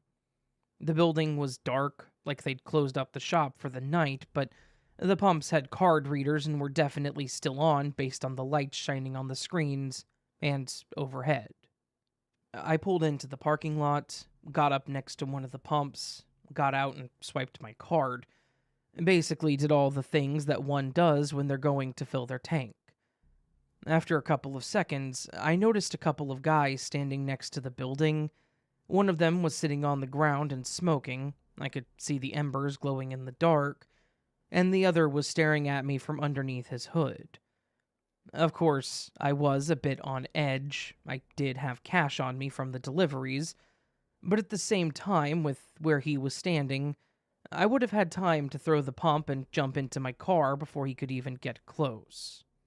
So, assuming he didn't have a gun or anything, I was cautious, but pretty sure I would be safe. I go back to filling up, and as the amount hits 5 gallons, the pump just suddenly stops. I stare at it, squeeze it once or twice, but sure enough, it was done with me. I looked up at the machine and then towards the building, as if there was going to be someone there to help me, when I noticed that the man with the cigarette in his mouth was now standing at the emergency shutoff valve, which explained why the pump stopped working. Within the second that it took me to realize that it was just him, I heard footsteps behind me and thought, I really just let this happen. After telling myself that I was going to be fine, and that I would have time to jump in my car, I'm seriously about to get robbed by this creep. I turned slightly, and, as expected, the man with the hoodie on is approaching me. But, strangely enough, he's not getting very close. Like he was walking towards me, but stopped about 6 or so feet from me. He lifts his head a bit to stare at me, and I look at him, and there were several awkward moments that we shared while standing at this gas station pump. The whole time I'm just thinking, I'm dead, while glancing between him and the man at the shutoff valve on the building, making sure that neither of them is getting closer or pulling a gun or something. I honestly have no idea why I did this, but I looked up at the man in the hoodie and just kind of shyly said, the pump isn't working. Like, this man worked there and was going to go troubleshoot my problems. I really don't know why I said it. I guess it was just me being scared and confused as to what was about to happen. The man smirks, looks down at me and then up at the machine and says, "Station's closed." As if I wasn't already being awkward and weird, I pointed toward the card reader and said something like, "Oh, but I should be able to still get gas, right? The readers are 24/7. The guy in the hoodie seriously started laughing. Like I had just told him the most hilarious joke and he could not hold it in. After shaking that off, he shook his head and looked back at me to say, "No, mate, the station is closed. No more gas. Hint, hint." And then motioned for me to get into my car and leave. I stood there for a moment, and thankfully my brain finally clicked that he was telling me to get the hell out of there. I nodded, replaced the pump, and told him to have a good evening and got back in my car. As I did, I looked in my rearview mirror and I watched this guy put his fingers up to his head and motion as if he was shooting himself and start laughing again as he waved at me. I obviously took off from there, and it took a few moments for me to really get a grip on the whole thing, but I think he was basically telling me that if I came back, I was dead. I made a note of where I was and, well, I left. Now, I'm not sure, but I think that his original plan was much more sinister than what he had ended up doing. And I think that my awkwardness may have actually saved me. Like, I made my dumb comment and it tickled him to the point that he felt bad, and he thought, "Oh, I can't kill this pitiful idiot." Obviously, I have no idea if that's true or if he was just willing to give me the opportunity to leave, and if I didn't, then he would take action. But I'm glad that he decided I wasn't worth his time. Thankfully, that 5 gallons was more than enough to get me to my destinations and back to the store to clock out. I made a mental note to never go back to that station, and I haven't, thankfully. If I have a delivery over in that direction, I fill up before I go that way, just in case. I know it's not the creepiest of stories, but it scared me, and like I said, I came out unscathed, but I feel like I was pretty close to something pretty terrible happening to me.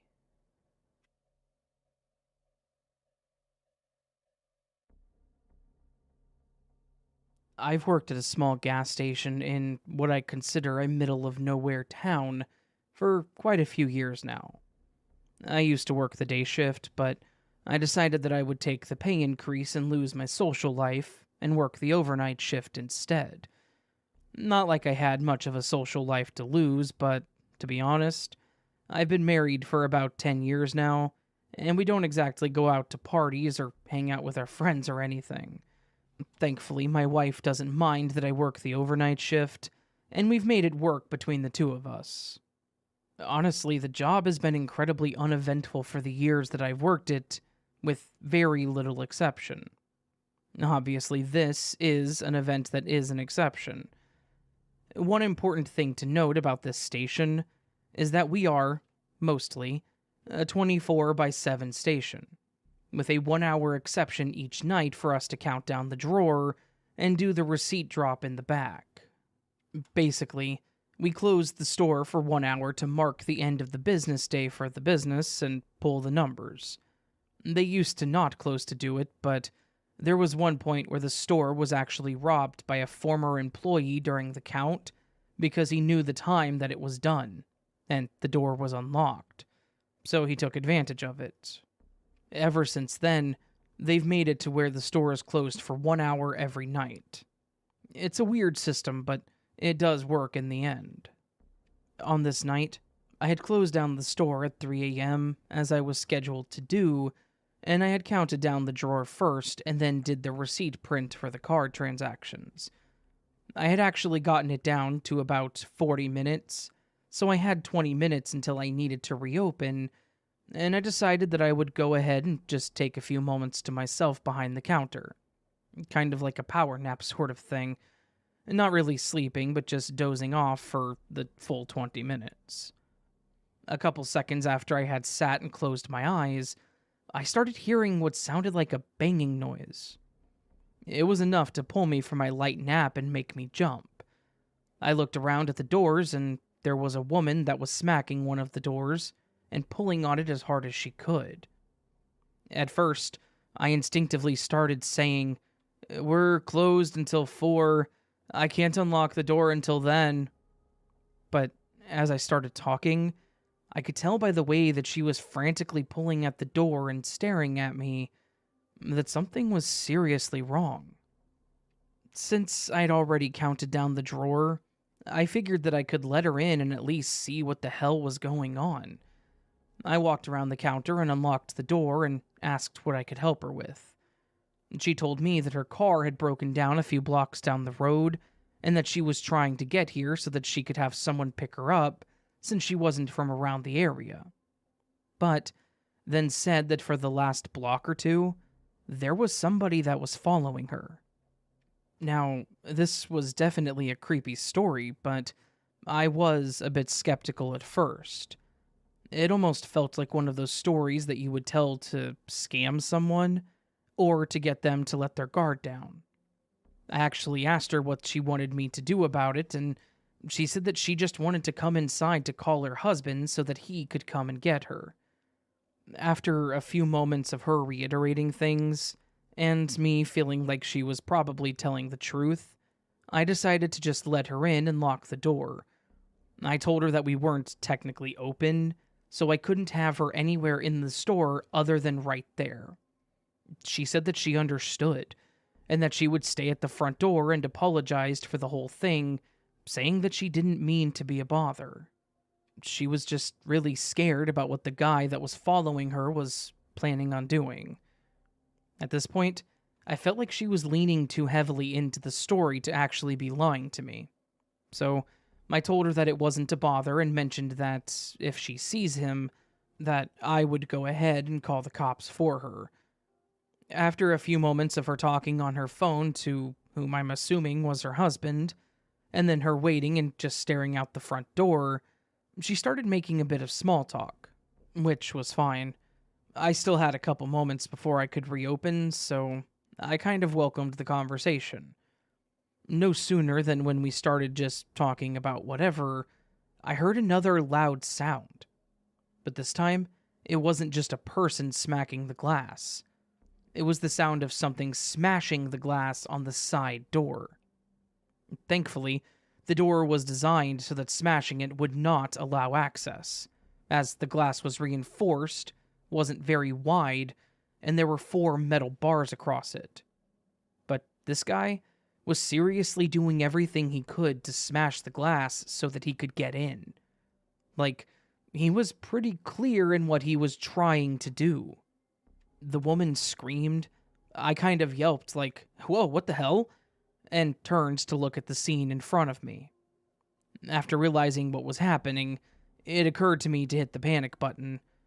I know you're not supposed to hit them until the robber leaves in order to prevent a hostage situation, but I knew that he wasn't going to be able to get into the store with what he was doing.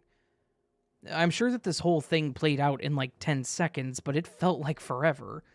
Just standing there, watching this guy rapidly smash the glass in the door and trying his hardest to get into the station. All the while, the woman is screaming that this is the guy that was following her. I'm yelling at her to get behind the counter and trying to figure out what the hell I could do. I guess the guy finally realized that he wasn't going to get in, and he just kind of stood there staring at the two of us with this horrible grin. Like, you could see the malice just pouring out of this dude, and he kept pointing at the two of us and shaking his head. It was terrifying. At no point did he say a word. He just stared, smiled, pointed, and shook his head back and forth, which honestly felt more threatening than if he had been screaming at us. Finally, I started hearing the sirens as the officers started to pull into the lot, and this guy took off behind the building and out of sight. A couple of officers took off after him, and another one came to the door to check on us. I went over and opened it, and, well, that was a fun time, explaining to him and the owner when he showed up what the hell had gone down. The woman explained her side. I told my side. It was pretty much the same story, honestly. She had no idea who this guy really was, and I obviously didn't know him. This was just some dude that was an absolute psycho and had ill intentions with this poor woman. The officers waited for her husband to show up to come and get her, and I ended up having a long night with them and the owner going over everything. and going through the footage on the cameras.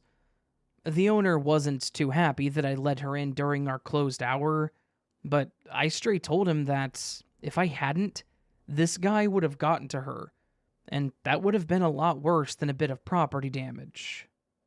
Thankfully, this was the most eventful situation that I've ever had on this job, and I hope that it stays that way. I don't know if they ended up catching the guy or if he got away from them that night, but I never saw him after that, nor did I ever see her. I was definitely a bit nervous to go back the next day, but it was just normal operations after that.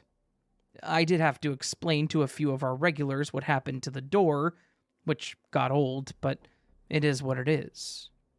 So, to that lady, I hope that you're doing okay and that this didn't traumatize you too much.